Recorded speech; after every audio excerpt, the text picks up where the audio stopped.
Hello, folks. Just thought I'd start up a little early here so that people can come in. I'm having a bit of a hard time. A little early here. Yeah, 1 second, folks. Sorry. I got a couple of devices going here. I'm just trying to see if I can't even pin the link in my channel right now for some reason. Just give me a few minutes here, folks. I'm still waiting on the chat, and I'm waiting on CRN. I'm starting a little early so I can try and work out all the bugs here and try and make this bit of a smooth transition. I'm not sure if I'm going to be able to do that. No, look at this. Here we go. Let's go here. I'm not going to mute the. No. Come on.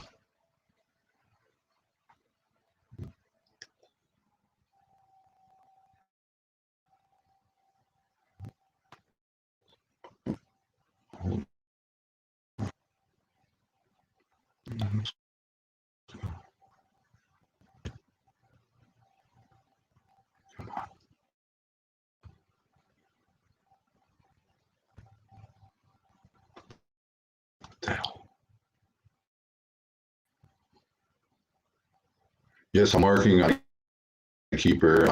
Just if you guys can just bear with me for a few seconds here, I'm working on something to get rid of those glitches as much as I can.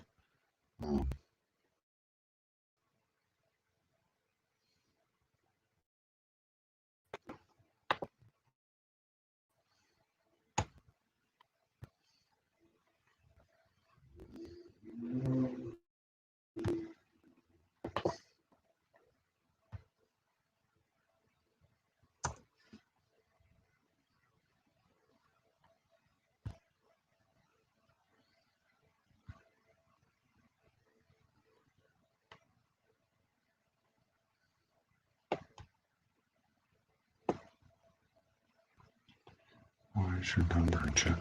Oh, I put it there. A good friend of mine, What's Truth, is in here right now, and I put it out there, and it really doesn't bother me if anybody has it. It's anybody that wants it, obviously. There it is. I know how to ignore phone calls. So just let me. Well,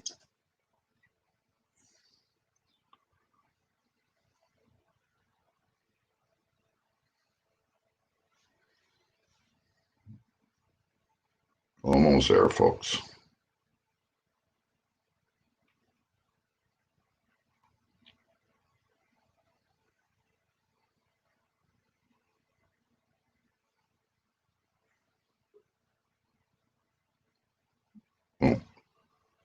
One.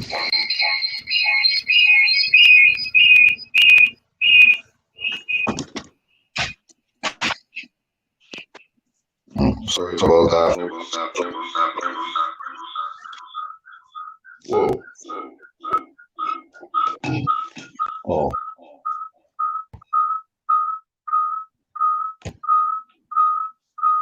Is that better?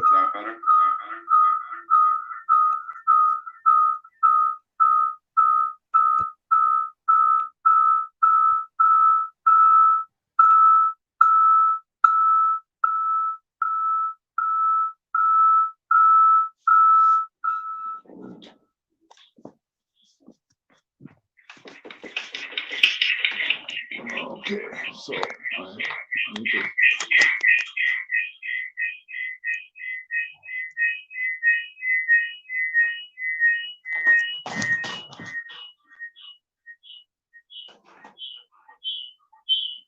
What the fuck is wrong now?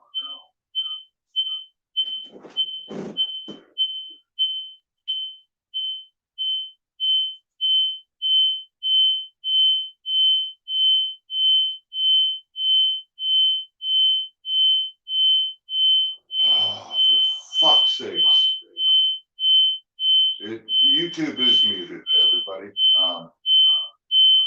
You know what?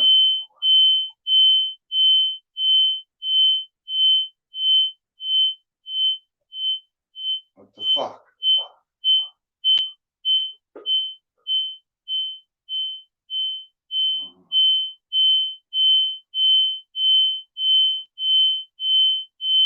Hey, brother, maybe you can help me out here. I don't know what the fuck I just did.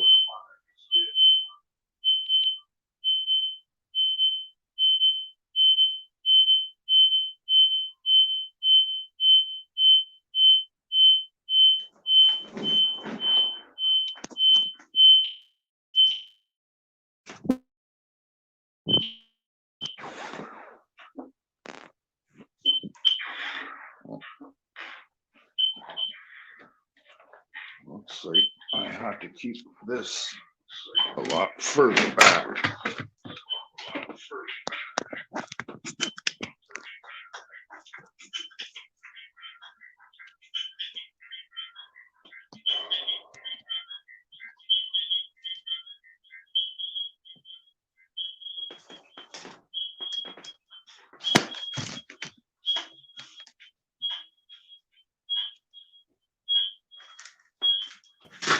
Hey, Ash. What's up, brother? Hey, what's up? Just was chatting with DJ. DJ wanted me to make sure to let her know she was going to be around. So I'm having a really you're fucking hard echoing. time right here right now. I may have to shut one of the devices off here because I got this is fucked. 1 minute. Yeah.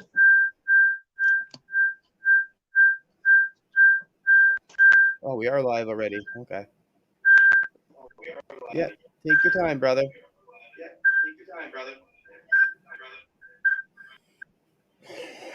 No, CRM is not here yet, people. So those that are watching, he hasn't come in yet.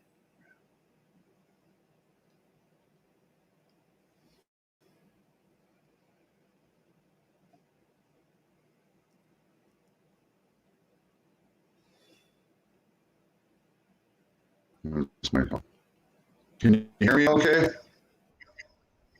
Yeah, you're a little roboty. Yeah, just give me a second here. Yep, just take your time and adjust, man. Yeah, see, this is why I wanted to start it a little early because of stuff like this, and hopefully I might be able to work. Yeah, get through everything. I understand. Well, most people know. Most people be showing up around 8. So, some are showing up now, but most people be showing up around 8. Hey, Rights Ontario. Yeah. Hello. Yeah, I just found him too. He's a new guy. How is he? Look at this. Oh, Jason's. Yeah, he's up around Bowman I know Jay. Union. Yeah, I see him pop in and then pop right back out again. Where is he? Yeah, he popped right back out there. Yeah. But that's all right. So you're not roboting now. So.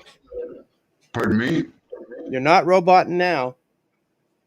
Okay, well, I managed to shut everything down here, and I'm just on stream, so it's going to be hard for me to pin any messages or to bring up any videos right now, unless somebody else can pop them up, and then I can bring them up on the screen here. I can do that. It's no problem. I can do that. It's not a problem. Okay, so and again, folks, just so that everybody knows, during this live stream, we're only bringing up one, maybe two people at a time to speak with CRM. This way, then we don't have people talking over each other, and we can actually get the questions answered. Yeah. And I ask that you kind of. And the other thing. Your time. And the other thing I'd like to ask as well is one of the things that does happen a lot is if you are videoing, it does cause for some people to robot. So please, if you're coming up, just put up an avatar and talk. Yes. And I'm going to take a chance and I prefer that everybody quickly show me their face down below. I will see your face. I will say, okay, and then you can shut your camera back off and I will bring you up. This way, I'll the stream of that. And this way, then I know who is actually behind there so that I don't get porn bombed. Yeah. So, and yeah, and all of you mods that are out there on the channel right now, please feel free to drop your links. And if you see somebody that isn't a mod out there, because I won't be able to mod anybody tonight, if you can post their links up as well, please. We'll try and make this There, I got your mic fixed, buddy. the best we can. What's that? I just fixed your mic. You were breaking in and out there, so I just set it on to auto adjust for you, so it's going to adjust automatically for you. Oh, okay, right on. See, I'm still learning how to do that too. So, Yeah, no worries, man. That's why we call ourselves the sidekicks. exactly. So We're always the side. yeah. We're always the sidekicks, but this time we're the hosts. Yes, and you know, it seems strange, and in a way, if I kind of enjoy this now because, as you guys know, I spent quite a bit of time in the hospital in the last 48 hours. I would like to thank everybody that has wished me well, and so everybody knows, I did have a mild heart attack. They do want to do an operation, but I don't want the operation. So I ended up getting into an argument with the nurses and everything last night, and I ended up leaving. I think it was about 3 o'clock this morning in the hospital. I went back, talked to the doctors, and then left again. So I have to sort of change what I'm doing because I find that it's too much stress on my heart right now. And so I'm going to be working doing these type of panels, and I'm going to be spending a lot more time on my new channel, which is CAP Talent. I have been in talks with a few different people, as I've been letting you guys know. I just got another email back from 3 Scotch Inn, and we're just working on a date right now. They are coming to the channel. They will be the first group on my channel, and hopefully we can have live performance and everything there. So, and again, if you guys are going to like a bar or something, you're going out to see a good group. I don't care if it's country or rock or metal or anything like that. If you're going, send me an email. If it's something that I think that would be I can cover, I will set up a StreamYard link like this, and I'll hook you, that one person only, and you will be the only person up on the screen, and we'll be listening to the concerts that you go to. These are 100% legal to do this. You are allowed to record any band as long as they are live, and you do the recording. You are allowed to post it on the internet. I've done a bit of research on that, so that's why I've been going through when I go over to like Hippie Auditor and that. There's a few guys over there that I've been trying to get to come over also to the channel, like Conspiracy Media, and of course, any fan. So, but so you know, you will not see anything like what you see on this channel, on my other channel. There will be no politics or anything on my other channel. It's strictly entertainment and enjoyment. It'll be one-on-one conversations with the bands or the person. You could be a street musician, and I want to hear from you. And if that helps you out, maybe it might get you a couple extra subscribers. You never know what could happen.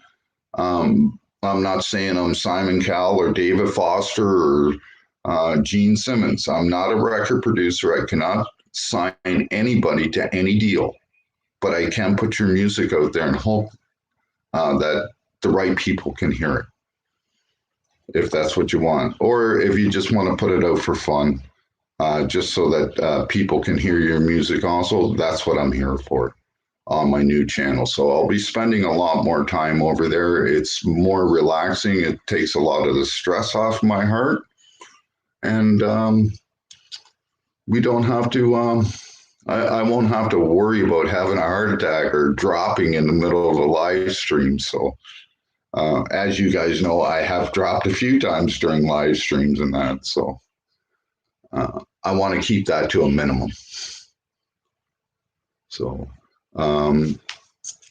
as for, as you can tell, my co-host here is the Chad, another fine maritimer. Please check him out. Like, share, and subscribe to him also. Is there anything you would like to add? I was just dropping my link in the channel there, so that if anybody wanted to like and subscribe, they're more than welcome. Yes. And I'll say this much: as for being on the other channel, no, I will not. For some of you know, I'll not be up there regularly. I might be up there periodically on Ash's other channel. But I will definitely be behind the scenes, giving him the hand with a lot of stuff as well on that other channel. So, yeah, and that's one thing. The Chad here knows a lot of musicians and that too. So I was really blessed that he was able to help me out with this project, and then find out that he was willing to help me out with the other one too. So I really appreciate that very much. And you never know. Like I said, this is going to, it could blow up and just take right off, or, I may only get a couple people and that's it. But it's a chance I'm willing to take so that I can just showcase local music. We have tons and tons of great musicians in this country. And some of them just need a break. And some of them just don't know how to do that. So just let me know. If I can do something for you, I will do it. A lot of people in this community help me out to get me to where I am right now. If it wasn't for people like Epic Cop Watch and the Chad and SJBT in the States and Hippie Auditor and any fan, I wouldn't have the subscribers I have now.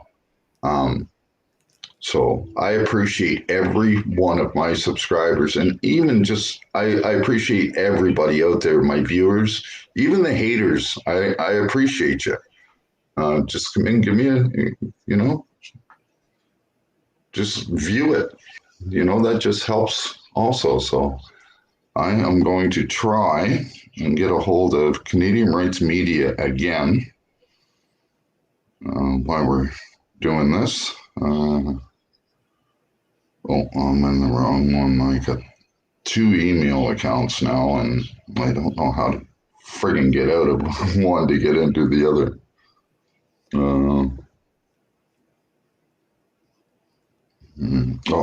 Right there. Duh. Where did I put it? Canadian Rights Ontario. Where is Canadian Rights Media? I know how to do this. well, he'll be probably here right around 8 o'clock. So, There it is. it's usually pretty prompt. Yes. Yeah, it's about 10 more minutes or so. So. Yeah. 。 Yeah. 。 Yeah. 。 Yeah. I'll just give a little background here on myself and my connections to CRM. My first, he was actually the first Canadian auditor that I discovered, and been on his panels quite regularly. So when he was doing panels over the last year, and that's how I got introduced to Epic and others like that have helped you along the way. Um, Due and to just that, what it is, I bring my this phone up around the computer, and it just screws up everything. But just so that you guys don't think that I'm bullshitting or anything, that I'm in contact with this band. Um, I have. This is what they sent me. They're looking for a fan to host a concert. We have been in several fucking. I have several emails here, as you can see. Um, you know what? This background is really screwy right now. How do I get at it? yeah, Oh, it is a little bit. take that green screen off.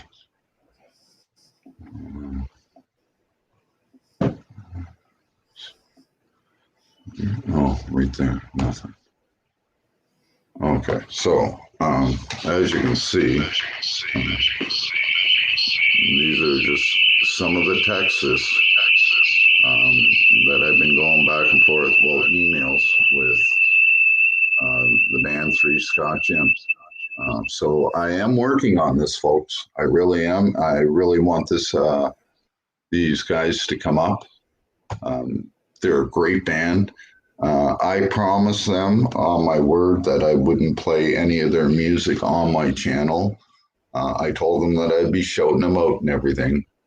But they asked me not to play their music on this channel because because of the politicalness of this channel, and that they didn't want their music mixed up with the political side. They just want the people out there and to see their music. They don't want to be associated with any political message. So that's why you hear me talk about them all the time. I have permission to use their videos and that, but I told them that I wouldn't use them on this channel.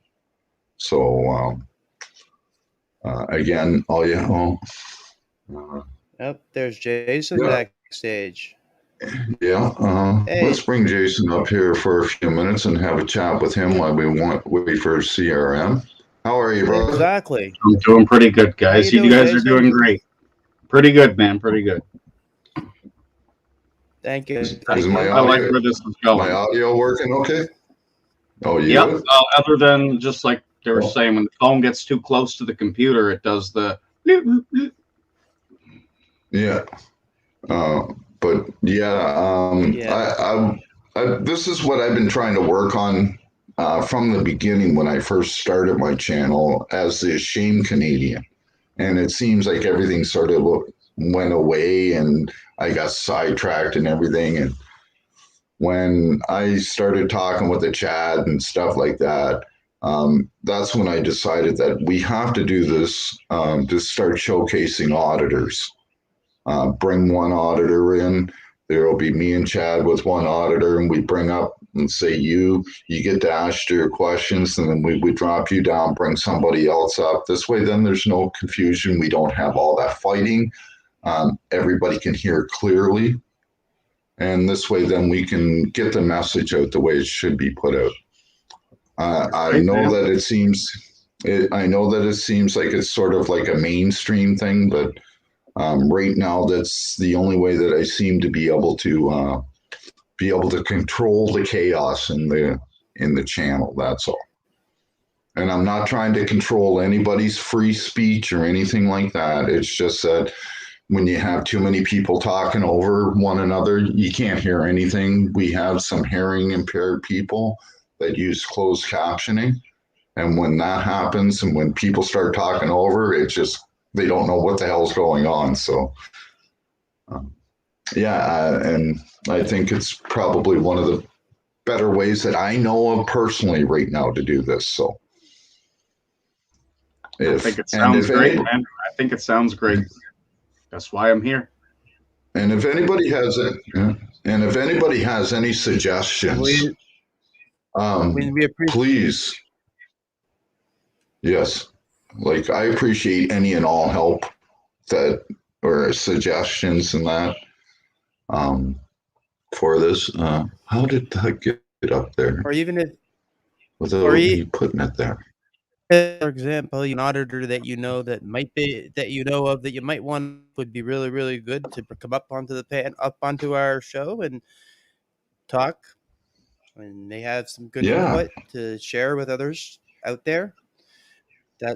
We'd appreciate that information to us as well. Definitely.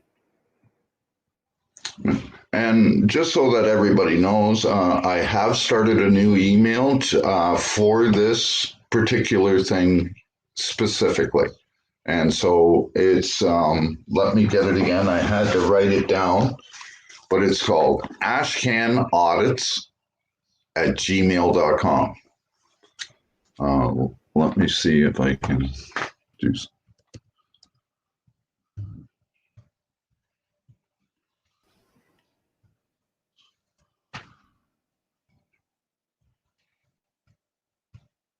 So here is, there it goes. There is my new email. That's for the shows and that. Anybody that has my other email, it's still active. Please don't think that I got rid of it or anything. You can still contact me at those ones too.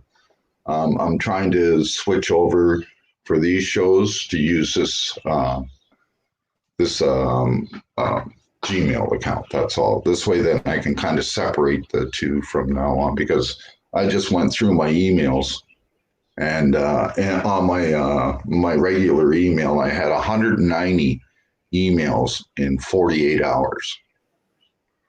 So, like, I get a lot of emails, and people don't think it, but who is using my name?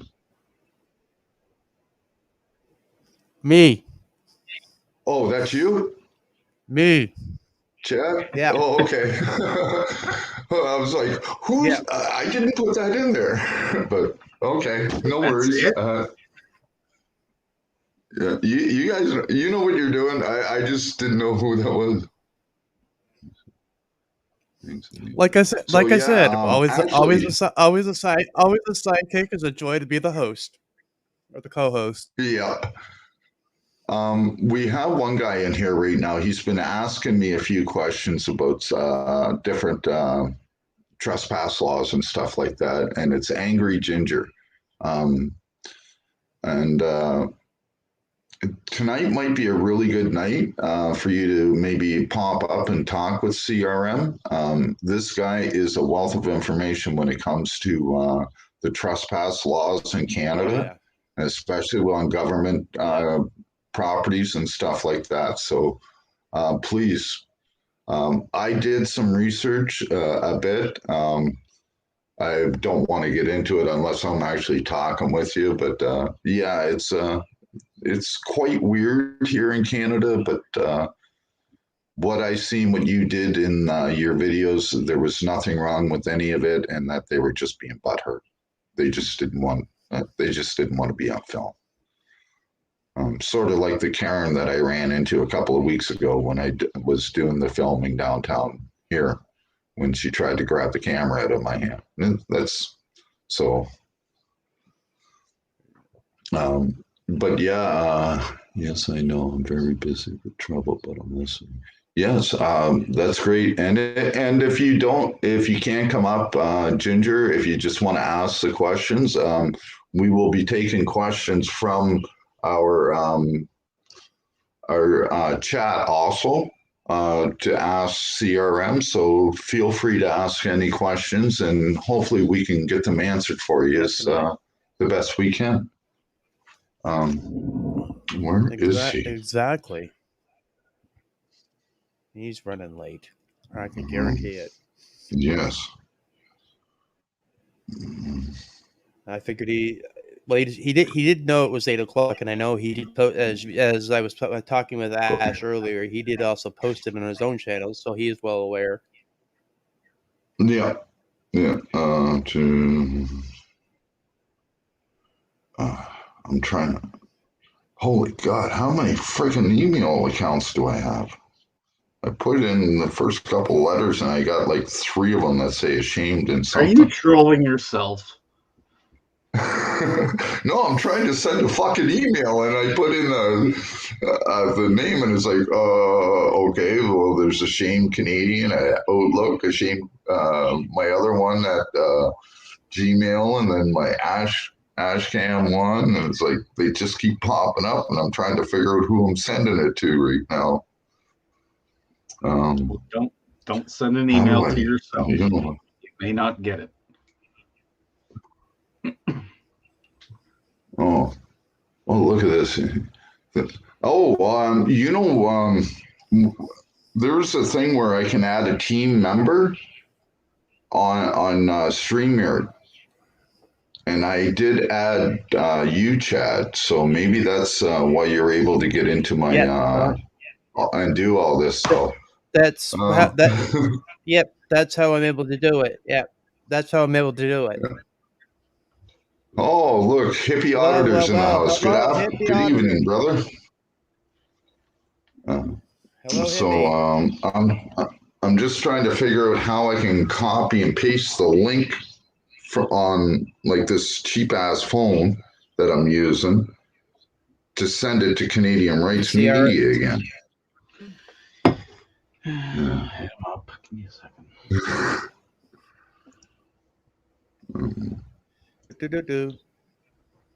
Yeah, and it's. Oh, okay. You have his email also? Yes, I do. Okay, so I won't say it over the air.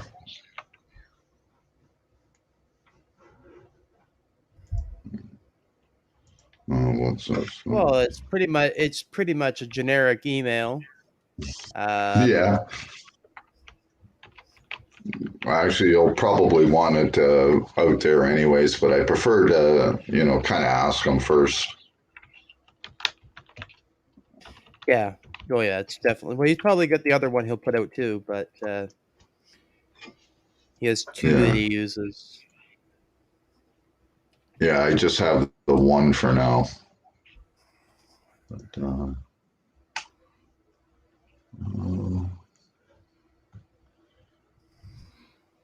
fuck you, hippie. Very nice, you too. I reached out to him.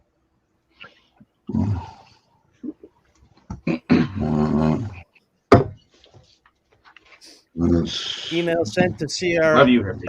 And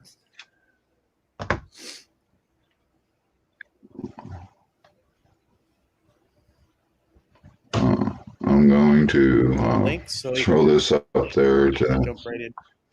Yeah, it's right on. As you can see, has anybody seen the latest video that I just did? The latest live stream that I just did before this? About an hour ago, hour and a half ago. I think I seen you there, Jason, where I was talking about the Salvation Army and what they're doing. Yep. Anyways, I just put out a video where the Salvation Army is forcing its all of its workers and contract employees, if they don't have the shot, they don't work. So these guys are they're basically firing people over this, forcing medical procedures on people. I don't know. My personal belief is my personal belief. I know for a fact I am medically exempt from the vax, and I'm also medically exempt from wearing a mask. But here in the Maritimes, it doesn't matter. There's signs right on the doors everywhere. So I don't know what it's like in PEI. They wouldn't let me over there, or I would have went to go see Jason. That was my whole intention. The beginning of the summer, the middle of the summer there, I was going to come over so I could see Jason, visit with him and take a look around and that, but I couldn't make over there. But the everywhere else here in the Maritimes, there's signs everywhere, even on taxis, no mask, no service. There's signs on the doors, Tim Hortons, Subway. You know, I've been posting them lately. If you want to sit down, oh, there he is. If you want to sit down and eat, you have to show your proof of vaccination. Okay, so here we go. Hello, CRM. How are you, brother? Hey, not too bad. And how are you? I am doing a little better today, brother. Thank you. I guess this is, we have a couple of people already in the chat here that may want to ask a few questions also about what you're doing. But first off, if you could just give us a quick rundown on basically who you are. I don't want to know your real name or anything or your address, just basically who you are and what you do. And Okay, well, of course, I'm Canadian Rights Media, or CRM. I call myself a Canadian rights activist. If you watch like my earlier videos, I call myself an auditor, but a lot of viewers said that I'm more of an activist than actually an auditor. There we go. What I do is I just go out and, as a lot of people say, I just go, quote unquote, harass people with a camera. Not really. I mostly go out and exercise our Canadian Charter rights of freedom of the press, so public filming from a public standpoint, including when it comes to the police, when it comes to try to force IDing. So when they try to say, hey, I want to see your ID, one of my more famous videos was when I visited the Kickz City Police District 7, where the male cop actually came up, drove up on the sidewalk, and literally right up to me. And originally I wasn't gonna move. I was gonna stand where I was, but I'm like, screw this. I'm like, I want to see what this jackass was gonna do if I walk right by him. And the other reason why I decided to walk right by him was for the main fact of see if I could see his name tag. Well, I just walked by, saw no name tag, and I just turned around and said, "Oh, what's your name?" And then we went to the whole thing where he wanted my ID and tried to ID me, where I literally stood the ground and against it, won. But in a lot of cases too, where I have been given summary ESO tickets, that I've had to go to court.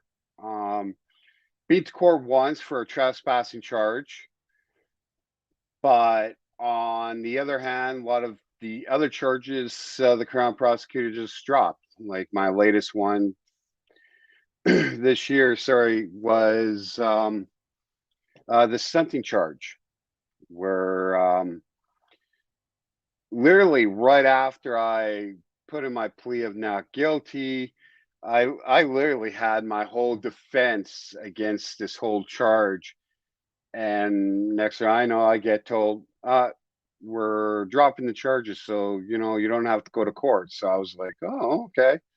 I'm quite shocked, but so that's what I mostly do. Um, for when it does come to locations, I mean, I've had people go, you know, why are you going here? Why are you quote unquote, you know, um, you know, videotaping this location? Why don't you stick with government buildings and the police? Well, when you're literally the main person in this huge big city doing doing what this activism, police stations have come to the point where they know you. So they kind of go, you know, which is great. You know, that's the point. But when you go to government buildings, and then they again, same thing, they could get used to you. It it also too where it's kind of fun where a lot of locations that I have actually visited,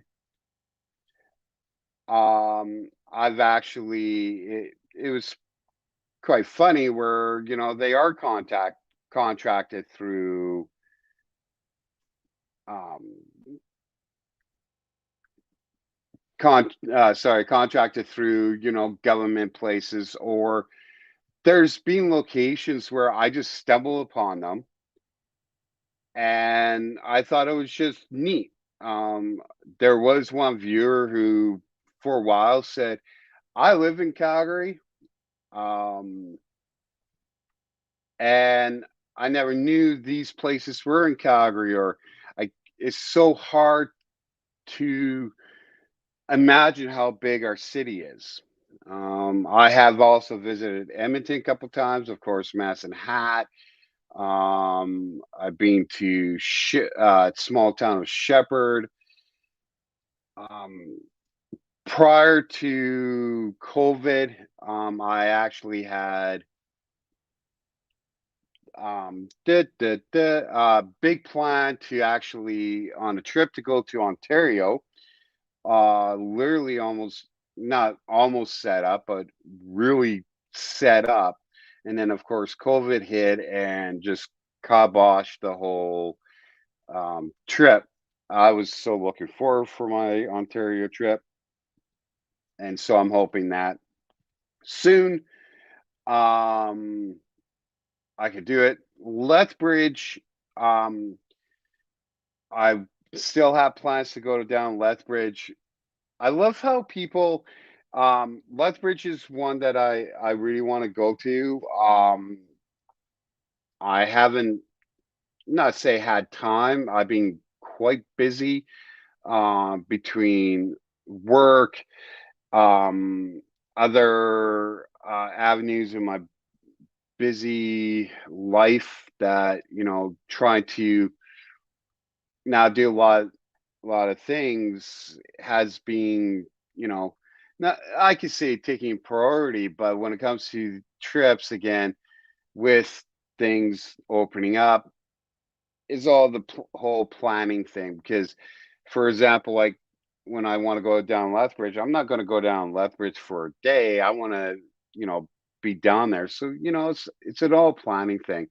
But when it does come to going across Canada, I still have plans.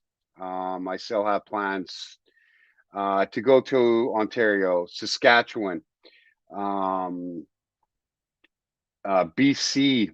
BC is a big one that you know I'm also planning to go visit. So as I explained to a lot of people, like it's just planning. That's what it's mostly is planning, planning, planning, and able to go do it. It's not as easy for us as um or I could say like me, but lot of people think that, hey, you know, look at these American auditors and look how they go a lot of places, and a lot of these individuals, for example, as everybody knows, you know, I'm close friends with Nasser Nathaniel. He's in California. Going from one city to another city to a small town, it's literally like so close together where um I remember one time, like, Nasty said, like, "Why don't you go to these other places?" And I go, "Well, if I go to Edmonton, that's literally like a 3 to 3.5 hour drive." So, same thing, like a lot of places. He's like, "Really?" He's like, "Wow, for like a 3 hour drive, I could go from here to here to here to here because everything's close together." Where here in Canada, everything is really spread out. So it does take time and planning when people, you know, a lot of us or the select few of us, we have to plan things around because, yeah, we have jobs, we have family, we have other commitments to actually pay a lot of attention to. So we have to make sure that all of this is all planned out. Um, the other biggest thing too is if people are actually thinking about doing this, um, the biggest thing, as I do get emails from people going, you know, I love your channel, I love your videos. I'm thinking about doing this. They're like, um, what's your input? You know, what's your advice for me to do all this to get started? And um, I know me and the Chad have talked before, and I said the first thing is first. I said, why are you doing this? What's the main purpose? Why you think about doing this? Two is um, be yourself. Don't be like anybody else, and including if you watch certain auditors that are down in the States, some of their stuff that they do, um, you literally can't 100% pull it up here. It is one of those, oh, if he could do it, I could do it. It's not that simple. But the biggest thing is be yourself. I mean, I what was the biggest thing I always said, and it was something that actually came to me, was humor. And I'm like, okay, I'm at a place, someone's like, hey, do you need any help? And I I'm like, what kind of humor can I use?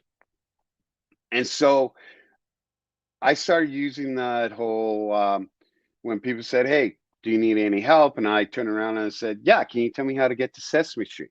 Some people are like, um, "That's pretty stupid," or "I can't believe you're still using that." Like that's just, and I explain, like, not really explain to people, but I tell people that's my humor. But it's also breaking the ice where if you watch a lot of the videos where I do say it,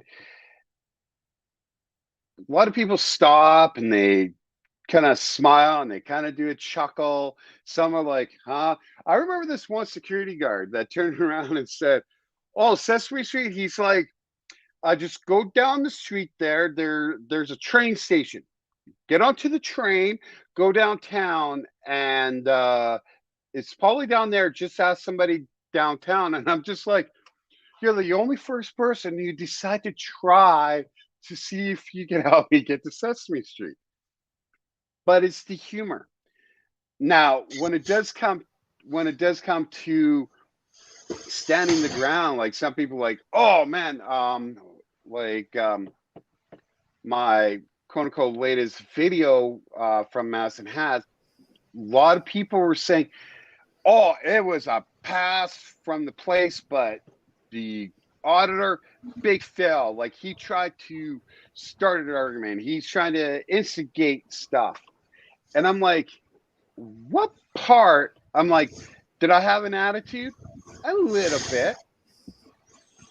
But a lot of people didn't see, like, okay, yeah, the lady trying to take the equipment was one thing. But when it was that peace officer, the Alberta Health Services peace officer, the cop did not want to come up. He did not want to approach me. And as I, at the end, I'm like, wow, can I imagine if the Alberta Health Services peace officer showed up before the Medicine Hat police, which direction this would have went? And it's not like like I'm commenting back, because like I listen. There's some that I will have, like I've replied back, go, like, think about it. Number one, he came up, he got him to introduce himself. I'm talking to the Medicine Hat police officer, and if you paid any attention, the cop was not even done talking, where this guy turned around and said, and what's your name? Like, we gave your name, what's your name? And I'm like, I'm really, dude, like, the cop's still talking. And then when he's like, people said I had an attitude, where at the end he's like, oh, it seems like you don't care. Like, every time I'm trying to explain something, he's like, oh, you don't care about stopping. These people are in a recovery, you're interrupting their recovery. And I'm just like, hold on for a second, bud. Like, when I said, so they want me to stop. So what they're trying to do is say, hey, we want to, quote unquote, violate your rights. And a lot of people are like, no, they just requested. No, even a request, is a temporary trying to violate your rights with, and saying, and I love how a lot of viewers were saying, how far away are you from that building? How are you, interfering with people's recovery? And I'm like, yeah, like, I'm so far away. But every time I try to talk, and to the end, where the peace officer said, oh, I guess you don't care, and turn around and start walking away, where I said, oh, so you want to be a jackass?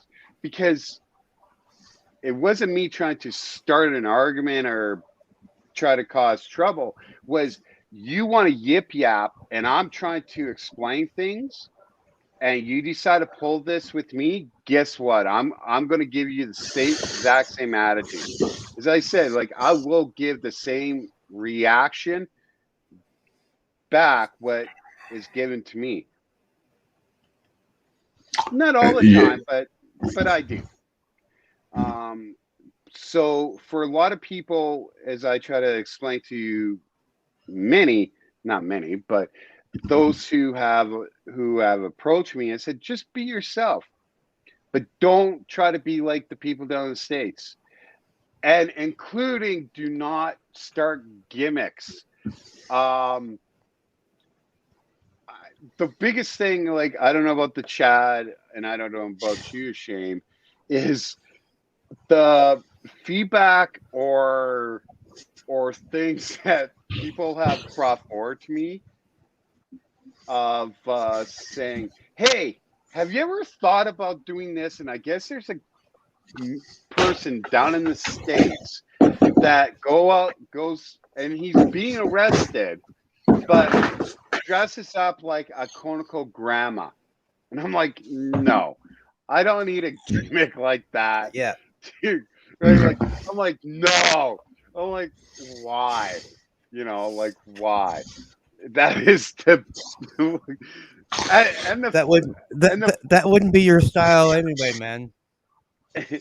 And I love how people, like, and again, they send me links and stuff, and they go, and I remember watching this, and I'm just like, no.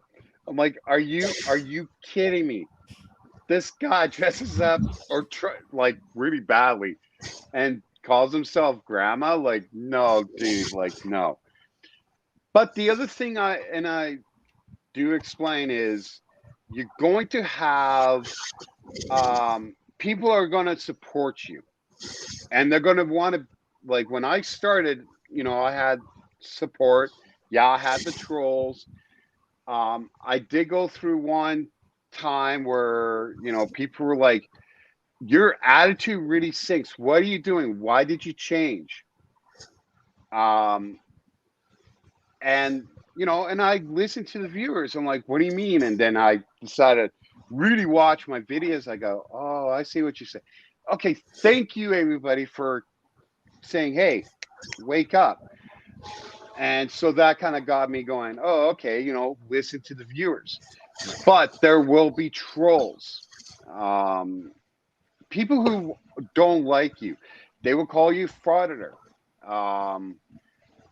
I don't know how people say, oh, you're just a frauditor. I'm like, I don't turn around and go, hey, give me money, like do videos like so many other individuals do. I do what Ashame does and say, hey, if you wish to support and and donate, here you go. Like the ticker that Ashame has. I don't beg for money. People have supported, but I don't beg for money. But there are going to be people who don't like or agree what you're doing. They think that is wrong, is rude, all the way to a point where, like, because of my stunting charge, I remember a number of viewers contact me and saying, "Hey, this channel has taken your video and it's really what they're like. They're not making a good spotlight of what happened."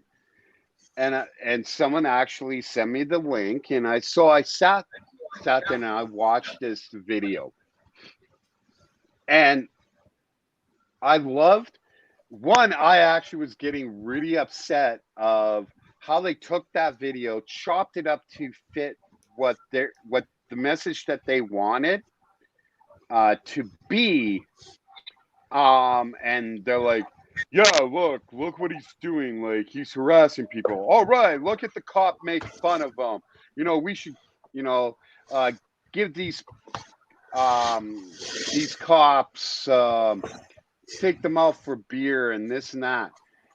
And, some people like I should do a copyright thing against YouTube. But the thing is that, yeah, this individual had a lot more subscribers than I have and more viewers. But the biggest thing is this. What did he do? He drove people to watch the video and watch other videos of mine. And the funny part was, these comments like, yeah, good for the cops. This is how they should be treating people like this. And I'm like, well, you guys are sure, you're pro police, fine. You guys didn't pay attention to the video, fine. But at the end of the day, I'm like, I'm not going to do a copyright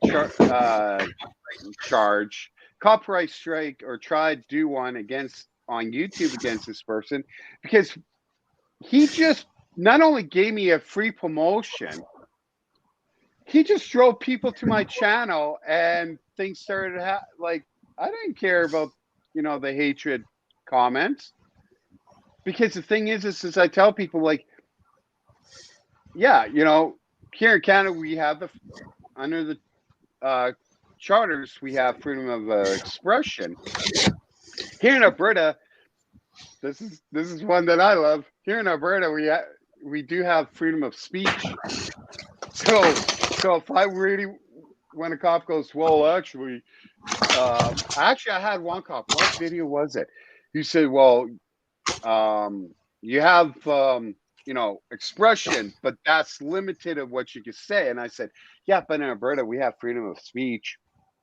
And he kind of like looked at me and I'm like, haha, like, but, it's still the same thing where, yeah, the US Constitution is a lot more stronger than our Canadian Charter of Rights. But as so many people say, if we are not using it and taking our stand with it, of the whole rights, not just quote unquote freedom of the press, but illegal seizures, police trying to illegally ID us. It is a big thing. If we're not going to use it, we're going to lose it. Or, as a lot of people say, like even today, I went out, and people like I had somebody say, I'm like, do you know the Canadian Charter of Rights? And no, I don't. And this person's older than me. Yeah. Right. I went to 3 different locations today, and one I had this grandpa who was like didn't even know, and I'm like, are you kidding me? And this is time where I say, come on, people, it is like, start knowing your rights. Because look how many cops are getting away with it and abusing, like not just in the States, but here in Canada. And a lot of people do say about the stunting charge, and I know I'm probably rambling on, and Shane's like, man, why did I invite this guy on my show? But Oh No, we but never. the thing is the biggest thing is this: some people like, you gave up your ID too simple or too easily. You should have stuck your ground and got arrested, right?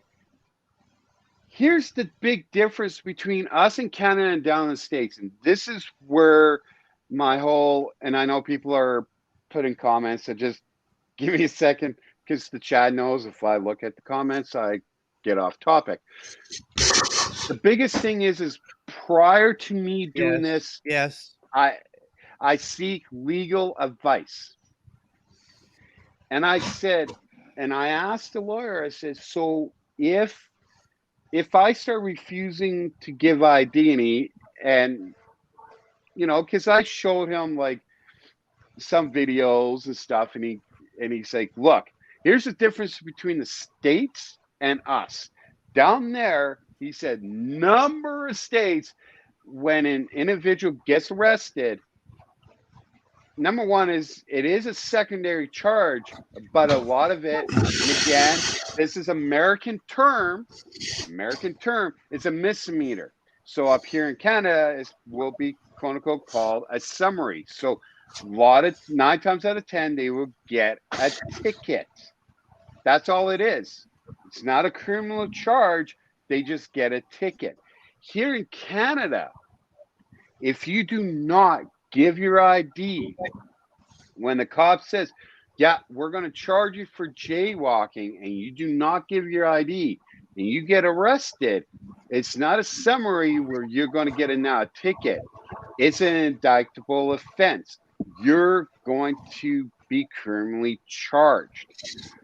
And that charge, well, you will have to fight it. And it is, and as the lawyer says, it's one of the biggest things that even a seasonal lawyer will have a hard time, I mean, including video and stuff, to fight against.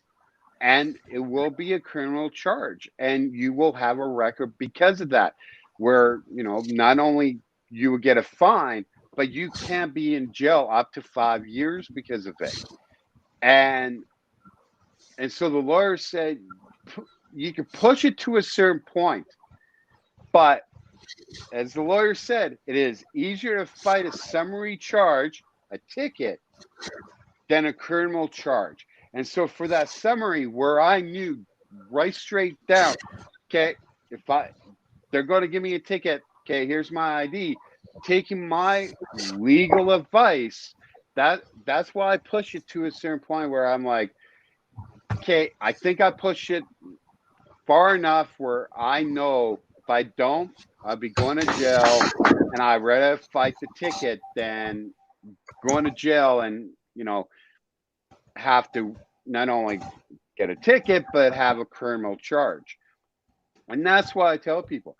Now they did run my name, and again I had new equipment, so of course I was like, okay, trying to get my new body camera going, which was going the whole entire time without me actually knowing, which to a point was good because my body camera was a big thing that was going to help me with my defense.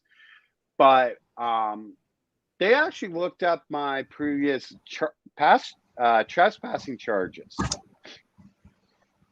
And so I was like, so I'm like, I wonder what they're going to do. They're going to try to do the quote-unquote stunting, and it's a charge that I never heard of. That's why I challenged them, like, stunting, isn't that if you're a driver? I never heard of that stunting charge before. So that was something new for me. And a lot of these people who are against what I do, what the Chad does, is this is how the police should start dealing with us. Because, it was a $600 fine. I don't know about other across Canada, but they're like, this is how the police should be ticketing these guys of stunting. But the thing is that as I go, did you even watch the video? The cops, this guy, this manager at this location was saying, I was approaching and literally trying and stopping vehicles, and I turn around and I'm like, I have a regular camera on my body camera. The video shows that they all stopped. I said nothing. Where does it go? And of course, when the cop said, well, you're standing on the street, the biggest thing too is like going, look at all the snow, you dumbass. I like literally. And the cop being an attitude towards me, oh well. If he never showed up and it was just me and Constable Diamond, if it was Constable Diamond, and I tell people, if you watch her and you literally pay attention to her facial, her body language, if that cop didn't turn around and it was him that pushed her and informed her to do this charge, she wasn't. Like, even when she was still in her vehicle, she said he's in public. He's allowed to do it was this cop that said, no, let's see this. She didn't want to, like, and the whole taking me away. No, the Calgary State Police never cuffed me. They never even patted me down. They just like, hey, just empty out your pockets. Of course, a lot of us, when we do go out, have backpacks. They're like, just put everything in your backpack. And I'm trying to be quote unquote sneaky and try to have my body camera going. Where, so I could try to catch like whatever conversation and stuff. But as soon as I put everything in my bag and with the body camera, it got thrown in the trunk. So that didn't work out. But the thing is it was all him. And the whole reason of taking me away was to show, don't worry, guys. we would take him away. I was, you could say I was quote unquote arrested. I was given a 2-minute drive to the police district and was then released with the summary charge of stunting. And not only the funny thing was, but the sad thing was that location, right after that location, I was actually going to go to the police station. And actually, I was going to go audit them again. And I'm going, well, that beats the punch. I mean, so like, okay, like, But we have another person here that wants, I guess, might want to talk with you. It's a new auditor called Canadian Rights Ontario or Canada Rights Ontario. Let me pull him up here. One thing before we get any further is, did you happen to see that video where I was actually arrested in my bedroom? now, Yeah. okay, so Canadian Rights Review Yeah. contact me, including another individual going, and at the time, I had a job, and that's the biggest thing when people go, get a job. I work overnights. You know, I work overnights, but like, come on, you know, the graveyard shift. But I was told about this. And it was CRR, Canadian Rights Review, who sent me the link, and they're like, "Hey, this guy got arrested in his home." I'm like, "What?" And again, I was at work, so like, I went into the live link. I'm like, "Oh, it's an empty room." I'm like, "Okay, yeah, okay." And then I'm like, "Okay, rewind." And so I started watching it. I'm just like, I won't say my blood started boiling. My thing was like, dude, yes. And I'm like, what the frick? No, you RCMP jerks. No, what are you doing? No, like, oh no, he's right. What the? And a lot of us, like as I said, with like CRR and somebody else who turned around and contacted me, I was contacting, like, I even was telling, like, I even like when like, hey, Nasty, check this out. And I was telling people about, hey, this guy. And I don't know, I don't know about everybody else, because until I mean, by the time you got home, and I think when you realize your camera was still broadcasting, I actually was home. I actually had the screen going. I had my sound on loud, but I'm a heavy sleeper, so I missed you coming home. Because I mean, I got home and I crashed out because, again, when you work graveyard shift. Yeah. But I rewatched. I don't know about a lot of you, but I rewatched that whole thing countless of times, and I just was like, and I'm just like, and then again, you know, I went from my emotions to going, okay, start putting myself in your shoes, and then I started really watching the cops, and it's the same thing. I don't know about your sense about this, Shane, but and then with that stunting charge, you have this one cop who was like, yeah, I'm not going to do nothing. But it seemed, even with you, there was that one cop who was like, I'm going to be that jackass. I'm going to be that tyrant. I'm going to be that a-hole where I'm going to show you why I wear this costume. And you know, and I'm just like, no, like, I'm like, man. But one thing I have to say, and I know you said it, like, I thought I turned off my camera. As I said, like with the stunting, I thought I had my body camera off the whole entire time, where it turned out that I had my body camera on. Again, it was a new piece of equipment for me. And if I went to court, that body camera was the perfect evidence for a lot of things, what the police had against me. But that's how I actually got to know you, is because of that. And it just shows it doesn't matter where you are in this country, from a major city to a small town to a territory, there are those, not all, because we also have to realize, and including today, I actually can't wait until I get edit the video. I actually had a really nice really good looking female cop that was called. And I never knew this place called the police, honestly. Never knew they called the police on me. She was nice. Okay. So, anyway, yeah, I guess we have Canada Rights Media or Canada Rights Ontario. Sorry. Sorry. Do I sound clear? Yes, you sorry, do. what? yes. Okay, I'm trying to be funny. Oh, I'm What? sorry. I can't So hear yeah, you. What? it's Canadian Rights Ontario. I spelt it wrong there. Oh, yeah. Okay. Yeah.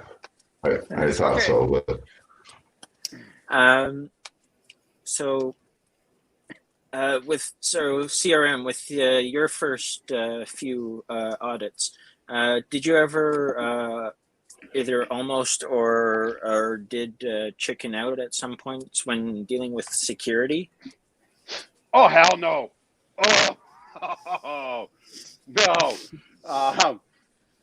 I won't say I'm an expert with the Alberta Security and Investigation Act. I actually, I got a copy. I went through it. And it was the biggest thing where chicken out against security? No. Do I challenge them? Hell yeah. I mean, there are those who wear that quote unquote security uniform and they think they're the knees bees. Have I had security go over and beyond what they're allowed to do? Yeah. But no. When it does come to security, no. I definitely say no. Won't chicken out. I will stand my ground as big as against the police. I will stand my ground. And the thing is the biggest thing too is when it does come to security, I will stand my ground against them a lot more because here in Alberta, and again, I can't talk about across Canada because it is different from province to province. That here they have no power. They have none. So when they think and even having equipment and they're like, well, I could cuff you. And I'll go, actually, technically, if you cuff me, why you cuff me? Because I'll arrest you. And I'm like, actually, it doesn't work like that. Your arrest is citizen's arrest. It's like me saying, I'm arresting you. You have no power. And it's just, so yeah. But have I had security go over and beyond? Yeah. But I still will stand my ground. And it's not like I know I'm going to win. It's the whole, and I, just so everybody knows, I don't know why my avatar is not popping up. I guess I should just call myself the ghost. But you have been that for quite some time. Because my life this year actually has switched. A lot of things have changed in my life. So that's why I can't say that's why I'm not as out. I mean, I still have a number of videos I still got to edit. It's just other things have taken priority. And I think the biggest thing, and I'm going to stop beating around the bush, and to where has Canadian Rights Review been? Just like a lot of us, sometimes we have to take personal time for ourselves. Doing this does take time. Even a simple video, like one that I'm gonna edit, could be turn out to be a 7-minute video. Could take half an hour, 45 minutes, sometimes an hour to edit. Depends on how you do. How you do your editing. This one video that that I'm also going to be editing. I know it's going to take some time because I got to do some editing, add things. It's going to be a video that I'm actually very excited about. And one that I have to say that I will tell everybody right now, as I was saying about the police, I'm glad this cop showed up because whew, not only she was nice, but she was nice to the eyes. Just I mean, it's a breath of fresh air, and that's the one thing. Like I tell people, I really hugely showcase great professional police officers that are towards me, and of course, put a spotlight on the tyrants. But good police. That's why, like I tell them, I'm like, at the end, thank you for being professional and friendly. I'm showing my gratitude because that's now when they leave, I don't know what they're going to do, but towards me, right? And that could be their day where someone could just mouth them off and, you know, and this is who they are. And all of a sudden I just turn around and I do this and they kind of go, oh, no. You know, like the one video that in my intros where I said, hey, thank you for being friendly and professional. And the cop turns to me and goes, no, thank you for being friendly and professional. You know, that's what I like to see. Now, when it comes to certain things like where a lot of cops, you know, yeah, I want to showcase tyrants, but I really showcase and go, there are good professional police officers. But this video will take me a lot more time to do editing just because of the whole plan of this video. But when it comes to other things and saying like with CRR, personal life takes effect. Things do happen. Like with me, June, my life twisted upside down, changing a lot of things. Just so everybody knows, the biggest thing is I'm actually in university. I'm actually studying labor laws for a number of factors.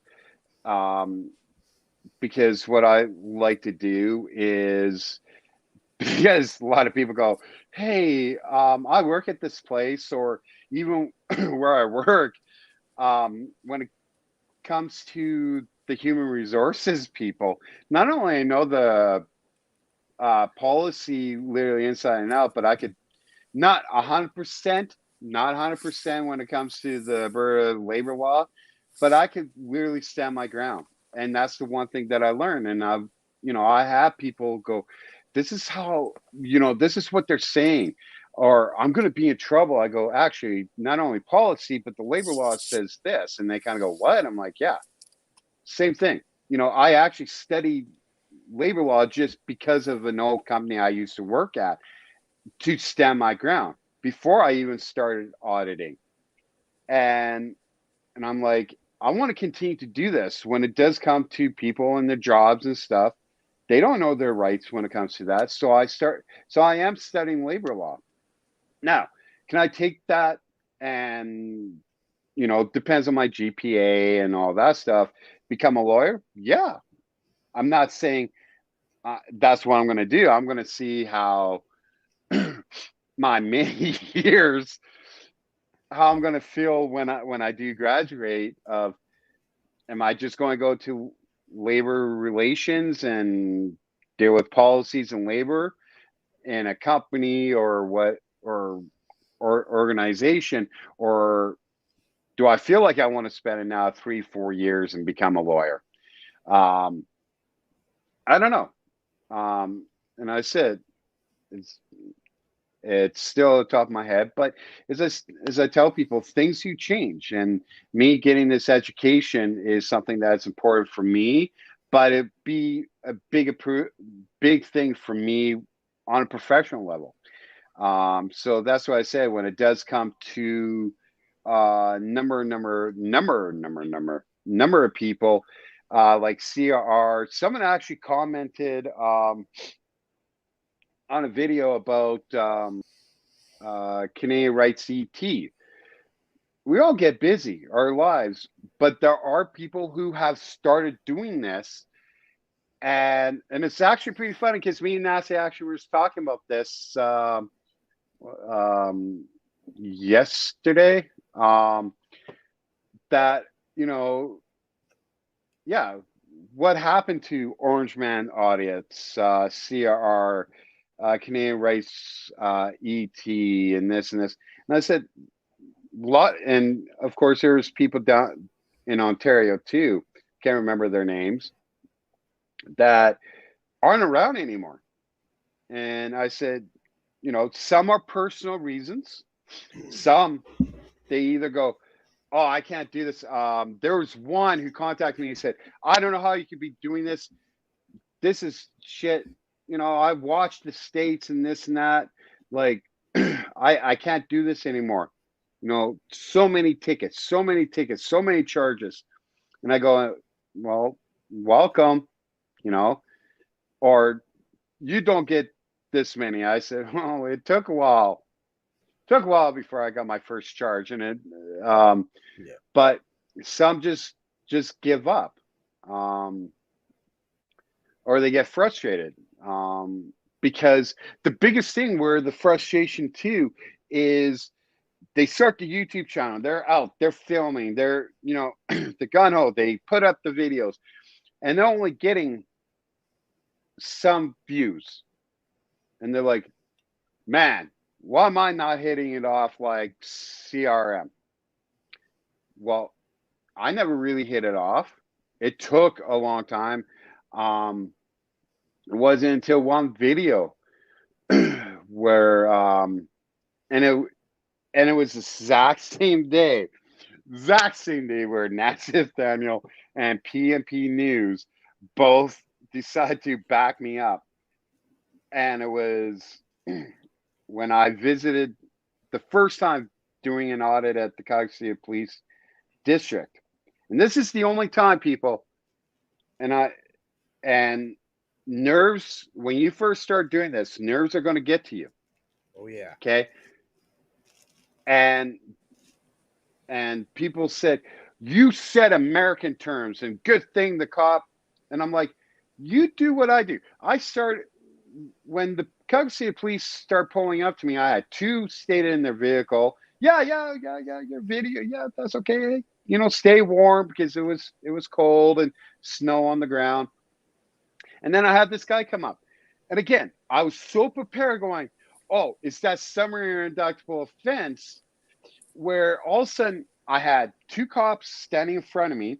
I had one vehicle, the first two cops still sitting in their vehicle to my right. I had one pull up behind me. And of course, I don't know what's going to happen. This is the first time I visited a police station or a district. And another one pulling into, leaving the back or the gated area into the public parking lot. And I'm like, okay. And then the nerves got me where I said, oh, is that a misdemeanor or felony? So that's the only time. Can we screw up? Yeah, we're humans too. But saying that, sure, you could say, well, that's American term. Technically, we could still say misdemeanor, felony. Like if you watch the news, even the news say, yeah, this person got charged a felony charge. They still use it. And I mean, I felt ashamed for a long time. But the thing is, it's like, hey, nerves get to you. But bad interaction could stop people of doing it. Have I had bad interactions? Oh yeah. But it still gets me at the end. Sometimes I walk away going, oh man, like the US Embassy, where their security manager came out and started taking his phone and hitting my camera. A lot of people said, oh, you should have just smacked him. And I talked to my lawyer after, and I said, and I showed him the video, and he's like, you warned him a number of times, and this is what he's doing. He's like, hitting him will not be 100%. He's like, yeah, is he using force? Yes. Is it justified for you to punch him? No. And I'm like, really? He's like, what was your first instinct to do? I said, I was going to shove the shit out of him. And he's like, and you would have been cleared. You punching him, even though what he did, you would have still be charged. And I was like, oh, really? And he's like, yep. Because, yeah, he might be hitting your camera, and it is a quote unquote a type of assault, but he's not using that full force where he's trying to hurt you. So you punching him will not work. So pushing him away, because you're standing your ground and taking his advice, said warn them 3 times. Technically, you only have to warn them once. Step back and then take the matters. But he's like, you also have to look around where can you justify when you do that, they had no other choice to do it. And as he said with that one, he's like, yeah, now that guy does not work there anymore. I'm just going to tell people, videos do help. Putting complaints help. The Edmonton Police headquarters. I want to tell everybody, after that visit, because I stayed overnight in Edmonton, I'm editing this video, and I'm literally falling asleep editing this video because I wanted to get it out there. Now I learned to slow down, right? And I mean, I edited really well, even how tired, because the adrenaline went away, the whole 9 yards. But when I put it up, what happened? By the time I woke up, not only emails, comment, but my phone was blowing up. And people were like, oh yeah, I contacted him to police. I made a complaint. I this and that. And viewers were just going crazy about this. Some were like, I can't believe you walked away from that sergeant. The thing is why I walked away was, number one, I was, as I said, I had enough of them. Because I'm like, I feel like I'm getting stupider standing here talking to you, dumbass. And I decided to walk away to see, okay, I'm going to step back because literally I and he followed me. And I'm like, oh, this is great. Okay, he wants to push it. And when he thought getting me away from the building so I can't quote unquote record and film the people, he literally pushed me to their parking lot. One part of the video that none of you saw was I decided to start recording their vehicles, license plates and stuff. Reason for it, just in case if something happens, I have it all on video. So I'm like, oh, you're going to put me over here? Okay, guess what? And you can say I did the Johnny 5-0 tactic. That's right. I stood there and right out loud start going, a burner marker, Juliet, Foxtrot, Tango, 0111. And I mean, they kind of was looking, and I'm going from car to car, and I'm saying this out loud. And as I said, like, I was expecting them to come up and go, hey, what are you doing? But then the thing is I walked right back. I calmed myself down. I collected myself, and I went right back. And the cops were going friggin' nuts. I've never had so many comebacks by so many people than that location. I lost count of how many cops pull up. And then because of the viewers calling, emailing in the Edmonton Police, it was 3 days later, I finally was like, okay, I'm putting in my, because again, I wrote out, typed out, and I emailed in my complaint. My complaint went from the complaints office or IA or whatever to the office of the police chief. who they were waiting for me to make my complaint. And it went so far to the police chief where not only they released to their officers that public filming is okay. Do not engage. If people want to film you or this, the vehicles, the buildings, leave them alone. Unless they're interfering. And again, that could be another topic. But they point out this is a Canadian right. Don't do this. Because they watched the video and it showed a really bad black eye against them. And they said, thank you so much for, bringing this forward. We watched the video. And I'm like going, what? I'm like, okay. And they're like, and that sergeant, did get in a lot of trouble. And he got some re-education because of it. And I was like, and to me, that's great. Now, there are some cops I wish, they fire. Yeah. But the thing is I'm like, hey, if that sergeant got to sit down and then got educated, hey, you know what? Good. And it's a great surprise. And then I tell people, I'm like, CP Police have a memo about me. Calgary City Police actually has a memo about me. Calgary's, the City of Calgary corporate security. I don't know how our city's called a quote-unquote corporate, but they have a memo, and I have and a staff member actually emailed me that memo, and they said that, and I released the memo, and I go, everything they said, like I tried to cause trouble or start arguments. I'm like, really? Prove it. Medicine Hat Police, of course, Edmonton Police have memos. And the thing is, and the biggest thing people go, like here in Calgary, they go, when I say, you know who I am, and people are like, why do you think the police know who you are? Like you're some famous person. The thing is the reason why I say is because there's actually two memos about me. And the thing is that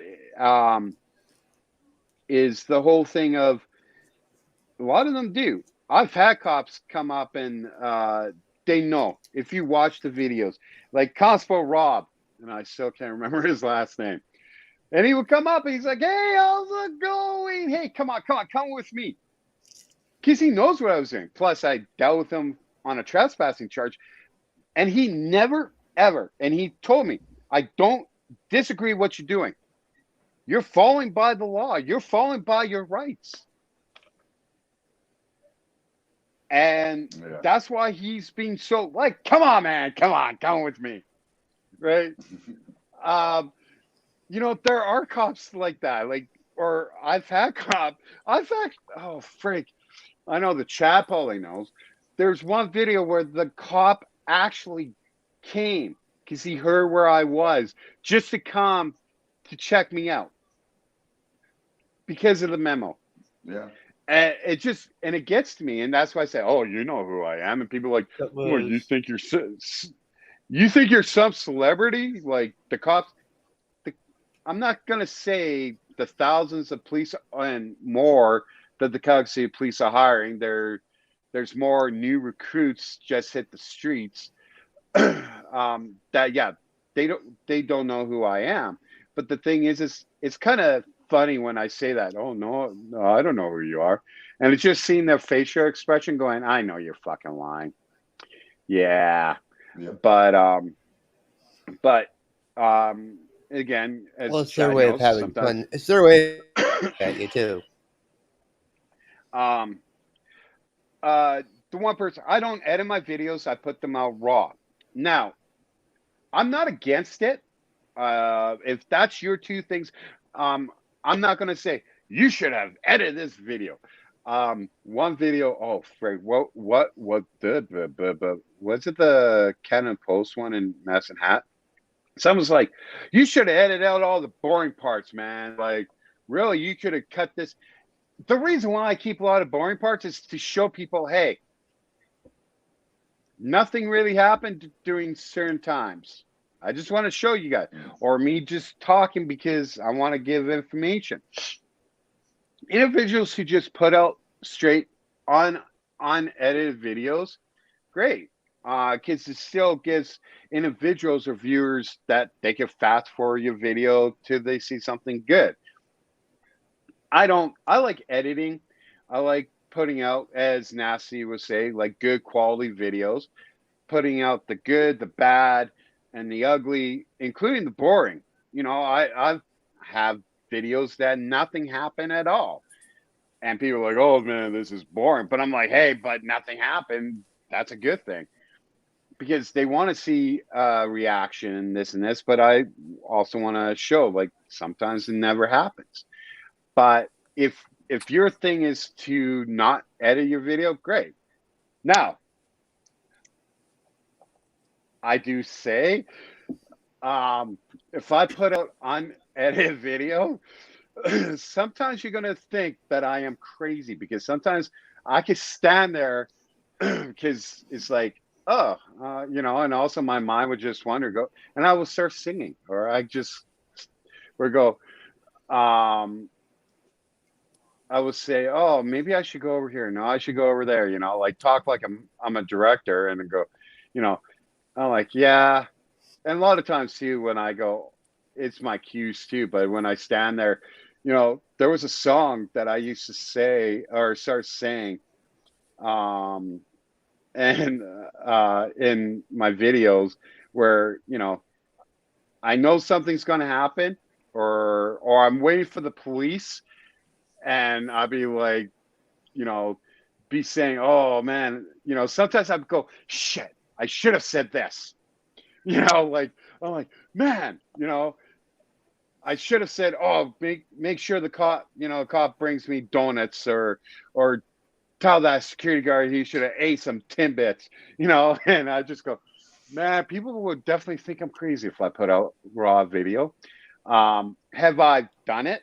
Yes. Twice. One was LDS location, and this guy literally was like, blah, blah, blah, blah, blah. And he came out, he confronted me, and he tried to put a legal copyright complaint, including one where this YouTube's getting bad. I'm just going to tell everybody, this video that I had up, I kept winning, but this friggin' female City of Calgary employee won this legal charge, and I literally put out a defense, and YouTube's citing her. So there's one video of a revisit. Now you actually can see her, you know, reaction. You know, she's the one in my intro videos where she goes, dude, please leave. Oh yeah. That has been You know what, ongoing. You That know the one one has that Go ahead. I get a kick out of is the one that they said when you said, do you know the charter rights? And she said, fuck your charter rights or something. Oh, who gives a shit about your rights? Yeah, She that's it. Who gives a shit about your rights? That was at Indigo Fulfillment Center. I actually stumbled upon doing research, not walking by, doing research but at another location that I was actually doing research, and I found it, and I was like, oh.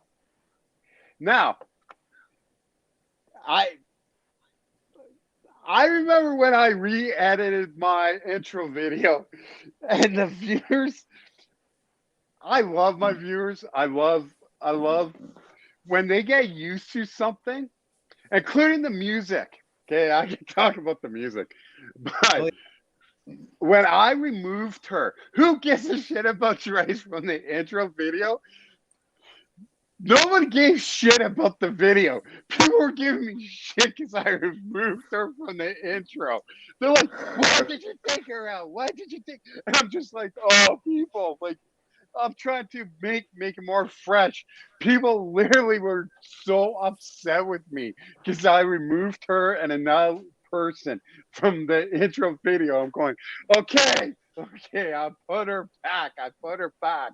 And then included the music. I remember when I flipped the music around to give a more fresh look, fresh sound. Oh, did I hear saying that?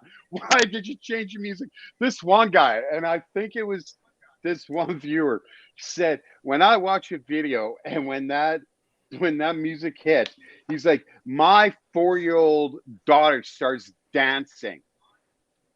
He's like, I will have to rewind to play it again because she loved it, and she might not be in the room and I play it and she has to run in because of your music and all of a sudden you change. And I'm like, oh, okay, fine. I'll leave it as B.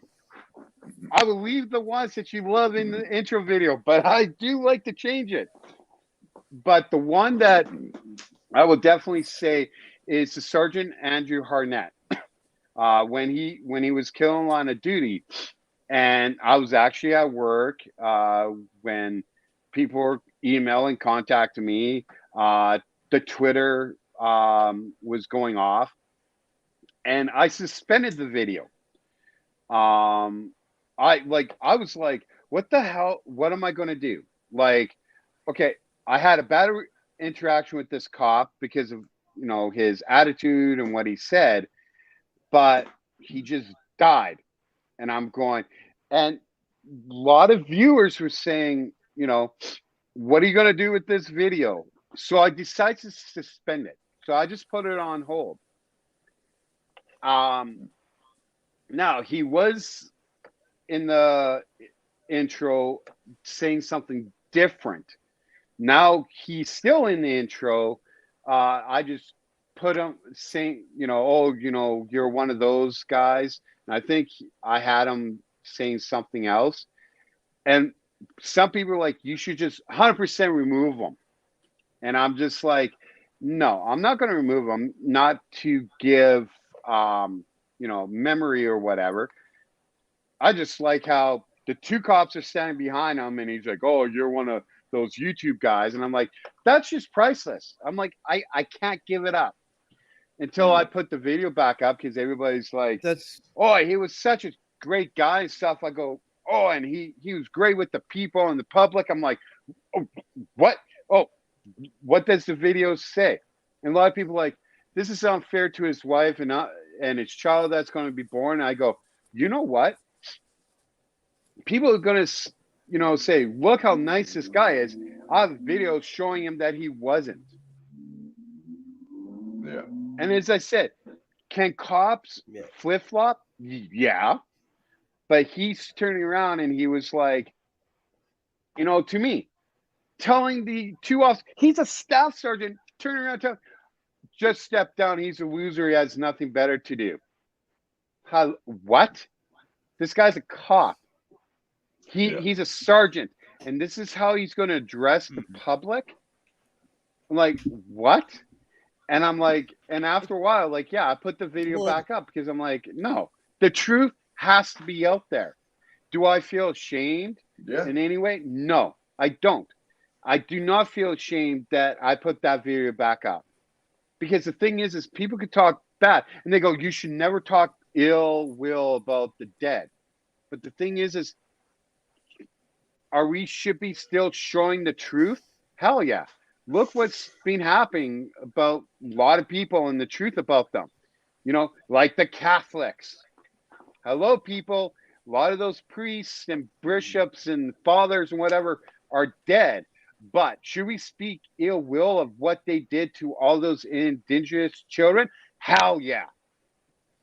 We shouldn't be going, no, don't speak ill will. No, we have to make sure the truth is out there.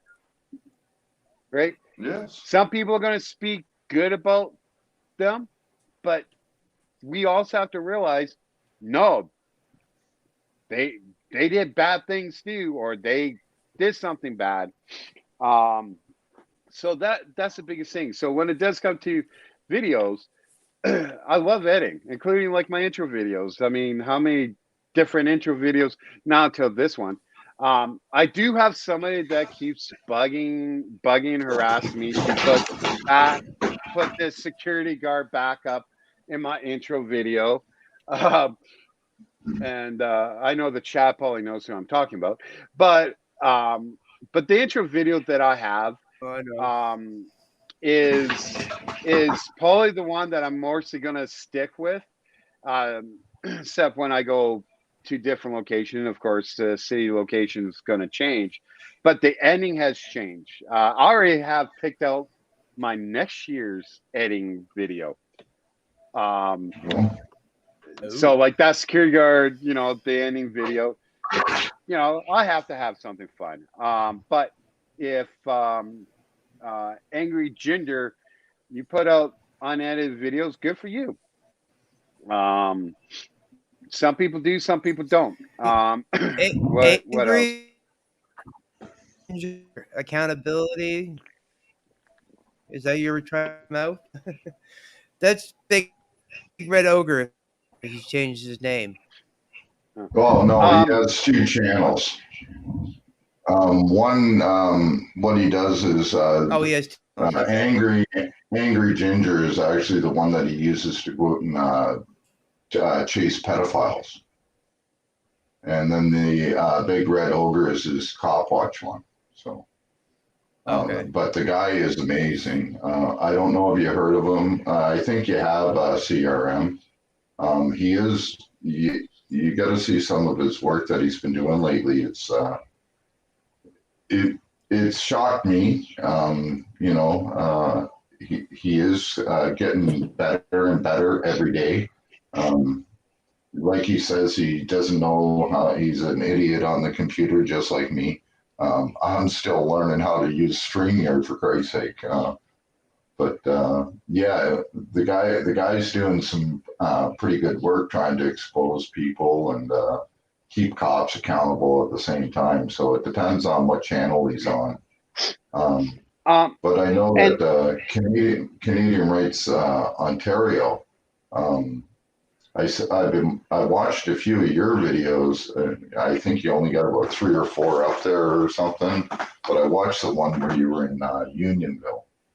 Yeah, I only have 2 up at the moment. Oh, okay. I knew it wasn't many, but I have a third one We're both that I'll the be. same. Yeah, I have a third one I'll be uploading either tonight or tomorrow. It's which leads back to the question of whether CRM chickened out at all with his first few videos or not. But with this one, with the third one coming out soon, I sort of chickened out when the security told me that the Markham Civic Center, which is the municipal government building of Markham, they said it was a private property, and I was just like I was just scared. I was like, okay, and then it's just like, have a great day, and I walked out. I walked off, and so here's the biggest thing, Chad. What do I always say to people before going to a place? Do your research. Stay on the public sidewalk. Do your research and stay on the public sidewalk. But if it's a public building and you do your research and it's a public building, and you could 100% prove it's a public building, then yeah, challenge it. Now, for example, here in Calgary, we have the Harry Hayes building, which is a Government of Canada building. Oh, yes. Okay. Now, the security there has been so long, have been trying to have me criminally charged for trespassing. I even have an MP in the federal government saying, yeah, no.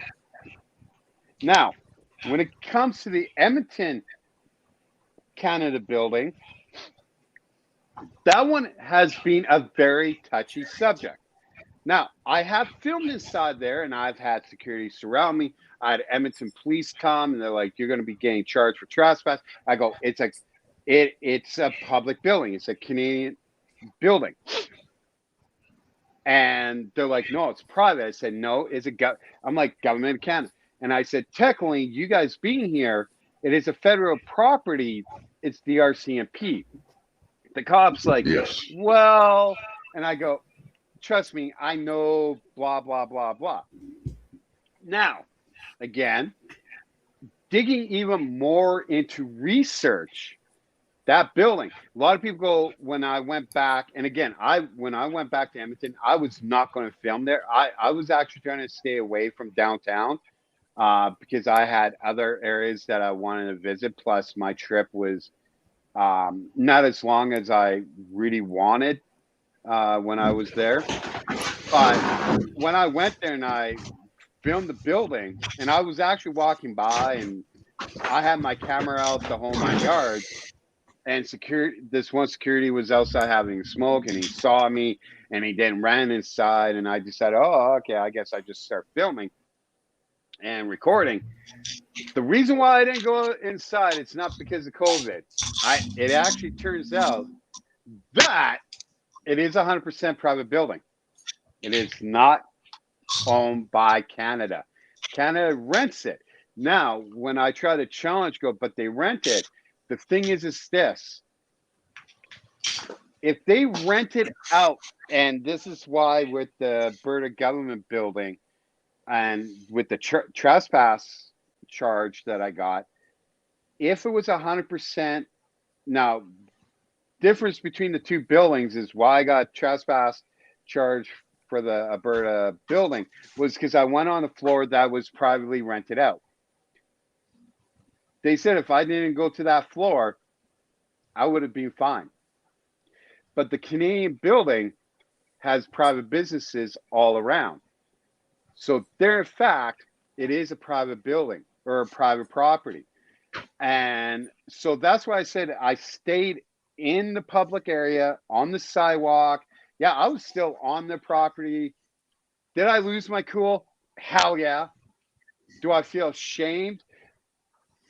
I did feel ashamed when I was editing the video, but the part of me was, hell no. I don't. I'm not going to feel ashamed because I literally stood my ground. A lot of people will probably say you just stick your ground. Why did you walk away? A lot of people said security wanted you walked off property, and I was like, I wasn't off their property.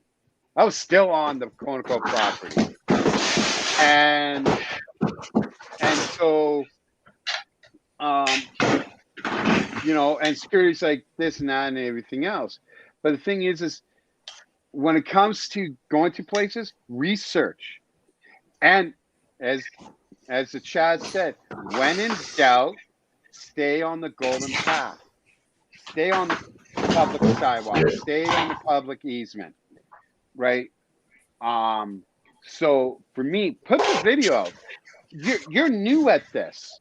Don't feel ashamed because there are videos that I have, sometimes I will watch my old videos from 3 years ago. Yes, and I never made the big announcement that CRM is now actually in October was 3 years I've been doing this since October 21st, 2018.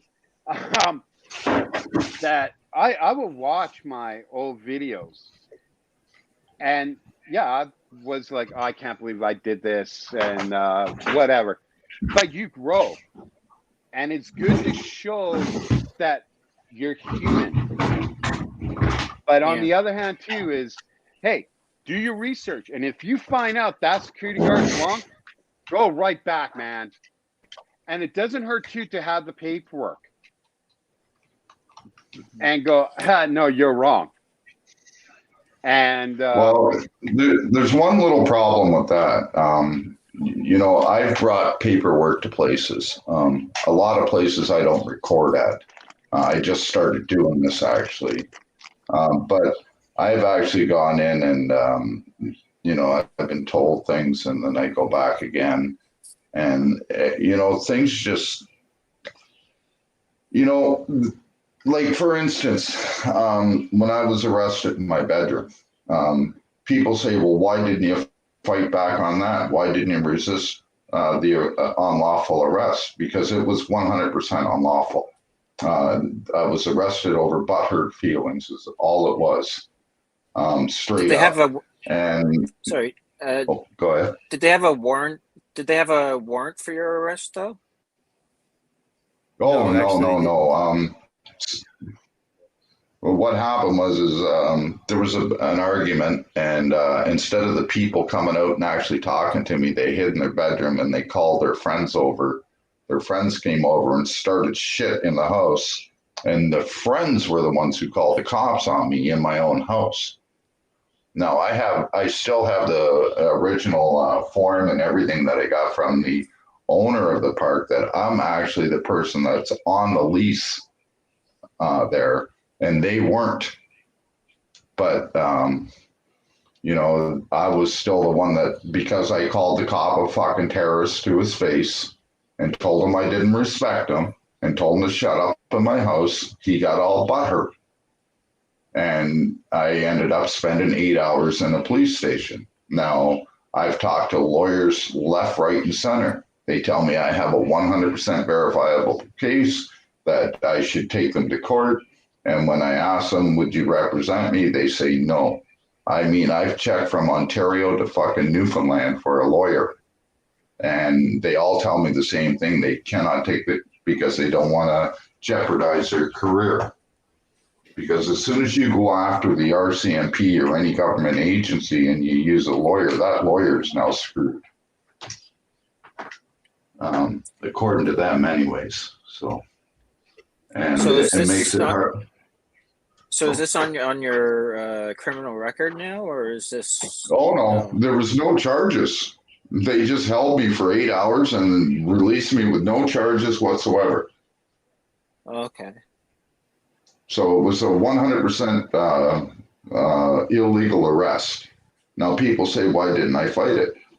The cops, why didn't I resist? Well, the thing of it is that I am now 54 with a heart condition and shit like that.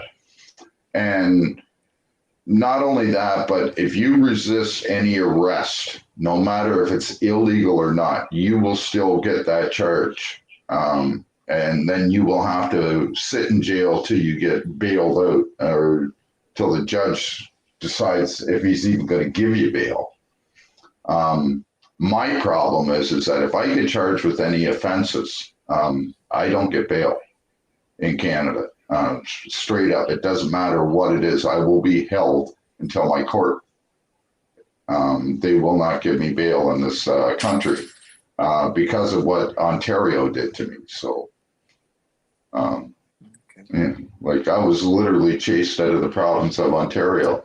I've got charges that I've been trying to deal with since 2000, false charges and that, but I've been trying to deal with these for 21 years now, and they won't let me go to court. And it's, we don't get any help whatsoever when it, for false arrest or anything in Canada. If you get falsely charged, you have to fight that in court. If you want to sue them, you know, you have to have money up front, and then you got to find a lawyer here in Canada that's got any kind of balls whatsoever to fight for your constitutional rights. I don't believe that. Oh, go ahead. Sorry, you couldn't fight for yourself, like because you weren't able to get any lawyers. Well, not only that, but like I live on very minimal income. And this is the problem with in policing today, is that they go after the people that they know that they can't afford to file charges against them or sue them in court and stuff like that, because like I could take them to court right now. The only thing is that like I can even show you, like I got tons of paperwork here on it, like tons of paperwork on it. The Human Rights Act, everything here. And They won't do nothing unless I pay to have my rights served. You don't have any rights unless you pay for them here in Canada, and which is a really bad thing because our rights are God-given and they're protected under the Constitution. But if you want to fight something like that, you have to pay. So basically, what our Canadian government is saying, no matter what anybody tells me right now, and you'd have to prove me wrong, which is going to be next to impossible. But in Canada, you are guilty until proven innocent. You're not innocent until proven guilty. You are guilty till you prove your innocence. The cops will charge you with something. Now you have to prove that you're innocent. It's as simple as that. They don't have to prove that you're guilty. You have to prove that you're innocent. And in order to do that, you need to fight. And even if you win the criminal case and they tell you that you got a civil case, again, you can file by yourself if you have the money. It's a $150 filing fee just to have it filed in court. And then there's a few other fees that you have to pay as you go along. But like, I can't afford that. Like, I can't afford to eat half the fucking time, let alone pay for my rights here in Canada, which I shouldn't have to. So I really don't. This cop, this RCMP from the Kodiak Detachment, Thibault, that's Thiebault. This fucker literally violated my rights, pulled me out of my bedroom for no reason other than he was butthurt, and held me for 8 hours. Now, there was another guy in Ontario that the cops charged him with the same thing, breach of peace, and he was outside on his in his front yard.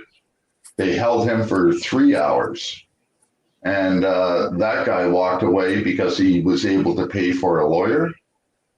He walked away with a $250,000 settlement, and the cop got fired. If I had the money to take him to court, I know that I would win. The video's been out there. I've sent it to the civilian complaint board. They still won't answer me on it. And you only have a year to file a complaint. And after a year, they have what's called statute of limitations for policemen. You only have up to 1 year from the date of the incident to file a complaint. Now, I've filed a few complaints, and if I wasn't on both devices right now, I could probably pull up and show you a couple of the letters that I got from the complaint board where it says that because of the statute of limitations has expired, the cop can't be held responsible, or we never got anything. And what they do is they'll lose it. They'll lose that complaint. And that's why now that it's best that if you file a complaint against the police, that you do it electronically. You don't get a piece of paper and fill out that. And, you know, even if you make a photocopy and send in them a copy, unless it has their stamp on it saying that they've received it, they lose it. And then you come back again, and next thing you know, lost Canadian Rights Media there. Oh no, we lost Canadian Rights Media. He might give him a minute. He might be backstage again there, but oh yeah, that's all right. Here he comes. There he is. There he is. Yeah, sorry. I saw you trying to run away. Yeah, no worries, Robert. So yeah, I can't unless I have the money. I can't even. Just a second. I can't fight for my rights. Yeah. Well, we could talk. We could talk about CRM's got having something money, to say but there. that's a lot of people. A lot of people say, "Why aren't you doing a lawsuit? Why aren't you doing a lawsuit?" You know, yeah. I mean, there's been 2 times where I could have maybe done a lawsuit, But the problem is that it's not the lawyer is the one thing, but, and again, I don't know down like in the Eastern Coast, whatever, but here in Alberta, you do a lawsuit and even a lawyer could say, yeah, it's a slam dunk, you know, this and that and everything else. It could take years for it to be settled in court. Years. Yeah. Then even if you win the judgment, then you have to fight to get that judgment.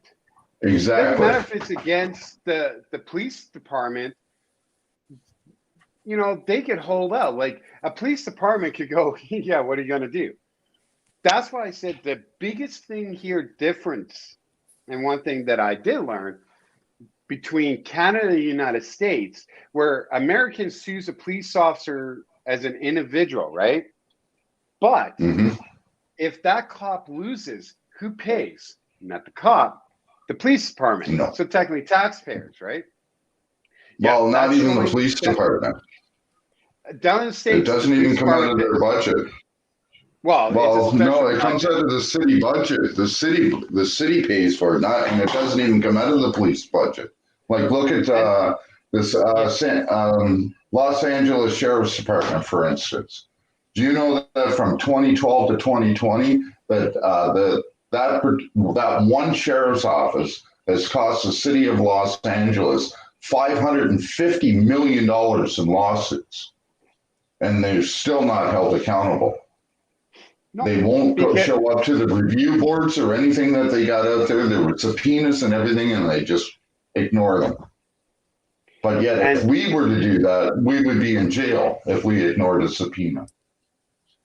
You know, so, you know, they say that we're sovereign citizens by going out there and saying, I don't answer questions and this and that. They call us sovereign citizens right away.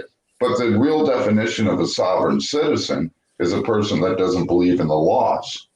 And that's exactly what the police do, is they don't believe in the laws. They try to enforce them, but they don't believe in them because they think, look at how many cops, look at in the States, for instance, there was a cop that got caught drunk behind the wheel of a police cruiser while he was on duty, passed out. They had to smash the window and everything. Do you know that cop never got anything? And he's still a cop in the same division because they said that they couldn't charge him with anything? Well, because he was probably going to say because of the mental health, you know, depression, working as a police officer. And yeah. But here in Canada, the thing is we can sue a police officer as an individual. And if you do win, it'd be up, they have to pay. So again, you know, if you really want to, but the problem is that good luck. I mean, you think, oh yeah, I won. Oh, they're not going to pay. Well, I'm going to petition the government to have them not have a driver license. Well, they could turn around and go, I need my driver license because it's my livelihood. Guess what? They win. Yeah. Right. So yeah. So a lot of people like, you're not suing, so they're not learning a lesson. And I go, hold on for a second. Lawsuits, it's not the biggest thing. Right? So many people are like, oh, you're going to be chicken and you're not going to do a lawsuit. It's so different here in Canada than down in the States. But two, learn a lesson, really. I think the biggest lesson they're going to learn is, number one, you've got them on camera looking like a fool and embarrassing themselves. I think that would be the biggest lesson, because the thing is out there. A lot of people think, oh, you know, like, I mean, as I said, you know, I had a video just got removed yesterday. It's not the first time I had a video removed. I've had haters actually attack one day 20 videos, and out of the 20, 3 got removed. And I'm just like, but the biggest thing is this. They think, oh, the only platform you have is YouTube. No. Some videos that you don't see on YouTube anymore, they're on my Facebook. I did start another site, but now I have TikTok, so I could show. And there's so many another good different platform platforms. to use. Yeah, and one of the better ones to use right now, Rebel News and people like that are getting kicked off of YouTube. What they're doing is they went over to a site called Rumble, and there you can speak your mind. You can play music, everything over there on that channel, on that platform. It's not like YouTube where they censor you with everything. If you play a song that's copyrighted, they pull your stream right away, and that they don't do that shit over there. They believe in free speech and that too. So I'm starting to work. I'm trying to learn how to use to be able to upload and stuff like that onto Rumble. I am on Rumble. But I'm also on BitChute also, which is another platform that you can use that allows free speech, more so than YouTube and that. So, Well, I do quote unquote have a channel on BitChute. I just didn't like how the platform is set up. The other thing too is what a lot of people don't know is YouTube used to be the exact same way, but you have to understand you're gonna have, like, as soon as these platforms get big, the biggest thing is that they're gonna have politicians, you're gonna have the music industry and stuff go after them because of all this. yeah. And so they're good now, but just like YouTube, oh yeah, it was great, but we can't just Wait go, 5 years. look what YouTube's doing, censor. But the thing is this, YouTube was never like that. When they say, oh, like the one cop, oh, congratulations on your 3 likes on YouTube, or oh, you're making so much money on YouTube. You don't make money on YouTube. Hell no, you don't make money. Not like it used to before Google bought YouTube. Yeah, people made money on YouTube. But the thing is because of the pressure of, the private sector, the public sector, and they start looking at stuff. And the thing is YouTube go, okay, we're making money. We got to keep these people happy. So we got to change how our platform works. And so we just can't say YouTube is censoring us. You have to understand the pressure that YouTube gets too. And yeah, I could say, oh, I'm so upset they censor me because they removed this one video. Yeah, guess what? This lady thinks she won because that video's gone. Well, number one, it's an old video. Number two, she's in my intro video. So there you go, lady. And number three, I have these other platforms that I know I can use and I kind of like, but that video is never going to go away. So no matter what. But the thing is, it's like, I have to look at it their way. Are they censoring us? Well, yeah, but it's the pressure. Now, the thing is this. I tell people, people like, we have free speech, or here in Canada, freedom of expression. Look, they're trying to censor us. They're not. The thing is this. You have to realize it's a private platform. Yes. It's just like going to a private business. You walk in, they go, oh, no, we don't want to serve you. They don't have to give you a reason, except for that one video at Milton's where the owners actually punch and attack this disabled guy because of his service dog. That's different. Yeah. But the thing is that, they could just turn around and go, yeah, no, right? Because you have to realize they're not censoring. Understand where YouTube is, of the pressure that they have. They get a lot of pressure. They have to make sure, because if they don't, guess what happens? YouTube could get shut down. They could get fines. They've had to pay fines in the past. So you have to realize they get it too. Now, for us to get the message out, great. We have these so much social media that we're able to get the word out. And it's great. I mean, can you like, as I tell people, remember back in the 80s, like 80s, late 80s, 90s, you know, people had camcorders, right? And even as a kid, you see someone with a camcorder, including like the news. What do you always want to do? You want to run in front of that camera and go, "Hi, Mom." But now, this day and age, right? I know I use that saying, this day and age, but people see someone with the camera, they don't go, "Hi, Mom." They go, "Freak out, man, Mom, this guy has a camera." Why? And I've told people, I'm like, what happened to the day when we used to say, "Hi, Mom"? Now, you know, oh, you know, you could be staking out this place. You could be this and that and everything else. Google Earth, I could get more information off Google Earth than me standing here. And if you think I'm planning to do something to your business, you think I'm going to be stupid enough to stand in the public so you can see me with the camera? Don't you think I'd be in a vehicle hiding and recording? Like, hello, people, smart it up. Now, the thing is, and so going back to lawsuits and teaching, the thing is this. Complaint boards, yeah.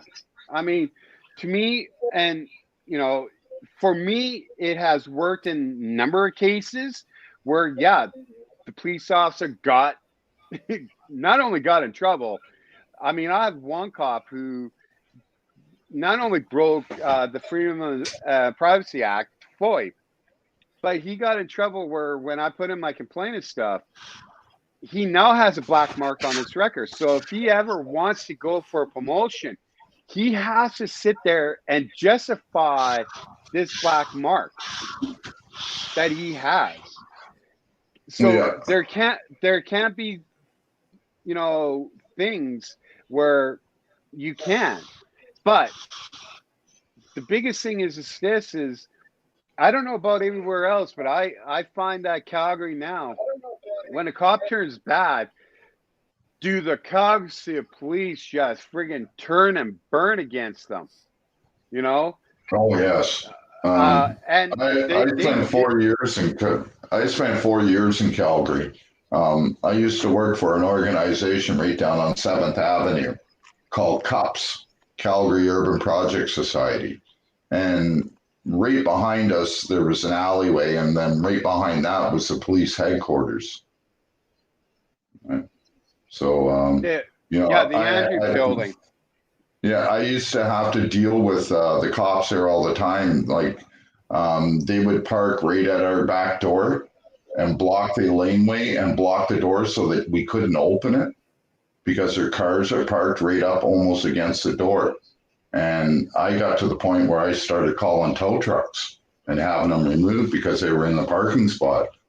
And they didn't like it. And so, you know, they harass me just because I'm trying to, you know, keep the building safe. For one, we in the building, if you know cops, where it used to be, the main floor was like a drop-in center, and then on the top floor was the family resource center where kids would come, and in the basement was the health clinic, and they're blocking an emergency exit with a vehicle. So if there was a fire, you know, they got to come out. The health clinic would have, you know, they come out their only front door. They can't use the back entrance. And then the rest of the building, the other 2 floors, would have to come out their front. What if there was a fire in the front of the building? Everybody's fucked now because they can't get out because the cops are blocking the doorway and that. And, you know, it got to the point where I just, if I'm not mistaken, it was Buster's Towing I had on speed dial there. And you know, I would call them every time. You know, they would just park there, and I'd tell them, you can't park here. There's a sign right there. It's an emergency exit. You're blocking the doorway. People can't get out. It's a fire hazard, blah, blah, blah. Make me move it. And then they just walk away. But if we were to do that, our vehicles would be towed. So I said, fuck it. You know what? I made the call to the staff sergeant over there, and he said, well, there's not much we can do about it. We can ask him not to do it, but that's about it. I said, well, if it happens again, I'm having him towed. And he didn't believe me. Well, he came running out when Buster showed up, and they started loading the fucking cop car on the back of the tow truck. Right behind the police station, but it was in the public laneway, blocking a fire exit at a fucking health clinic of all places. And they didn't like it. I got harassed like crazy. And, you know, I was smoking, got off work. I'm legally allowed to smoke pot back then for medical reasons. The cops used to stand in the laneway and watch me smoke pot all the time. They knew I had a card and everything, but because of that, I got off work. I walked across the street to Olympic Plaza, lit up a joint, and I got surrounded by 6 bike cops. And when I finally went to court, I said, you know, I kept fighting. I said, not guilty with an excuse, not guilty with an excuse. And he wouldn't accept it. And then he finally said, well, what's your excuse? I said, I'm legally allowed to smoke marijuana. I have a card right here. And the bailiff come over, grabbed the card, took it to the judge. The judge looked at it, fucking pulled a pair of scissors and cut it up. And he goes, I don't recognize this. $250 fine. Get out of my court for smoking a joint in public when I was legally allowed to.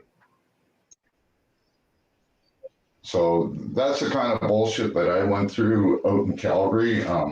You know, I used to teach a course at the Calgary Drop-In Center. It was a job search technique course. I used to teach people how to write their resumes and cover letters and that, and how to go to interviews and that to get the job.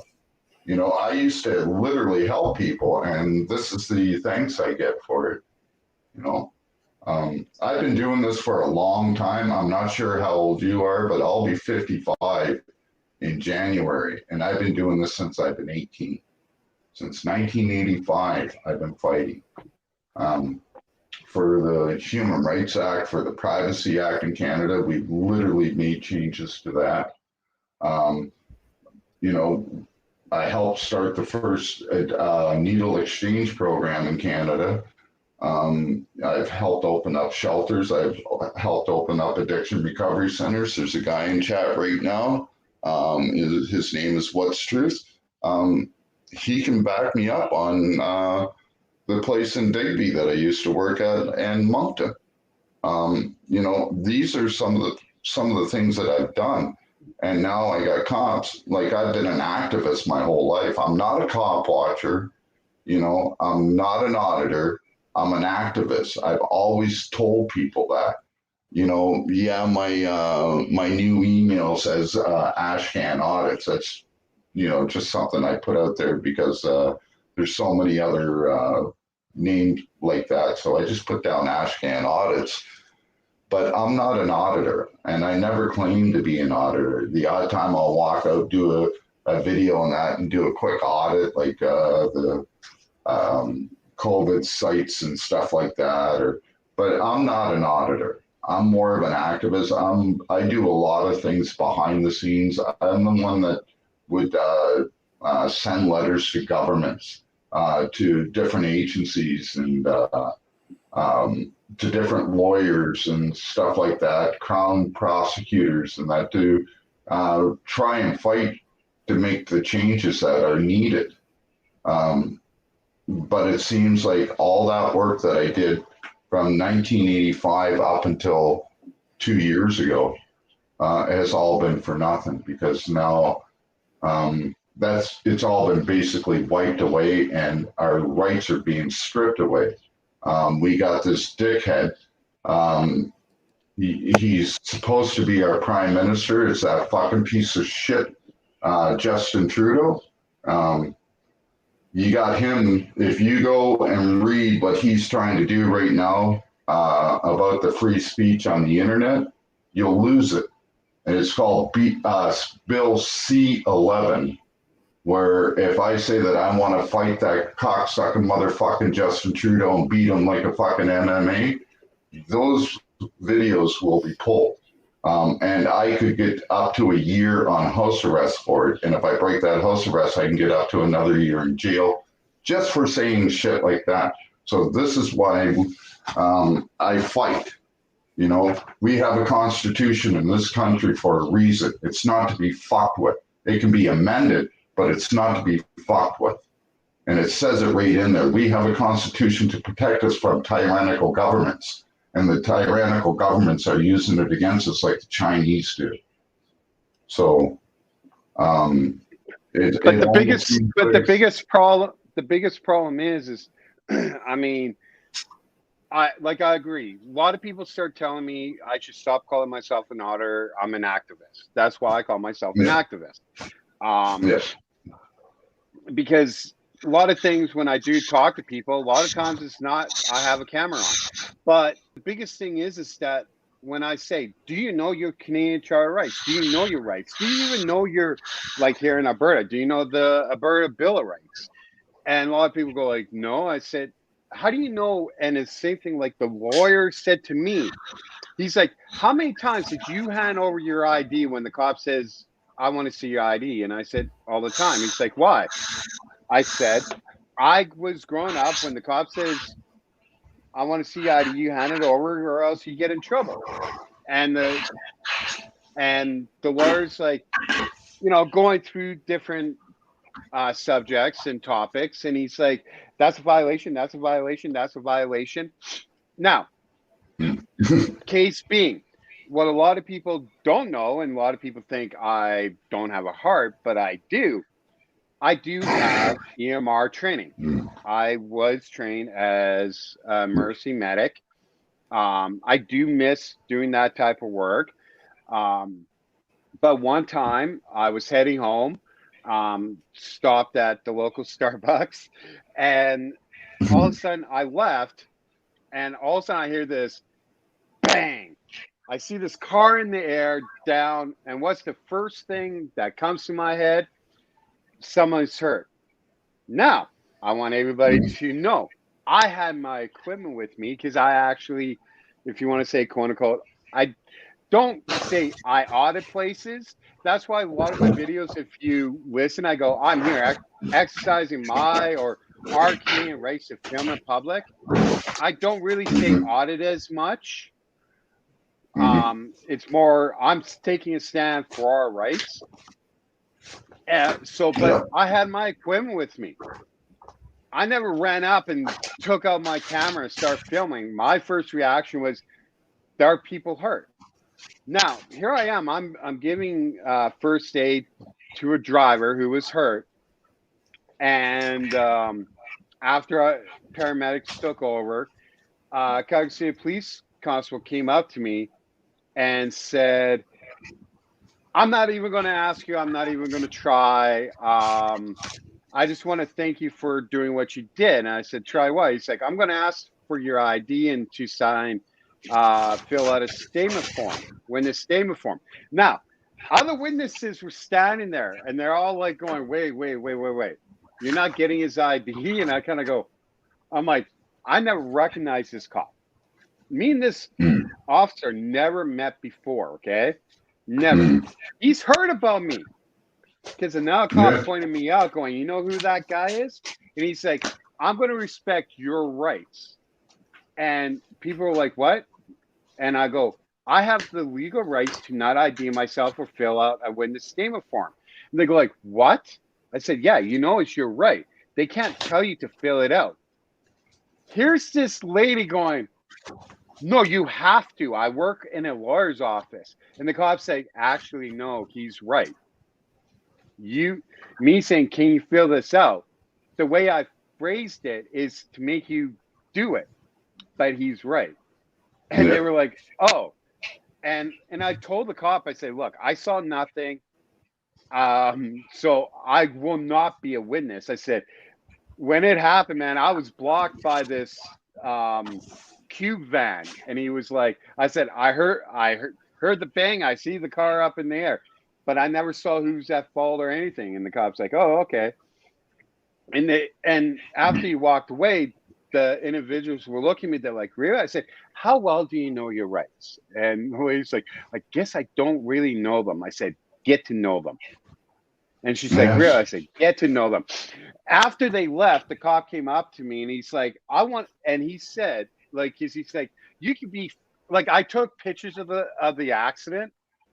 Again, they weren't put up. It was so bad. The reason why I took it, because this guy's passenger car door had a hole through it, like from this minivan, and everybody survived. Like it looked like at least someone should have been killed. That's how bad it looked. And like I was taking pictures, and even when I was taking pictures, the one cop's like, hey, you can't be standing there. I'm like, hey, no, sorry. And the one cop's like, no, he was helping. Just let him be. They're like, but it's a crime scene. They're like, are you almost done? I said, yeah, I just want to get one more quick picture. Yeah, go ahead. But this cop came up to me. He's like, I respect what you're doing. And I'm glad that people are knowing their rights. He's like, before I became a cop, he's like, I always want to be a cop. But before I became a cop, I actually went to university and I actually got my psychology degree. And I looked at him like, really? He said, yeah. And he said, me having this and being a cop has helped me out big time. And he's like, but there are people like you that are showing bad police, because he's like, there should be police officers should not be on the street. And I said, and I agree. And he's like, what would you rather show? And I said, I'd rather showcase a good police officer versus a bad one, because those who are good should be showcased. And he goes, thank you. And he's like, what? And then he said, why did you not film this? I said, because of my medic training. I could film it, but can I really stand there knowing that I have the training? Sure, I'm not governed by any laws that I have to do it. But do you think in a good conscience, that I will let it just not do anything? I said, I can't. I'm sorry, life over me recording. And he goes, and I expect that. And so for us being activists, I mean, we're all activists. When it comes to our rights, we're all teaching people about our rights. Yes. So what happened there? Sorry. We don't have free speech. Under the Canadian Charter of Rights, we don't have free speech. We have the freedom of expression. Now, even with that expression, as Shane said, it plays a very touchy subject. I don't want to use the guy that ran for mayor in Calgary and he lost a $2.5 million lawsuit for hate speech and stuff like that. And he's one that will turn around and say, I wish I had that video ready for you. Kevin J. Johnson says, freedom of speech. Kevin, under the Canadian Charter of Rights, you hate speech. That's not expression. You and Kevin J. Johnson. Now, when it comes to here in Alberta, with the Alberta Bill of Rights, we have freedom of speech. But the thing is and I tell people, it depends on which way you're going to go. I'm protected of speech here in Alberta if I use that. But if I use it as a Canadian Charter of Rights, we don't. So for a lot of people, yeah, we don't have free speech here in Canada. We have the right to express ourselves, but we are limited of how we're allowed to express ourselves. And the biggest thing is this. Yeah.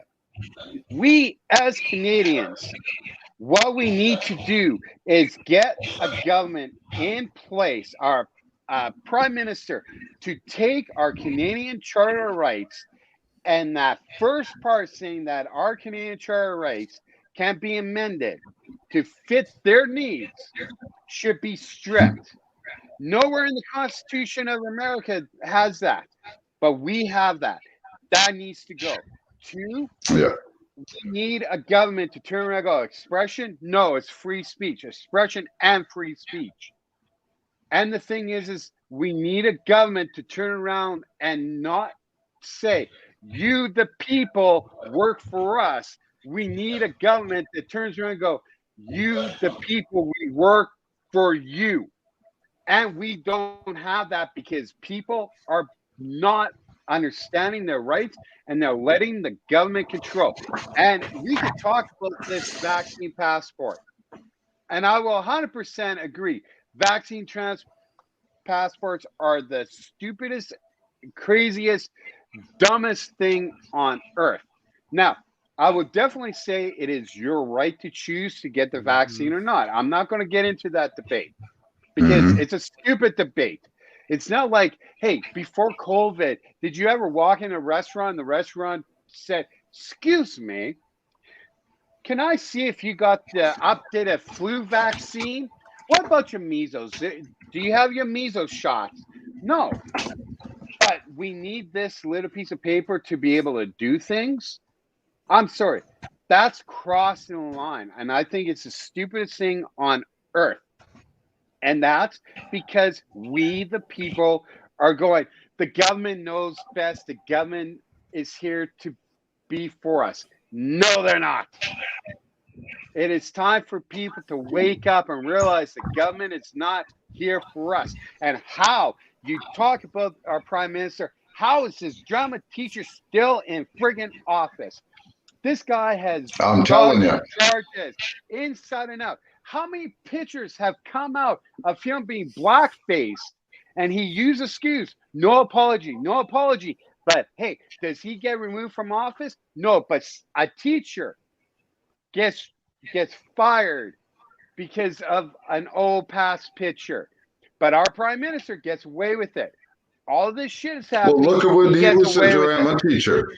Look when he was a drama teacher out in fucking Vancouver. And this is out there on the record. And if anybody wants to go check it out, you can. When he was a drama teacher out there, he was literally having sex with one of his students, which was 17 years old, which was underage.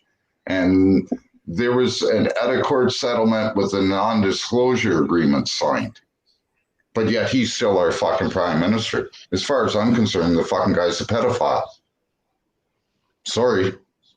And this is what we have running the country. You know, the guy takes $1.5 million of Canadian taxpayers' money to redo his cottage. He spent an extra money, over $3 million a year, to have an extra security force at his cottage, even though we pay for a security force at 24 Sussex Drive, where he's supposed to be residing while he's prime minister. You know, and then there's also the security detail that follow with him and drive him shit. So there's more money. We're paying over $10 million a year just in security for him alone. That's not counting all the transportation, the planes, the fuel, anything like that. And not counting his wages. You know, and that's all coming out of taxpayers' money. And yet we got this fucking goofball fucking piece of shit running our country, robbing us blind, and now he's trying to change our constitution. And the worst part is we're going to be paying. So as soon as we get him out of office, he's still going to be making money off of us. I'm sorry. The politicians are making way too much money. They're like, oh, look, we work a lot. I'm sorry. If a teacher has to have a part-time job, I'm sorry, I work 2 jobs myself. The thing is that if a teacher has to work 2 jobs to support themselves, they're a teacher and they're not getting paid what you get paid, I'm sorry. A politician getting paid at the start over $100,000 a year? No, I'm sorry. That is bullshit. It's the same thing. Look at the city of Calgary mayor. Our city Calgary mayor makes more money per year than the Toronto mayor. Yeah. Like, hello, and there's a pay increase coming up here in Calgary. But they say, oh, we don't have no control over it. Bullshit. No. Oh, Ginger. It's good to see you, brother. Sorry, we've been... Somebody no problem, man. Somebody had a no question. problem. there, Ash? I think What's that? Not really a question. It was just a comment on the money the politicians make. I think they should all start at minimum wage and have to go through reviews like everybody else at any other job. I worked at fucking Costco for 14 years, and I had every so many hours, I had to make sure my review was up to par in order to get a certain amount of rate. Why can't we, you know, all our politicians should have to go through the same thing. Start at minimum wage and work their way up. There shouldn't be funding. That's just my thought on that. But CRM, good to talk to you. I haven't talked to you in a long time. I've been up on your panel before. Is that me that's echoing, or is that coming through somebody else?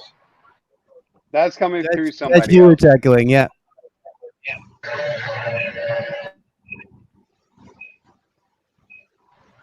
No, that's not me because I wasn't talking. Yeah, I'm actually gonna shut down one of these units here. Might be you, Ash, yeah, because you have the two going. But anyways, that's better. Sorry, That's better. CRM. Yeah. This one. We haven't talked in a long time. I've been up on the panels before when you were doing them with ET and CRR and shit like that. I used to listen. It was one of the reasons why I started doing what I'm doing. You guys started to motivate me, and I'm new at this. I've been following for a while, but if you check it, my channel is Big Red Ogre. I've got a couple of videos and shit out. If you can take a look at them and just my emails on the thing, give me some advice. I think I was unlawfully trespassed from the Bayview Village Mall. It's got an LCBO in it. It's got a public library and post office. And I was out in the parking lot filming. And security didn't even talk to me. They just walked around me, called the cops, and the cops pushed me off the property. They literally threw the trespass notice at me. And when I didn't take it or touch it, and it hit the ground, he said, "Oh, now I'm going to charge you with littering." And I'm like, "Dude, you fucking threw it. Charge yourself." But I got a couple of videos of that. And then this week, I was at the Government of Canada building, Young and Shepherd area. And security came at me trying to tell me it was private property. So I stayed in there. I didn't confront it too much. I'm a single dad, so I got to be careful about pushing things too far and getting arrested. I don't mind if I get arrested. I'll take it and go and stuff like that. That's not a problem.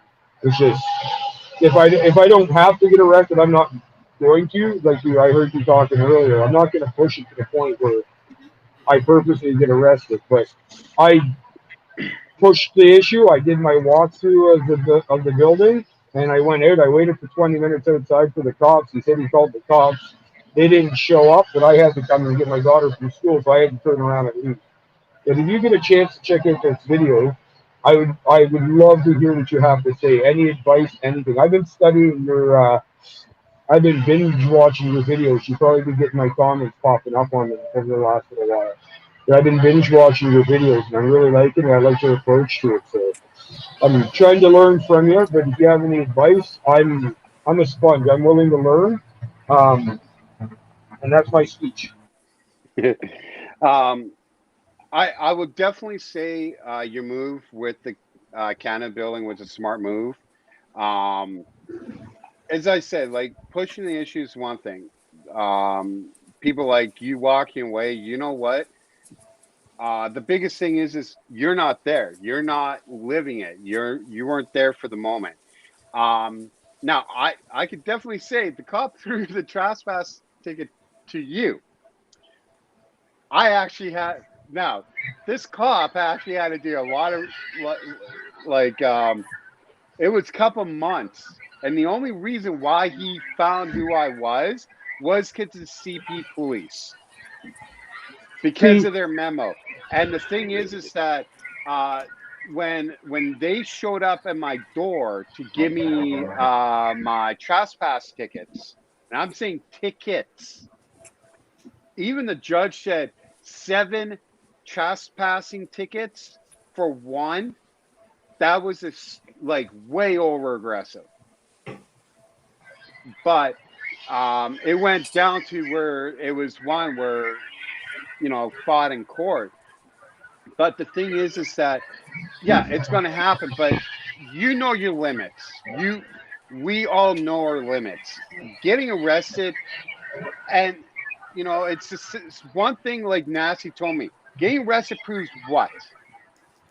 Could prove nothing unless it was an unjustified arrest, and you could not only show it, but it really looks like it was an unjustified arrest.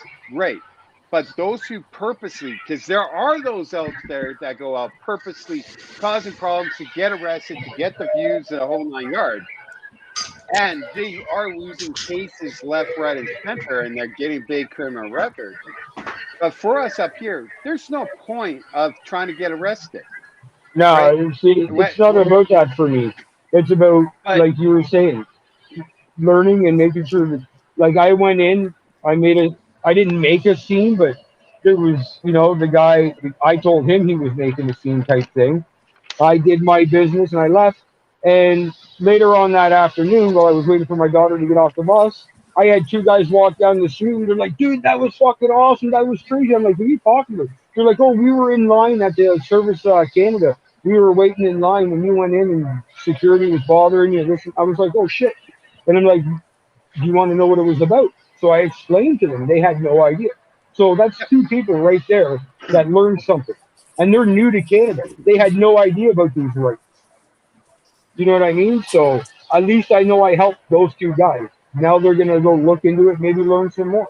But yeah, I get what you're saying. I only push myself to a point. But what happened at the mall that day, that cop and I have a history. The first time I dealt with him, and you go and watch, I don't have too many videos. So if you go and watch all my videos, you'll see that he tried to give me directives one day and I blasted him. And then the very next day, he showed up on scene to a car accident and he was really cool with me. So when he showed up at the mall, it's my own fault. I was like, yo, hey man, how's it going? It's good. Do we know each other? And he started off being pretty decent. But once I saw the look in his eye, once he realized that he could get me off the property and kind of push me around for what I did to him, he was going to take advantage of that. Well, Yeah. Now the biggest thing is so if I'm not gonna say I don't like showcasing. I will answer that in a second. Showcasing other people's videos. It's not like I don't like to. I don't have a problem to if it's a good justified thing. The biggest thing is this. Everybody knows this street church pastor, and again, I'm using air quotes, pastor, Art. Okay. He has old videos. Okay. One was when he was in West Edmonton Mall. The reason why I started showing this, it was number one, he calls himself a pastor and he uses a lot of hate speech. You SS, you got this and that and everything. I'm like, that's technically hate speech. You're like at the West Edmonton Mall and the videos there. He's telling this security guard he's an SS soldier. He's bringing in, you're a Nazi and this and that. I'm like, dude, pastors are supposed to be loving, caring individuals. You're saying, and then he tried to stand his ground and saying, I have right to take pictures and film inside this property. It's open to the public. And security's like, no, we're telling you cannot. And he's like, no, you can't do that. That's against my charter rights. That's against my rights. And I go, that's where you're wrong, dumbhead. They're actually correct.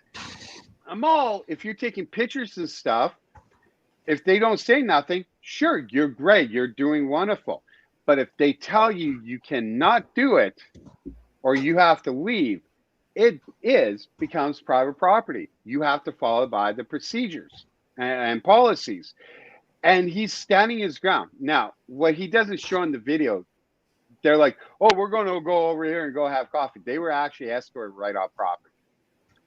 The thing is I was trying to show, like, hello, we don't have those quote unquote rights. It could be open public, but if they tell you to leave, you have to leave. Now, when it comes to post offices, can you legally, no, let me finish before I lose my train of thought. If you believe you have all legal rights to go in and film a post office, think again. The thing is this, a lot of post offices, let's say in a Shoppers Drug Mart, it is run by Shoppers Drug Mart. They're actually just licensing, or Canada Post is licensing out that space where the employees do it. Now, a lot of people go, like the Madison Hat, there's a post office there. Can I legally go and film inside there? According to legal advice, no, we do not have section 7. And if you actually really read section 7, what this down in the States say, it's this. A lot of people, a lot of those auditors that use section 7, they actually don't fully read what it actually says. They said, you're allowed to, what they're trying to say, but it actually says with permission. They don't fully read it. Because what they do is they're going into a certain area where section 7 isn't covered. And that's the problem. Some of those auditors that actually go and film inside down in the States to film inside a post office, and they say where the PO boxes are, they're fully covered. That's why they don't get in trouble. The ones that go into the retail area, that's where it does not get covered by section 7. But here, by legal advice that I got, like the Madison Hat, now, let's say if I could, they were limiting people coming in because it was actually a very small one. According to legal advice, no, you cannot in Canada go and just film inside a post office. Now, people have had body cameras and did quote unquote business and never had any problems. That's fine. But you cannot legally, if you're doing the activism, auditing or whatever, you can just walk in and just say, I'm just public filming, I'm allowed to. No, you cannot. All right, good. You answered one question with that about the post office for me. Now, you were mentioning about a mall, like you did answer some questions. So you said the mall, it's got the post office and it makes it so. What about, I know you live out west, but what about here in Ontario with the LCBO and the public library? If that is inside the mall and the only way to access into those stores is to go through the mall, does that not make that not the individual stores, but the walkway from the parking lot to that government entity, which is the public library or the LCBO, doesn't it make that area a public area? And therefore, no, it doesn't. What about the driveway outside? No.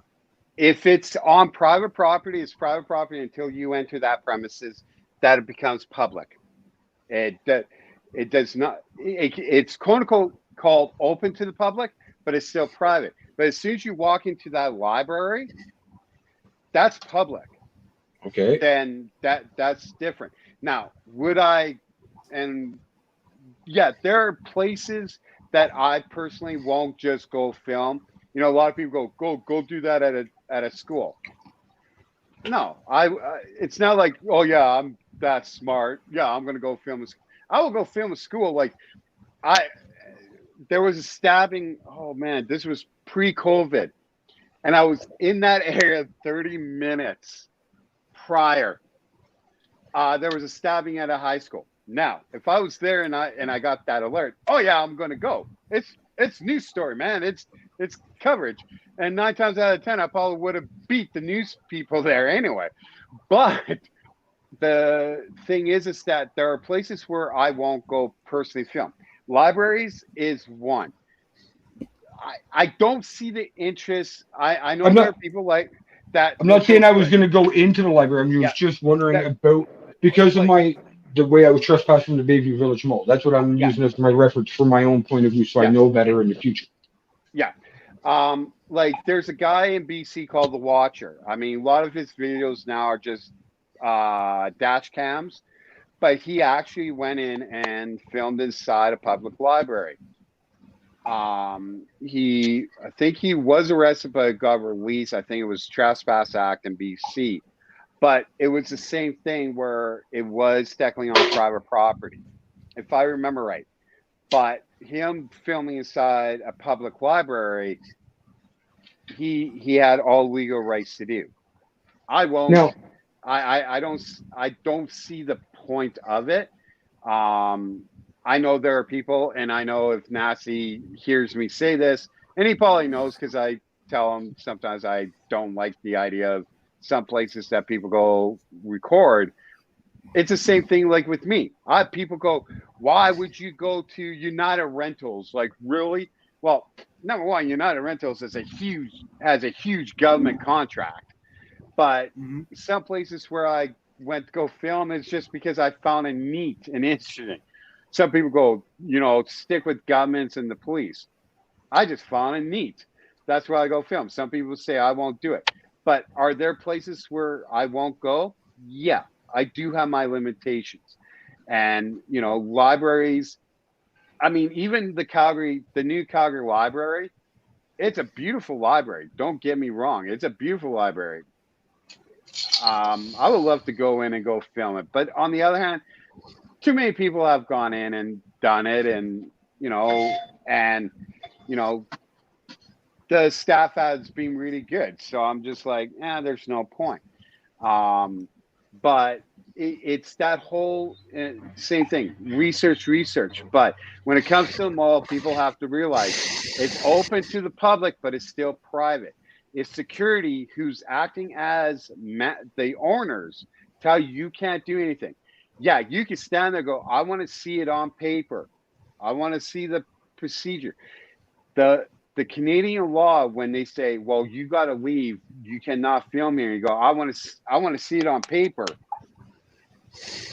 They are acting under the law called good faith. They don't have to show you. It's a versus when I tell a security guard, go, I want to see your security license. And they go, I don't have to show you. Actually, the paperwork here says you have to. It's an act. If you don't do it, you could be seriously in trouble. And yes, a lot of security guards have been realized. That's why Paladin does not like me. I cannot call the Paladin office in Calgary because they do not like me at all. Because they had to move a lot of their security guards because of what a lot of their security guards were doing because it made them look bad. But if they're telling you something's under called good faith, and they don't have to show you. If they tell you, no, you cannot do it, and they tell you leave, you have to do it, or else, you get trespassed. Now, the biggest thing that me and the legal advice have kind of not wavered back and forth, but I go, the legal right of arrest by a security guard here in Alberta, as I said, it is province to province. That's why I tell people, do your research. You say you're in Ontario, look up the Ontario Security Act. Read it. Know what they can and cannot do. Because can I just interrupt you here for a minute? I'm just looking over the law here. And there's one thing that I'd like to point out. I'm just going to read this. It's just it's a bit of a paragraph, but it's to do with photography laws here in Canada, especially what Angry Ginger was just talking about. And it says, in particular, we wish to state that it is not a criminal offense for individuals to photograph or film police officers as they go about their duties, and that police officers are not allowed to confiscate a person's camera or recording equipment, including phones, force them to delete images, or otherwise prevent them from taking photographs or filming in public places. We also wish to clarify the law when it comes to taking pictures or filming on private property that is open to the public.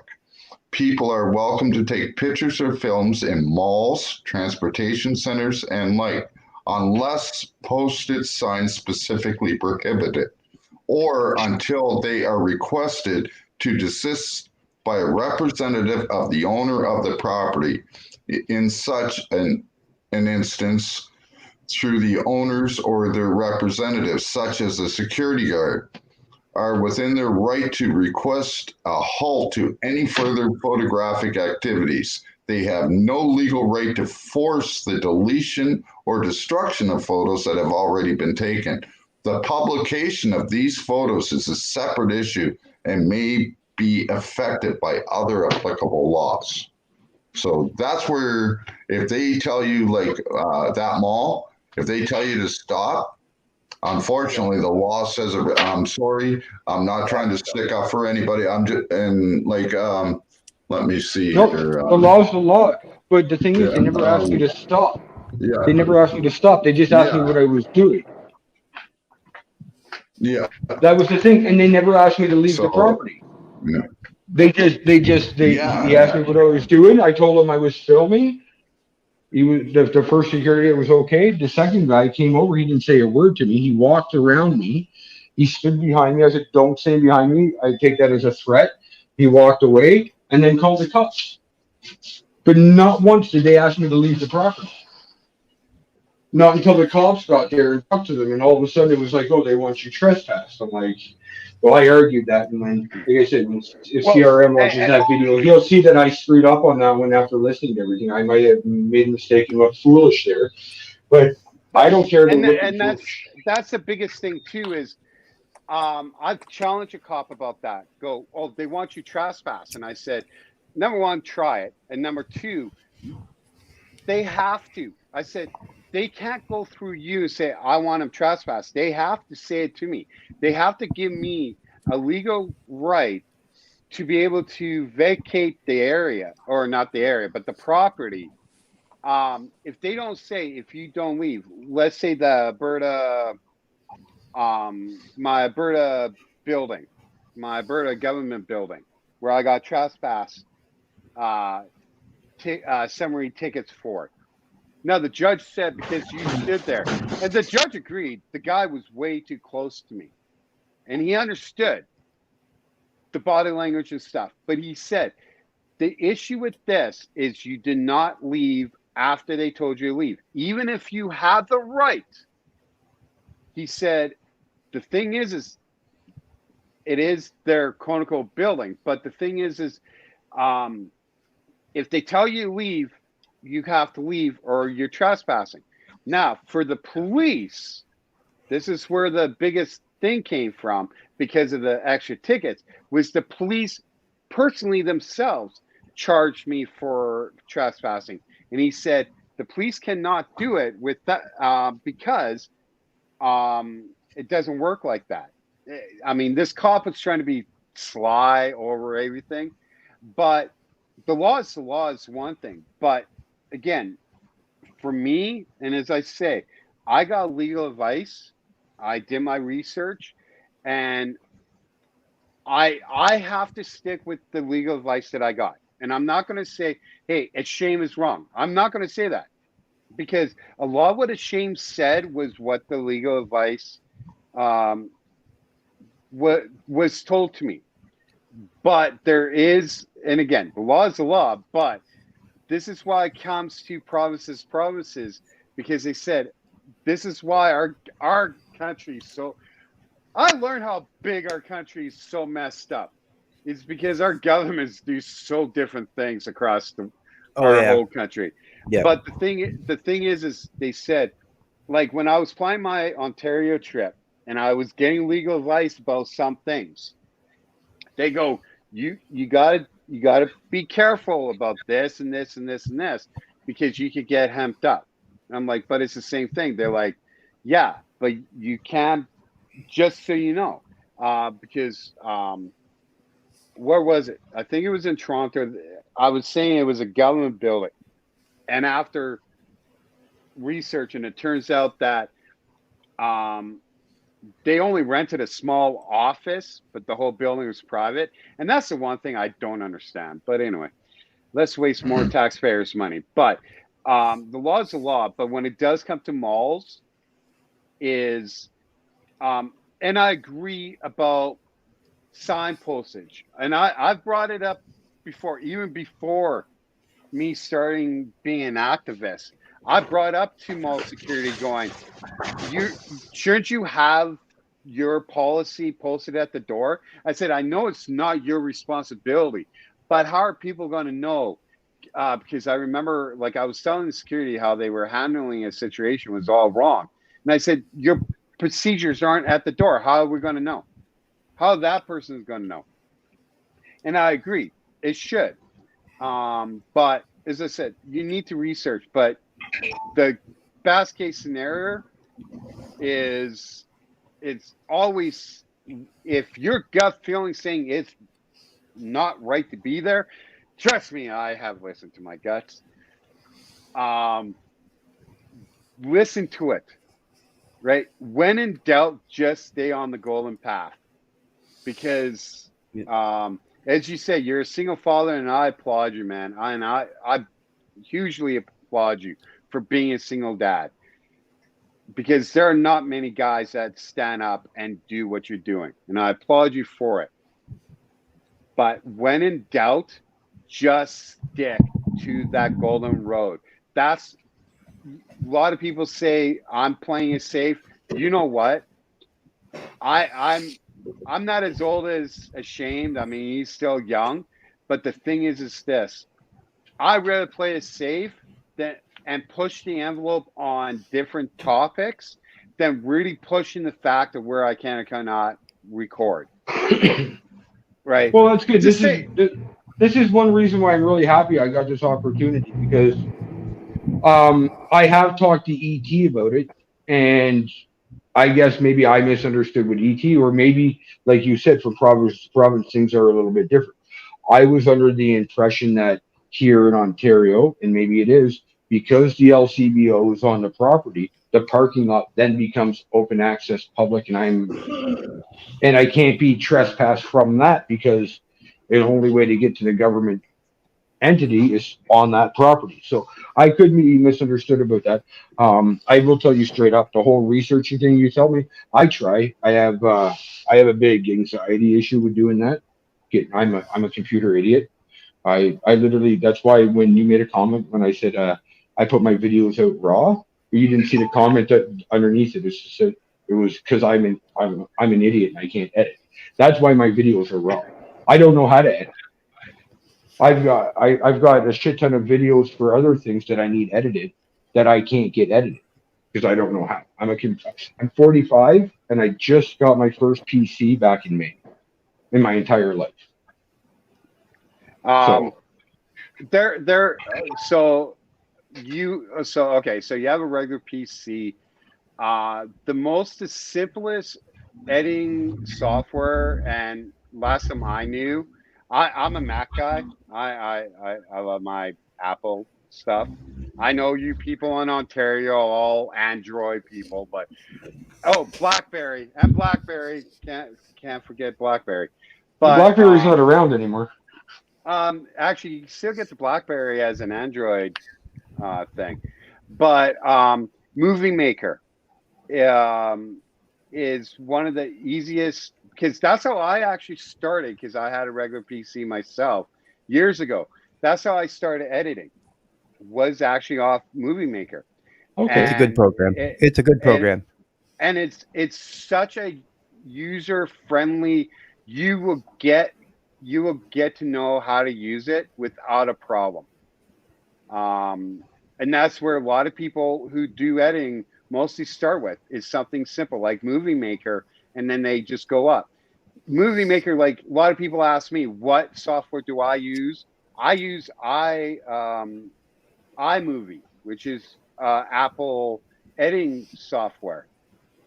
I enjoy it. I don't need to spend money on fancy editing software. Yeah, I don't need any. I had a friend come over and download, because does video editing, and he tried to teach me on this thing called DaVinci Resolve. But man, like I said, if it was a car, I could take it apart and put it back together. I could take 6 different models and makes of cars and build a car out of it. You put me in front of a PC, my brain shuts off. I just And here's the thing, right? I'm just a little bit younger than you. Okay, just a little bit younger. I'm not saying I'm the smartest person when it comes to technology. I know how to get through things. But the biggest thing is this. Don't let your anxiety overtake you. Don't. The biggest thing is for me, there are times where like I do suffer from depression.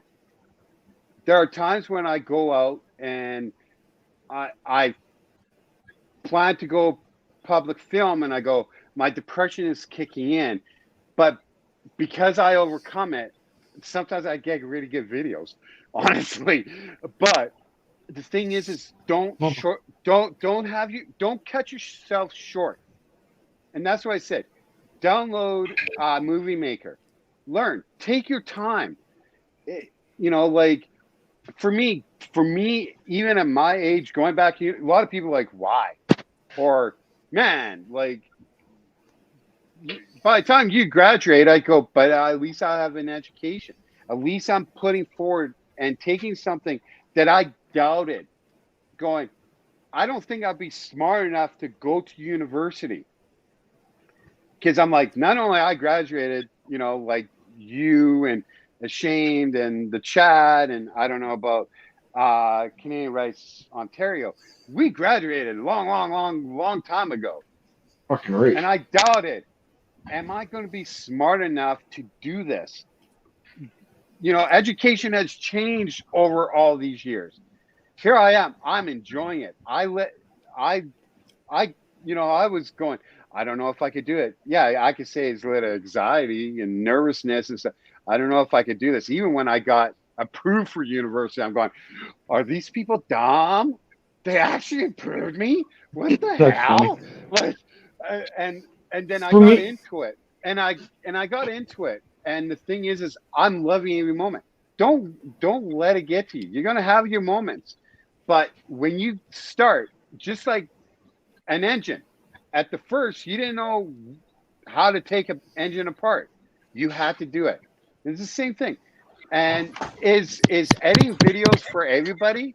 No. But if you learn to edit some, to cut out even embarrassing moments where you just stand there going, la-dee-dee, waiting for the cops. Oh boy, all right, bad boy. What you gonna do? Right? Be able to edit that part out so people go, man, he's losing his mind. At least you could do that. See, I kind of think it's funny. I would leave that in. Like if you, I know, like I said, we just started talking, but if you go and watch that video of the government building, it's in 2 parts because I just do it on my phone and I have issues with my phone and stuff, right? So if you listen, I'm talking to myself and I'm talking about the building and this. I don't care. I'm a guy that I can talk for you. You ask Myron if you ever get on Myron's show or whatever. Sometimes I get stressed out. I'll hop on his show. He'll ask me one question and I'll talk for an hour. And I don't even realize I just babbled on for an hour. So I don't care if I do that on the video. I really don't. And if people want to listen to me babble on, then they'll do it. If not, then they'll fast forward to the interesting parts or whatever, right? For me, what I want to do with the editing, my biggest thing is just to add a little intro and be able, and I know it sounds very simple, but this is how little I know about anything when it comes to technology, when it comes to this shit. Is I just want to be able to put like you, all you guys have sub, like, and subscribe, and maybe like, oh, here it comes, here comes somebody, like little things throughout the video. Other than that, I honestly believe in leaving them raw. And if I fuck up, I fuck up. I don't care. That's why I'm happy. That's why I'm happy that I'm talking to you, because if you watch that Bayview Village Mall video, I have a feeling that with everything you just said, I might have screwed up. And if I did, then there's no sense me going down to the Human Rights Commission and filing a complaint about being unlawfully trespassed if I'm in the wrong. And if I'm in the wrong, I'm big enough man to say, hey, fuck, I fucked up. I'm in the wrong. Yep. And yeah, so, we're human.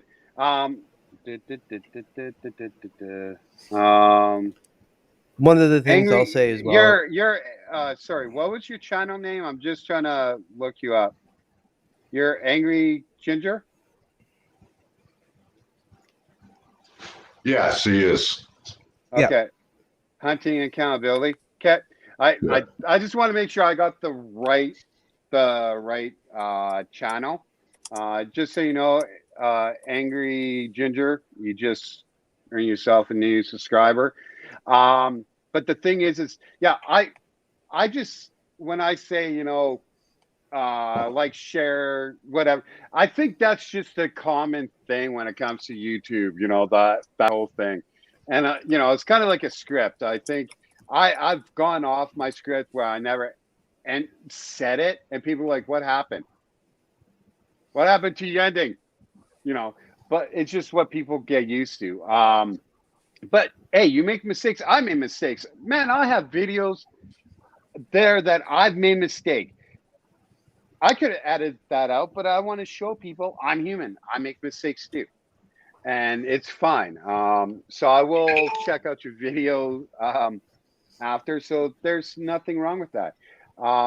Now, does anybody know what happened to Canadian Rights ET? No, I don't.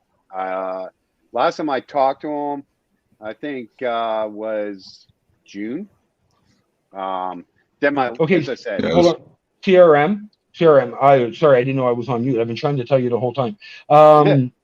I got two channels. So my Angry Ginger Hunting and Accountability. I also do online child predator hunting, and that's what that channel's for. I've only got two videos. That's where I need to learn my editing skills, is for those, because there's a lot of stuff I can't put into videos. That's my issue. My auditing or activism, whatever you want to call it, where I call it accountability. I just hold everybody accountable for their actions. That's the Big Red Ogre. Big Red Ogre. Ogre, OGRE. And those are the ones where I've got the government of Canada, the police stations. Like, I've done 3 police stations where I've just walked right into the police station instead of filming and audit and doing all that. So Okay, well, Yeah. guess what? Now I'm subscribed to both of them. And the thing is this, like, I'm gonna also watch your child predator hunting channels too. Like Justin Payne. I like Justin Payne. There's some where people say he kind of entraps people. I said, if you actually really watch, he doesn't. no, see, I study him all the time. He's awesome. But the guy who started everything, he doesn't do it anymore, and he was in Calgary. Frig, his name just slipped my mind. I know who you're talking about. Now, before he left Calgary and went to BC for work, and this whole creep catcher stuff, because it blew up. And the thing is there was people taking creep catch, and they really was making it give a black eye. And same thing with us as activists. Yeah, there was a couple guys auditors in the States that did a bad job at giving the hunting a black eye. Like you said, but there's not a whole lot here in Canada. And a couple of years ago, I started helping out the guy in Toronto, and then my wife, who's now my ex, got in the way of that.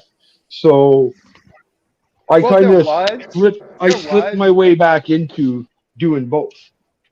Well, there was, but the problem is that number of the quote-unquote creep catcher charters or chapters or whatever, a lot of those individuals got charged and arrested for going over and beyond. Like the one thing, and I wish I could remember the guy saying this, is because his viewers were trying to, because they were contacting me, they were, what I was told, gang, they were trying to say, because I was a big fan of his, because I love how he done things like "you're dumb, bud." People were like, "You need to team up with CRM. This be great. He could film you." And the thing is I was like, I'm like, that would be so cool to learn this. Now, would I be able to be a quote unquote predator catcher? Probably not, because I will probably, if I ever meet them, I probably will not. I'd rather not just go, "You're dumb, bud." I'd probably be like, "I want to Yeah. punch your effing lights out," So because I think CRM. Yep. So this is if I don't know if Ashkin was there, but when I first premiered that channel, my hunting and thing, I did a live kind of premiere of the channel and my first catch and stuff on the Dirty Mike show.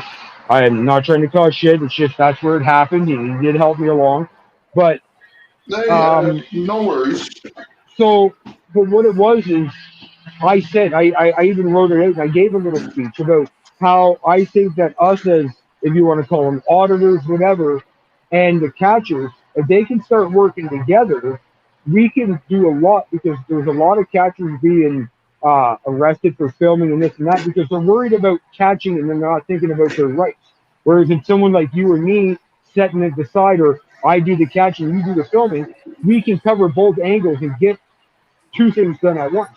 And it's something that I've actually was part of my goal that when I said my speech that day is that I want to try and bring the two communities together and try and get us working together because we have the same ideas and thoughts. You know what I mean? So that was just the way you said that. It just made me think, wow, you got the same. Maybe you do have the same thought process as I do with them, and I like that. So just quickly, who said it? Because I'm just Googling it right now. Charlie. No, I'm now seeing it about the Milton's restaurant in Kitchener, temporarily closed. I do see that the quote unquote owners spoke out. I'm glad that, you know,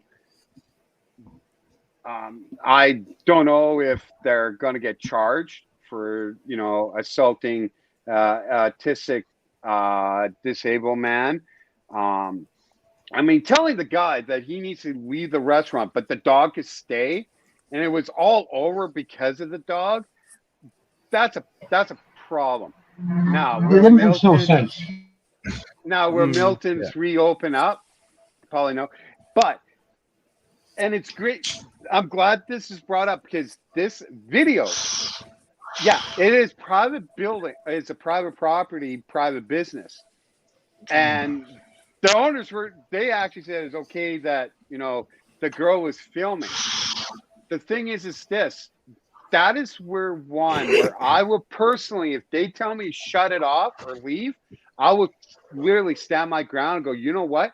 My rights is to record this because what you're doing is a violation of the law. And what those people did, like a lot of people said, that lady was screaming, like nobody stepped in. Actually, one individual stepped in to break it up and then call the police.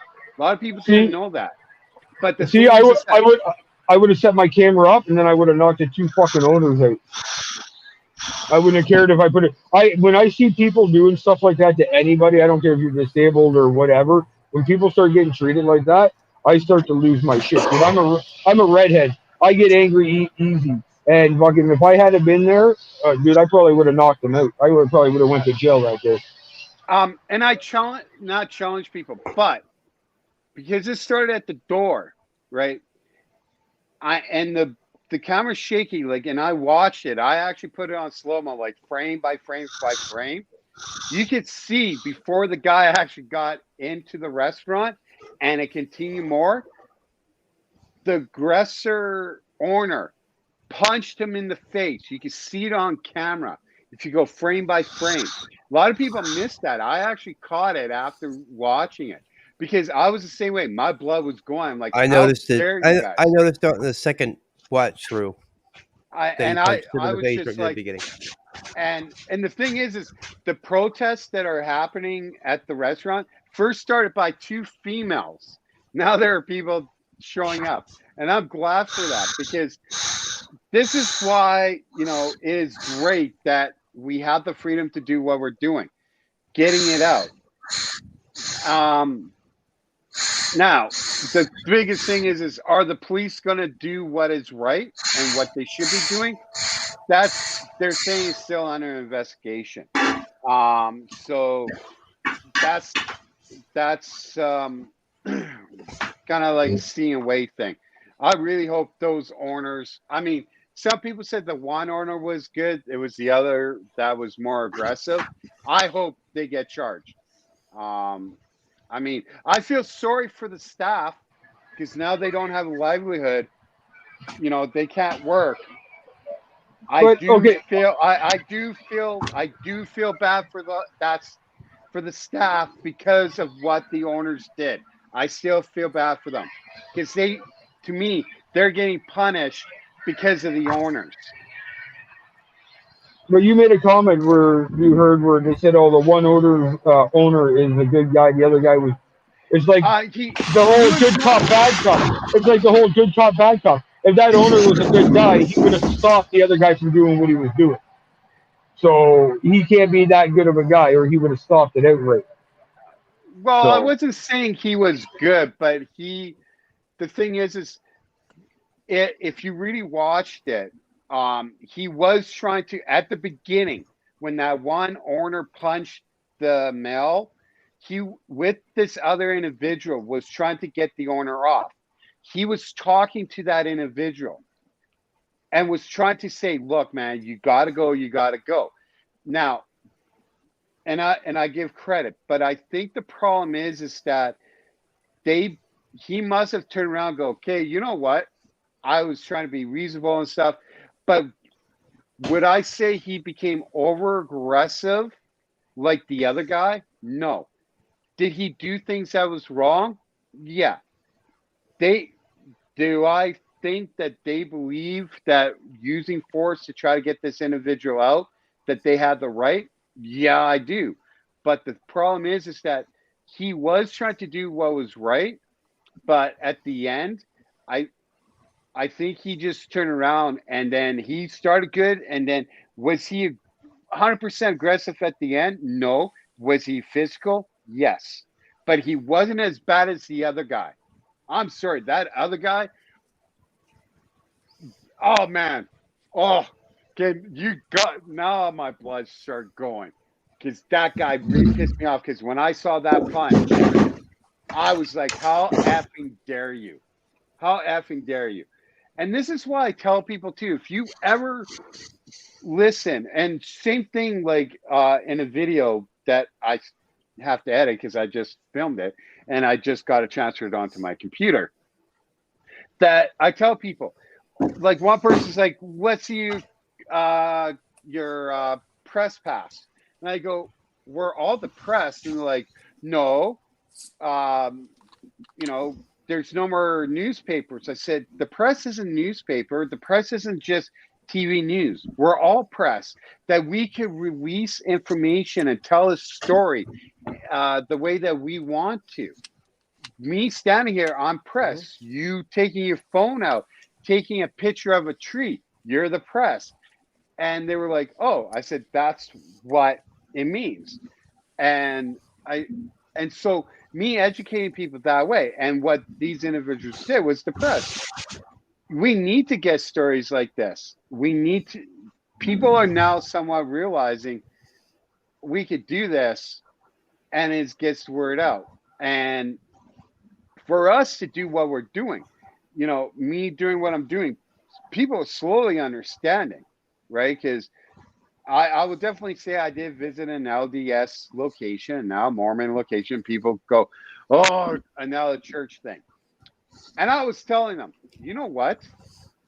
And at this location, I kept saying, if your missionaries come to my door or go door to door, knocking on people's door, exercising their right to preach whatever message of their religious belief, I'm here exercising my right of public filming, right? To showcase you believe in your right, I'm believing in mine. So that's the biggest thing. Um, the LDS, this location was really good until a couple parts. But the people are friendly, and when I tell people I'm not there to film the kids, because as I said, the raw video, like I think there was one where you hear me at a church location because I was being accused of editing the interaction, and you hear children. and you see the camera move. It's me when it comes to editing. I'm like, because I will fast forward. Go, why did I move my camera? And I look back. Oh, children. Oh, because I moved the children, right? But the kids wanted me to record them. Like the parents were like, "Oh, hi," and I'm just like, "Yeah, I don't want you to think I'm here to film your kids." And I'm just standing there, camera's facing down the street. And I'm just waving back. I'm like, "Hi," and they were like, "Hi," like record me. I'm like, "No, that's not what I'm here to do." But I would definitely say this LDS was really friendly, but except for a couple of them. How many of you guys are from Ontario? I On the think panel, two, on the panel right now, there's 2.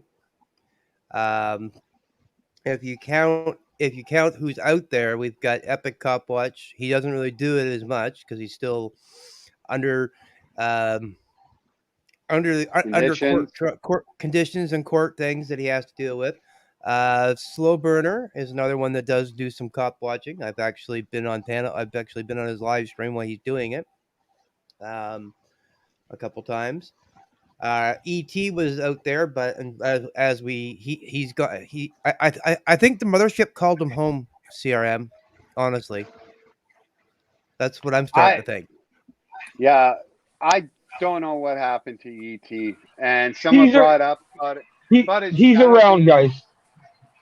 but He's his channel's around. not, but his channel's not there anymore. Yeah, I I know. just looked it up. He's around for help. I've when I started my hunting thing, the whole hunting and the child predators, and I started with the trespass issue that I had, I've sent him a couple of emails, and he'll get back to you. He's gotten back to me each time with some advice and some legal advice and stuff to go along with. He's there. I asked him, I was like, listen, if you can't do it, I understand. And he's like, no, hey, anytime I need, he told me, anytime I need help or if I have a question, just email him. It might take him a day or two to get back. He is busy, but he's still active in trying to make a difference. It's just that some of the drama got to him with all the shit that was going on, and he got pulled into it. And I think it just gave him a sour note, and he just wanted to focus on the rights part, the activism part of it, and that's cool. To me, that guy, I call him Master ET for a reason. Right? The guy's a Jedi Master of fucking law down. Oh yeah. I've been trying to get a hold of him for a couple of months. I've probably sent him about 4 or 5 emails and that. Like the guy, ET is like, he was really, I really liked the guy. And we seemed to click and everything. The guy was really nice. He actually sent me a really nice set of wireless headphones, a mic set. He sent it to my door. Like, the guy is an amazing guy. I like what he does. And I'd just like to be able to talk to him again, see what he's up to, make sure that everything's okay with him. I don't want to force him to come on any panel or shit like that. I just want to, check up on him, make sure, like, be like a brother to him. And he was like a brother to me, and I just want to return the favor. That's all. Now the But it's just so hard to get a hold of him. The biggest question too is how many people are still active? And this was actually a conversation last night that I had because someone reached out going, where has everybody been or what happened? Because they're like, no, people who were out there aren't active anymore. They've all stepped down. Some like, you're literally the only one that's still out there. And I go, I know I should be out there a lot more, but and I kind of go, I'm like, people come and go. It could be because of personal reasons or like Epic because of court order, which I still think that court order should be used as toilet paper. But the thing is that, but then there's those who are out there. I love to say his name. I don't know if I will offend people because he just moved from BC to Toronto. Oh, who? Because I need somebody to work with. No, you do not. No. Warning, warning. This Oh, guy if it's named- Donald, if it's Donald, I won't do it. If it's Donald, I Hey, won't do I it. never said his name. I never said his name. Hey, I've been on panels with him. I've been on panels with him. I've been around him. I've actually Flo and I ran into him at one of the marches when Flo and I went down with my daughter. Did I get what he's about? But no, if I spent more than 5 minutes alone with that guy, it would only be me leaving. And I like I like what he does. I respect what he does. It's just he's so high tension, and he's so dude. I honest to God, I'd have to tape his fucking mouth shut. The thing is just so everybody knows, this is like his 10th YouTube channel. He has been called out for lying to people, frauding people.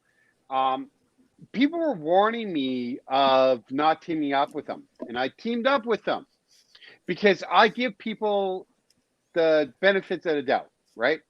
And he said, I want to learn from you. And I put ground rules down, man. Oh, and I told him, if you cannot follow these ground rules, man, this isn't going anywhere. And I spent an hour with him. And yeah, when it comes to something, like, I don't know if he could hear me snap my finger. And I'm like, hey, right? Like, don't.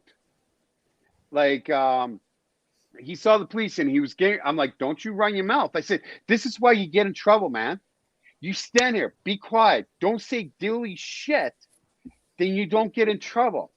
I said, when you run your mouth, his little video said he goes out there and, and he talks, he's like, he calls himself a journalist and stuff. He goes, yeah, you're going to really look good on YouTube. I'm like, why?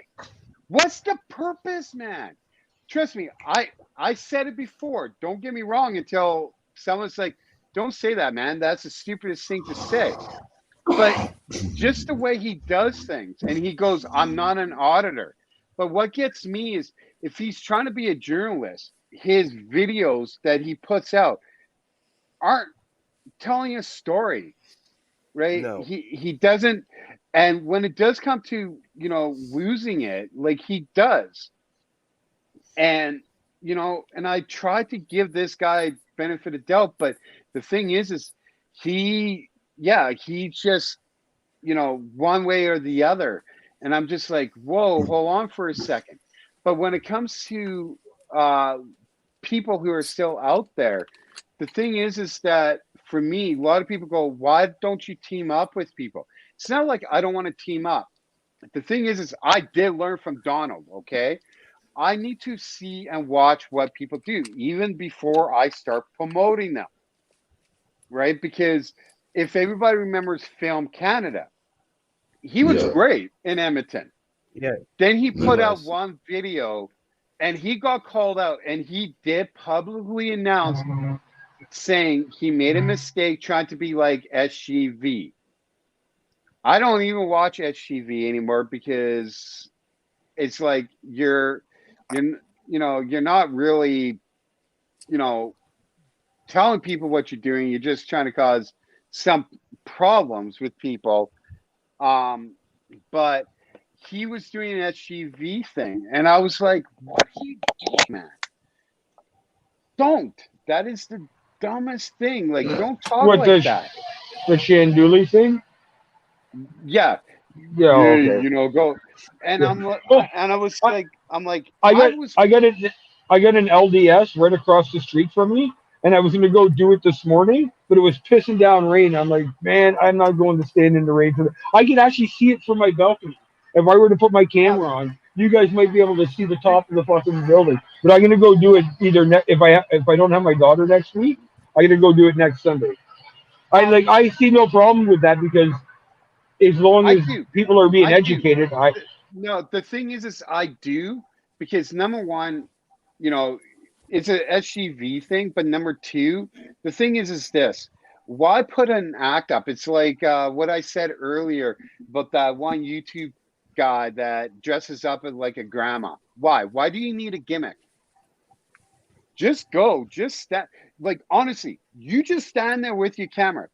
Do a silent video. Drives them even more nuts. But just stand there with your video. You're going to get the attention. You don't need to go Shamala or anything of that. At the beginning, when he was doing it, I thought it was funny. And then he spoke, I'm just doing public filming. Now, like, him and his friend drag it on. And I'm like, no, I can't watch it anymore. Because you're not educating, right? Like, someone come out, oh, I'm curious. Yeah, I will have some fun. I go, yeah, I'm curious too. What are you up to? How's it going? And then I will get right into, well, I'm just doing public filming. I don't need a gimmick. I'll just be myself. And that's what I tell people. Just be yourself. If you love humor, use humor. That's why I say, can you tell me how to get to Sesame Street? Because people smile. I had people laugh. I had some people kind of like look at me and go, what the hell did you just say? But just be yourself. Don't be like anybody else. If there's an LDS church, I'm going to guarantee you just standing there with that camera, you're going to get a reaction, right? You don't have to say anything. Well, I don't. When I said I was going to go do the LDS, I didn't mean I was going to go down there doing the chandelier. I'm not that type of guy. Okay. Ashcan knows me. No, it's okay. Because Ashcan knows me and stuff like that. No, I'm not the type of guy to go chandelier. When you watch my video, I actually spend most of my days outside my building. Every morning, I go and record the school buses because we have a bad issue with people blowing through our school bus stop sign. So 5 years ago or 4 years ago, when my daughter first started going to school, I used to stand there when it happened. I didn't film. I used to just kick your fucking car door in. As you drove by, I'd kick your door and smash your window with my cane. And if you stepped out of your car, that was another mistake you made because you weren't leaving. So 2 years ago, one of the dads was like, dude, you need to relax. Why don't you just use your phone and videotape it? I was like, dude, you're a fucking genius. Great idea. So you know what? Because I wasn't even into doing into this community or stuff like that yet. And so I was like, all right. So I started recording it. And it wasn't until last year, just before, because the COVID coming in and out, the kids coming in and out of school, that I come up with the idea of posting. And that's why I made the Big Red Ogre channel and to start watching the community, the Canadian auditing community, and the A1. And that's how I got hooked up. Like, I met Ashcan through Dirty Mike. Like, everybody I know, I met through Dirty Mike. I met you through Dirty Mike. I met ET through Dirty. I met all these guys through, because, and that all was stemmed actually, and I'll give credit to Epic, because Epic in one of the chats, I think it was like, I can't remember whose live chat it was. I'm like, listen, I'm the Toronto guy. I'm really interested. I want to learn about this. I want to get into it. I have a 7-year-old daughter. And Epic's like, dude, I live in Ottawa. Come to my morning show. And I started hanging out with Epic for a while. And then I ended up on Dirty's show, and I got away from the idea of doing auditing. I got sitting on his show and playing and this and that. And then I started recording the school buses. And that's where it came from. I'm like, you know what? I'll start posting those. And then I started recording the Bayview Village Mall, because people drive the wrong way down a one-way thing, and I've almost been hit. So I started recording people just to put them on blast. Like, I was going to my channel was going to be about accountability. You do something stupid in public and I catch it, I'm going to put it on my channel type thing. And that's kind of how I started. But I spent 4 years in the military, and I have a big heart for our rights. Like, I have a strong belief in them, and I got away from that when I was with my ex. So now she walked out on me and my kid. I'm gonna focus on making her rights better and the rights better for everybody, and just society in general. Like, hunting the child predators online, keeping my neighborhood safe. I'm about just all of it. I'm trying to make just everything I can that I can do in my own power. I'm trying to make it better as best as I can. But I really like doing I like going to the police station. Yeah. And I like going to the police stations. I like going to the government and putting them on blast and holding, because I don't like the government. I never have. I've never trusted them. I was 17 when I joined the military, and I thought I was going to go change the world and help people. And what I learned and the things that I saw, I'm surprised that I'm talking to you people right now with some of the crap that I've seen. So when it comes to a FOIA So request for Canadian public Rights Media. information? Is it? No, Chad, you finish. You finish. Go ahead, Is it Ash. called Finish a that. FOIA in Finish that Canada? question. Okay. Yeah. When it comes to a FOIA request for public information, is it called a FOIA in Canada? Yes. I good luck was if told try- that it was called a public records request in Canada. It is, but it's I could still be wrong, called. but that's what they told me. No, Yeah, you're Freedom of correct. Information Act. Yeah. No, you're correct. It's still called FOIA up here. But good luck and try to get that public information. Yeah. Good. It's not Yeah. as freely And open again, I can like show in the you. States. Yeah, I can show you Well, it's, FOIAs that are public requests that I've tried here in Canada, and every one of them have been turned down. Every one of them. I'm still so trying to get a you FOIA guys were request. talking. I'm still trying to Go get a ahead. public information request or a FOIA request myself. I know how hard it is, trust me. But an RCMP officer that actually recorded me with his own cell phone. So, Did yeah, you show your it's hard. sexy side? Did you strut the No, sidewalk like a model? Oh yes, I did definitely. Can I true nasty, chime in on in this? true nasty Nathaniel style. Sorry, Shane. No, what were when you it gonna comes say? to when it comes to the RCMP in Canada, the RCMP do not wear body cams, and over 75% of their vehicles do not have dash cams. They are a federal agency and they're protected under the federal government, not your provincial or city. They are a federal agency. And they are the largest police force in Canada with over 20,000 members, and not one of them wear a body cam. And for you to try and get any information from the RCMP, good luck. That's all I got to say, because you will not get it.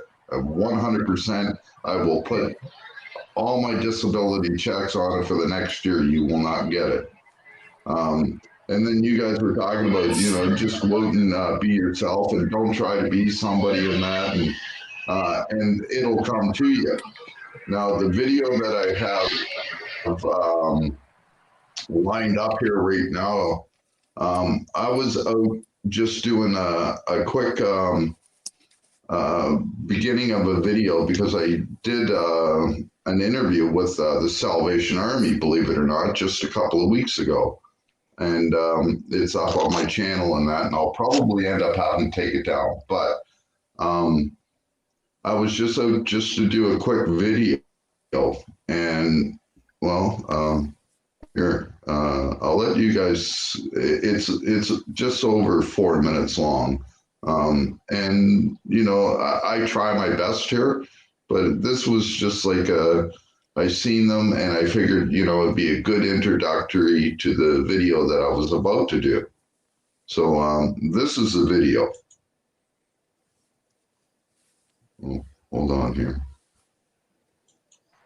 Hey, Ashkin, of course the RCMP don't use dash cams. How do you put a dash cam on a horse?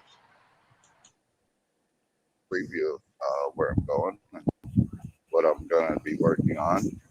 These are the people that I'm going to be sponsoring this year on my YouTube channel. So, as you can see, they actually come right over here. We're going to take a quick walk over here, take a look and see how out and go on the street and help the homeless. So, again, folks, if you can do anything, send a donation to them. Help them out. There's a lot of people out here that really need the help. And it seems like, we have a couple of people that are actually out there doing some good work. How are you? So here they are in action. And I will try and link this up with the other video that I'm about to do here shortly. So yeah. Oh, I'm fine. I'm actually doing a report on this. That's all. So, Watch this. I actually have permission from the people from the Salvation Army to do this. Oh yeah, no, you don't have permission from us though. So Oh, you're in public, so it doesn't matter. I'm sorry. This is anything I can see in public, I'm allowed to record. And if it's helping the homeless, I'm going to do it. I'm sorry. I've been in 1985. We don't see them as any different than anybody That's else. exactly. And that's what I'm trying to explain to people, that people out here we're not just helping the homeless though. We're just blessing everybody in general. Well, you know what? It's appreciated.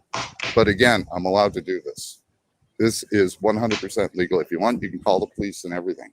Yeah, I know, but I'm asking you as a person. And I'm asking you as a person of the press, don't touch my equipment, or that is an assault. I really don't want that. That is an assault. You to do that. Well, I'm sorry, but you're in public. All I'm trying to do is help the homeless, and you want to come in and interrupt it.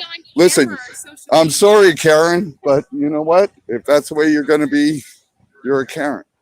See? You try and do something good, and then you get Karen to come up.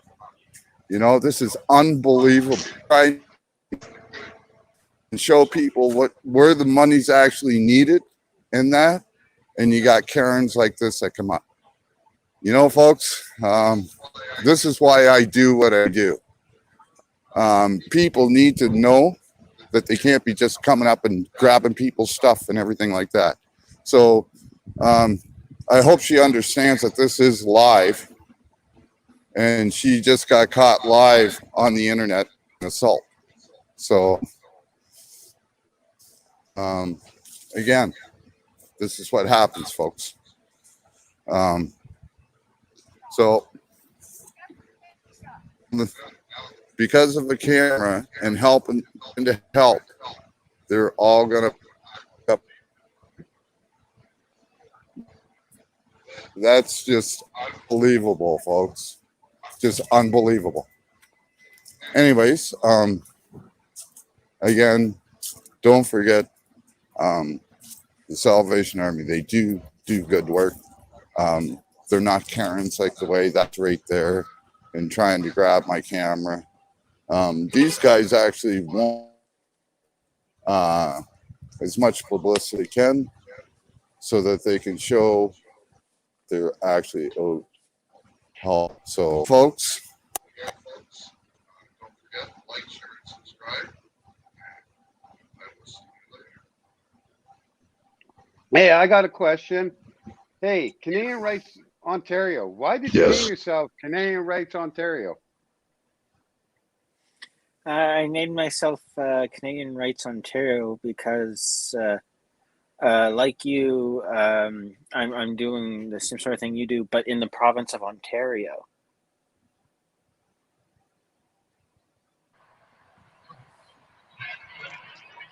Whereabouts in Ontario are you? Sorry, you might have said it earlier, but I've been in and out of the chat and the thing earlier. So whereabouts in Ontario are you?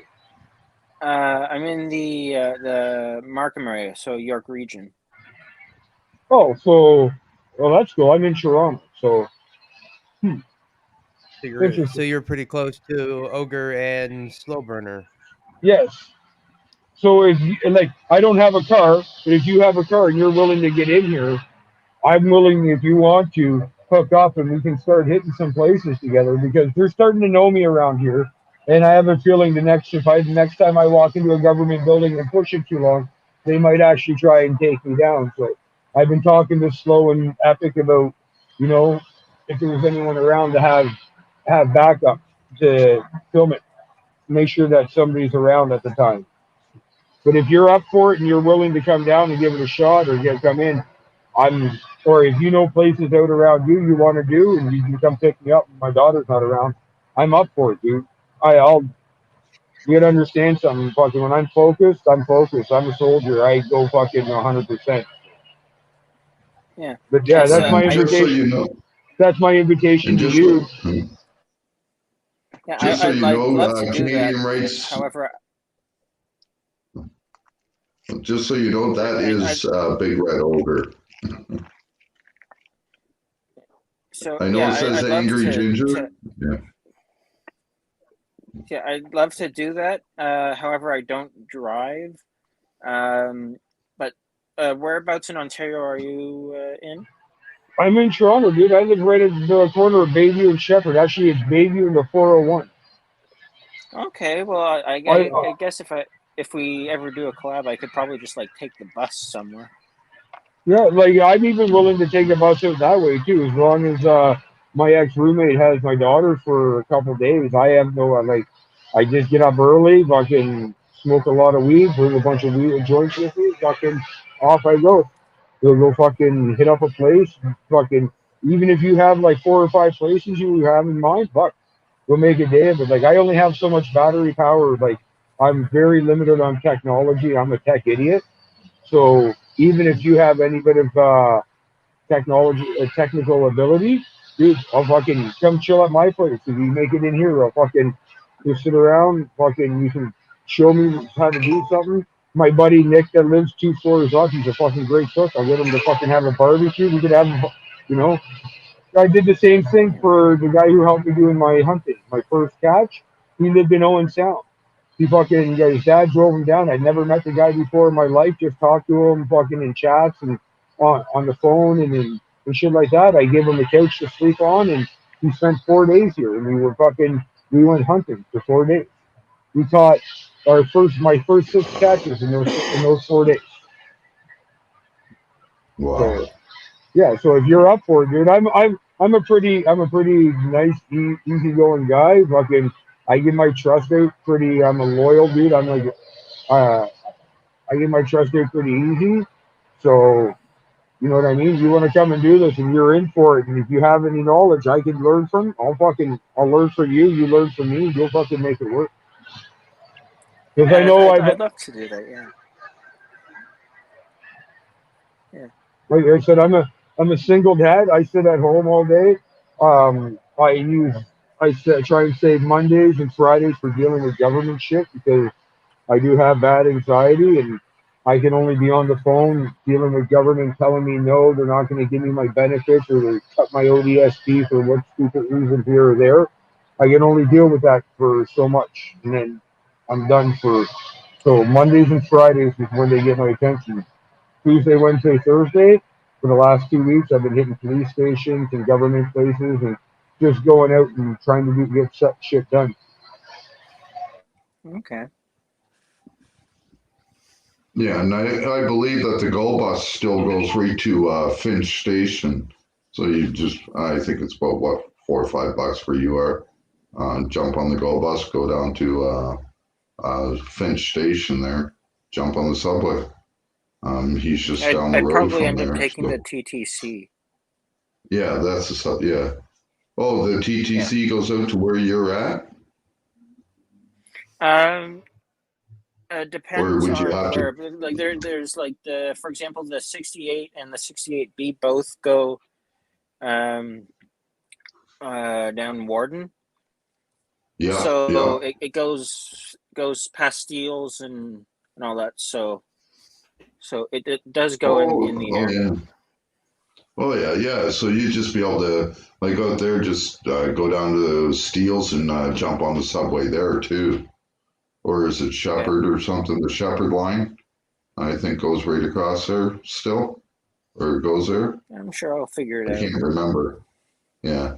I just find that the TTC and the GO Transit in that area, you can get anywhere. Actually, for him to get to my place, if he's at Steeles and Warden, I know exactly where. Because just above there's used to be the Amex headquarters. If it's not there anymore, that's where it used to be. For Canada, that's where Amex. I used to do a bunch of security up that way.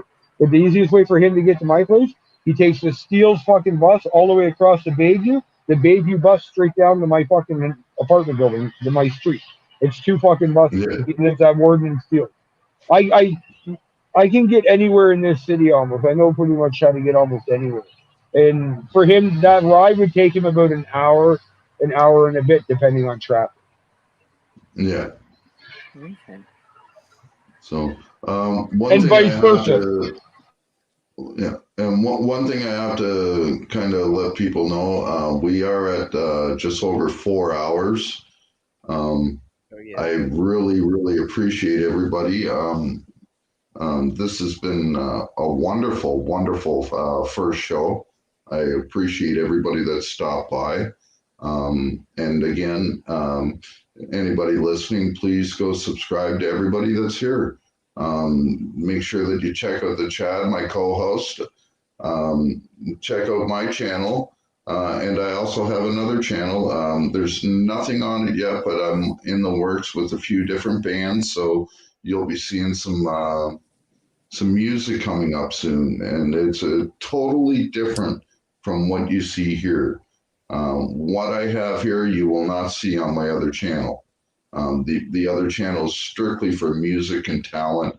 So if or if you're going to a concert or something like that, and you let me know ahead of time, man, I'll set up a stream and we'll live stream the concert because it's legal to do that. As long as you record it and you're there, you can record anybody's music. You can go to a bar or something like that. Everybody pulls out their phone. They're always recording. Instead of recording, you just hit live and I'll put you up and we'll post it. And, I'm looking for mainly bar bands and maybe people that are just starting out at garage bands and stuff like that. If you know anybody, come on over. Is it just music, or is it any type of talent? Like, what if you can suck your own dick or something? No. Oh, okay. No. Just checking, No. just making sure. I was just wondering. No, but if you're good at martial arts or something like that, if you think that you're good at martial arts and you're going to a competition or something like that, that is a talent also. So I will even broadcast that. I just want to show the different talents that Canada has, and whether it's music, whether it's puppets, and it's not only Canada. I'm basically looking at North America because we don't have as much here in Canada as they do in the States. We're a country of 38 million. They have 358 million. So I got to try and work both ways and try and work with guys like NE Fan and stuff like that because he's great with his puppets too. I don't know if you guys, if you all know who NE Fan is, but the guy's an amazing guitar player, singer, songwriter, and he has his puppets, and he's so good at it. And I'm telling you, when you see him, when you see this, you'll piss yourself laughing. Yeah. The guy is funny, and that's what I'm trying to get away. I would definitely recommend Canadian Rights Media that you do check him out because one of his puppets is actually Officer Choi. Yeah. Yes. And Officer Choi is the officer that was in Canadian Rights ET's video with 5D when he was recording it at the outside the liquor store. The liquor store / hardware store. Hardware. Yeah. See, no, that's the same thing I'm going through here at this Bayview Village Mall. There's a liquor store inside, and I was outside recording, and they kicked me off the property. Mm-hmm. Yeah, usually they pretty much got to have a very good reason to kick you off the property. Just filming in public is not a reason to kick anybody off a public property. Now, if you're inside of the mall, that might be a little different. No, but not outside. I was outside I was Yeah, outside. I I seen did. it. I did go in to do grocery shopping because they asked me why I was there. I said I got to do grocery shopping and I got to go to the LCBO. I said I'm just doing Yeah. recording before I do that. I'm out here doing right. But what I think kicked it off, and I'm truthful, I don't give a shit. Is like I said, I was recording because there's a part in the mall where a lot of people to bypass traffic and the traffic on Bayview, they'll go down this spot that's clearly marked one way, do not enter. And there's Yeah. people that are usually working down there in the trucks that are going to pull in. They can't see people when they're going down the wrong way. And I've almost been hit when I used to drive up there. I've almost been hit walking down there with my back to because nobody's supposed to drive down there. I had a guy pull up behind me honking, and then I'm like, dude, that was a fucking wrong mistake. You're driving the wrong way.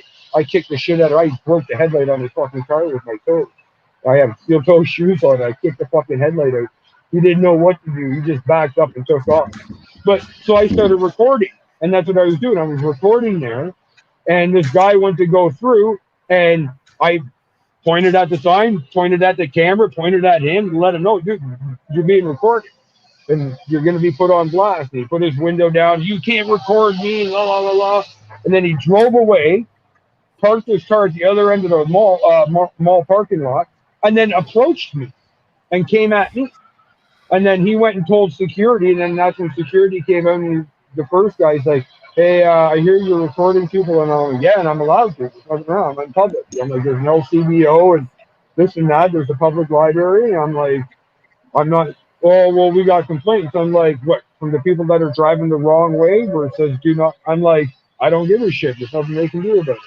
And he's like, "Oh, okay," and he walked away. He didn't ask me to leave. He didn't ask me to stop. He just walked away. Yeah. So I was like, okay. And then he went and got his supervisor. The supervisor came out, looked at me, walked around me. He circled me, and then he got behind me. I'm like, buddy, don't stand behind me. I'll take that as a threat. And he just fucked off as fast as he could. And I had a feeling they called the cops, so I stuck around the mall for a bit. The cops showed up. I told them what I was doing. I was in public and whatever, because I knew the cop, like I said, because I have a report. He already knew. And that's how they got my name for the trespass. Now, is a cop legally allowed to give my name out if he knows it? No. So he provided. No. So that cop provided the security company with my details. Yeah, see, In that's order- that's a breach. Hold on, that's a breach of the Breach of Privacy Privacy. Act in Canada. Okay, Breach so of the now, Privacy Act. so now I have to figure out how I follow that up, because I don't have the ticket, because I wouldn't take it. Because if I'm wrong on this, please tell me, because I have been told that if you don't physically take that ticket, it hasn't been served. So I wasn't going to touch it, and I, in my opinion, thought I was in the legal right to be filming and doing what I was doing. And they never asked me to leave, and they didn't tell me why. And they didn't. I said, "What law am I breaking for you to trespass me from public property? I haven't broken any law." And they're like, "Well, I don't like you. We just want you to leave." I'm like, it doesn't work like that. But eventually, Well, see, no, that's a discrimination law. Also, now because they don't like you, they have to have a reason why they don't like you. So if they don't like you and they've never met you, this is they've never seen you before, and they say that they don't want you here because they don't like you, that is a form of discrimination, because they have to tell you why you're being trespassed from private property that's open to the public. So any stores like malls and stuff like that, they are private property, even though they might have an LCBO or something like that in it, or a government office, but they have to have a reason to basically kick you off of that property, to trespass you. they can't just say because they don't like you. Because Well, no, if that's the case, like people they can say, well, you're wearing a pink shirt, I don't want to serve you. You're wearing a black hat, you can't be in here. You're wearing a fucking pink and blue polka dotted mask, We don't like Well, that. Sorry, that- we're not. that's what I said. That's discrimination. Ashkid, that's what I said because That I asked them. I'm like, what law did I break for you to be asking me to leave? What law did I break? I'm like, I haven't broken any laws. Oh well, some guy complained about me, and I looked and I turned. And I said, well, I don't like what this guy's wearing. I'm complaining about him. Kick him out too. And they just looked at me. I'm like, see how it works? I'm like, just because somebody's complaining about me, you can't kick me out of here. What is the law that I broke? And they wouldn't tell me. They wouldn't say. And like I said, I don't know how to follow this up. I don't know which pathways to go through. Because the cop, because I said I'm not giving him my name. I said I will leave the property. If you watch the videos, I said I'll leave the property once I'm done my shopping. I'm going to go into the Loblaws and shop. I'm going to go to the LCBO and do my shop, and then I'm going to leave the property. And I did. That's exactly what I did. And they followed me into the LCBO. And when I was in the LCBO, they surrounded me. And all the people in the LCBO, they all know me, even the manager, because I've actually recorded in there. I've done a tour in the LCBO through up and down every aisle, live on Dirty Camp. You know, and never got an issue with them. They were all cool. They love my daughter. They give her gifts and shit like that. I'm cool with them. And they were giving the top stuff. They're like, what are you doing? You can't be doing that. And I'm like, oh, I won't see you guys for a while. And they followed me out. And like I said, the one female cop grabbed my backpack to try and stuff the ticket into my backpack. And you hear me yell at her, get your fucking hands off me. Don't you fucking touch me. Now, one thing about that, they verbally told you too that you were trespassing, and they were giving you a trespass notice. And so you were told that you were trespassed. Whether you take that trespass notice or not, you were still trespassed. That is one reason why illegal. Yeah, now hold on. It's probably illegal. The only thing is that you were told verbally, plus they tried to give it to you, but you didn't receive it. Just because you didn't receive the paper doesn't mean that you weren't trespassed, because they told you verbally too that they were being trespassed, and here's a notice. Just because you didn't take that notice doesn't mean that you weren't trespassed. Fair enough. Now, it is considered an illegal trespass, and I would suggest that the best way to take it up and to file a complaint or something is not with the police and not with the civilian complaints board, but go to the ombudsman. They're right there on Yonge Street. You go to the office of the ombudsman and you put in a complaint with them. And they are the Ontario watchdogs when it comes to all of this stuff. Okay, thank you very much. I will actually email you tomorrow, just because I'll probably forget. But you and I are probably producing emailing back and forth about this. Now, on the other thing I made a comment about. I told them, I'm like, listen, I'm not going to give you my fucking name. I'm just going to do my shop and I'm going to leave. And the cop looked at me and goes, I already know your name. He goes, I'll just give it to him. And I'm like, dude, you can't fucking do that. And he's like, yeah, I can.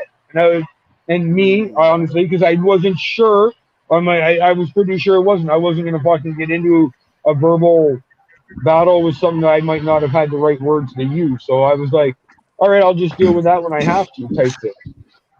So with that, there is a Privacy Act, and there's a it is on camera him saying it too. Oh yes, I seen that. Yeah, I remember that, and that's what started boiling my blood when I seen that. As far as I know, when it comes to the Privacy Act, and I've literally helped make changes to the Privacy Act in Canada. When it comes to stuff like that, they're not allowed to give any information to anybody unless they may say that they want to trespass you for they don't like your shirt or they don't like this or don't like that. Okay, that is an illegal trespass. Yes, the police are not allowed to give that information to them. because they know it's an illegal trespass. So Well, that's them what I knowing thought. that so them knowing that it's an illegal trespass and then giving them your personal information is a breach of the Privacy Act in Canada. Period, and that could wipe out his qualified immunity here in Canada, and he could actually be sued for that and possibly even get criminal charges brought up on him on that. That's a huge thing here. So Okay. I would So really go to the ombudsman. Now, I got a question for you. When it comes to the trespass, they didn't tell me how long. They just said you're trespass. And I do know a security guard that works at that place. He is a nighttime supervisor. I called him 2 days after it happened. I asked him about it. He said he can't find anything on file about it. He said he can't find my name. He said he can't find my name. My name. He can't. He can't find it. He goes. He's heard about it. He goes. All the guards have talked about it. His supervisors told him about it, but he said he hasn't been able to find the paperwork. You know why? Because a lot of the times those trespass notices come from the business, not from the police. The police may help assist in writing them out, but that's what I'm saying. In the security guard office, they don't even have. He said my name's not even in on their book or file of people that they trespass. He said they usually get like a picture from their camera and they'll print it out and put it on the board. He said I haven't been on there. I'm not on there. He said he can't find my whole trespass and how long it is. So I would say that your trespass was only for that day. Yeah. Yeah, that's all I would say. It was only for that day. Okay, yeah, so you can go back there. I haven't been back since. And I would go back. I haven't been back since, just in case, because, like you said, the verbal trespass and all that. I'm like, all right. So, this is like I said earlier. I want to push it and go back because it is closer for me and it's better for me to do my grocery shopping. But I got to be careful going back there and pushing it because there is a chance that they call the cops and I get arrested for trespass. I don't mind being arrested. I've been arrested before for shit. I'm not worried about it. That's not my problem. If the cops want to put the boots to me and beat me too, that I don't give a shit about. I'm pretty tough. I can take a beating if I need to. What it is my daughter. And it's plain and simple. I'll do everything I have to. And if I go to jail, I go to jail. I get arrested for it. I get arrested. But I will do what I have to, not to like we were talking about earlier. But I have been irking and it's been eating me up to go back there and push this issue. I needed more advice from people like Ashkin and you, CRM, about it. I just really needed to hear more. One thing I would suggest, though, and this is just personally me talking as a father and a grandfather, if you're going to go back there, make sure that there's somebody to pick up trouble or to be with trouble before you do it. Just in case you do. You see what I mean? Because you may spend a couple hours locked in a room or something there for them to finally come and release you. So I'm just thinking of your daughter. That's all. Brother. No, you're right. And I've already thought about that as well. If I do push my luck or try to push my luck and go out there, it'd be on a weekend when she's with the ex-roommate, when she's with her mom and shit like that. So I know that she's there all weekend. And if I do get put in and I don't get out until Monday morning, then at least I know she's with somebody, right? So I'm not worried about that. I wouldn't do it like, okay, she gets off school at 4:00. She gets off the bus. So I'm gonna go at 3:30. No, I wouldn't be doing that shit. I'm an ogre, but I ain't a stupid ogre.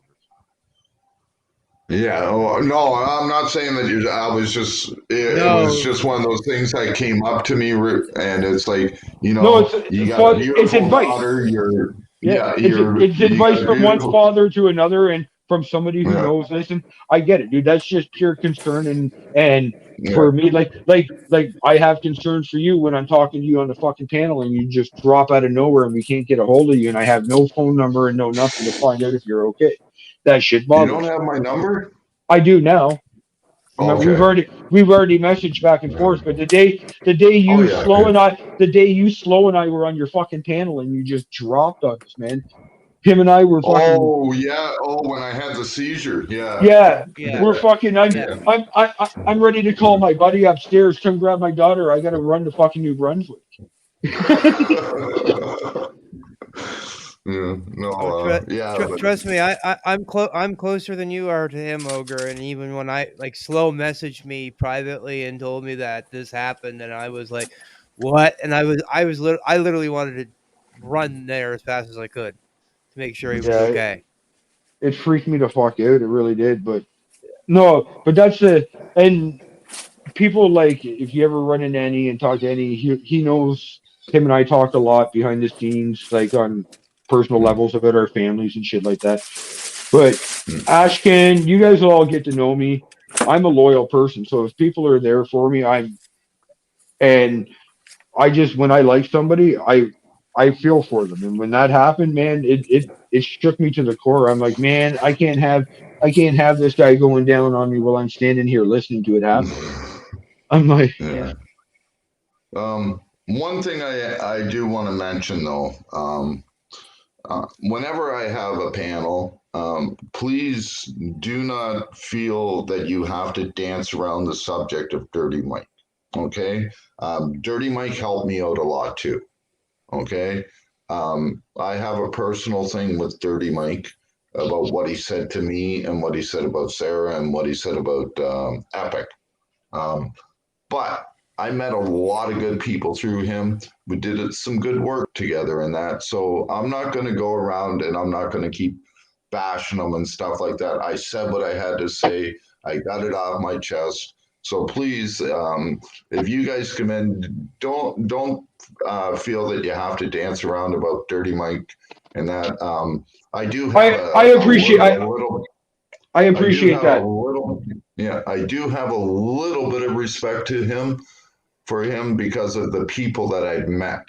But other than that, like I just don't like I unsubbed him and everything. And you know how loyal I was to him. Like I had to get rid of almost 50 gigabytes of fucking film videos and that I took over the summer because you know, I was working with him and I was going to get him to help me put out some videos, put them up on his channel and that because I was out doing it. So I'd mentioned him in all of these videos. And because of this, I ended up just, what happened, I ended up just deleting everything that I worked on all summer. But now I'm starting over.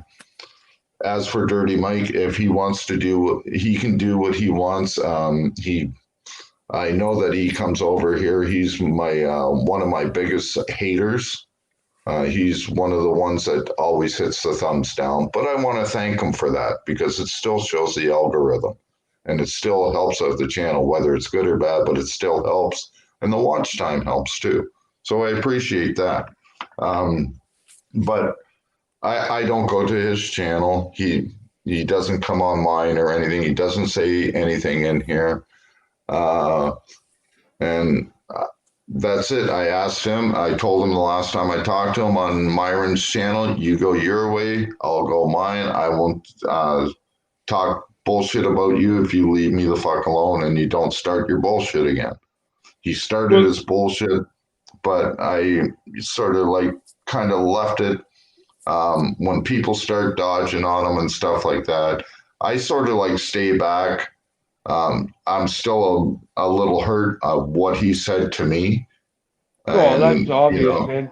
That hurt me too, so, I'm just, you know, but no, the reason why is it's not about dancing on eggshells. Like him and I, we've got, we know where we stand with each other. We've had our talk and everything, and it's not about that at all. I give him a lot of credit for the fact that without him, I wouldn't have met you, and I wouldn't have met a lot of people. I wouldn't have met Annie. I wouldn't have met all that. So like you said, there's always good and bad. So we can't just Yeah. go. We just can't go at all the bad about what's going on, because I wouldn't have met all this stuff, and I don't think I'd be doing what I'm doing right now. He honestly was one of the biggest helps with me getting my hunting thing on the go. He did help me a lot with that, and I can't say anything bad. He's about that. But off of that topic So, now, off of that and back yeah, on and to so what we were like, talking about.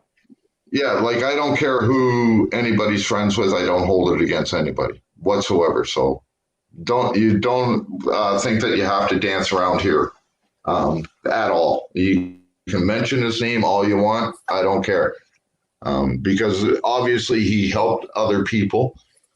He helped me too. So that's all I want to say on that, just so that people know So I that gotta it's okay to mention his name. Ash. Go ahead, Chad. I got a question that everybody has asked me to ask Canadian Rights Media. Yes. When and if is he going to do panels again? I was just gonna ask the same thing, Chad. Honest to God, because I was just gonna say to Ash, you know what? I really appreciate what's going on right now with the way this panel's going, because I see Canadian Rights Ontario sitting there nice and quiet and listening.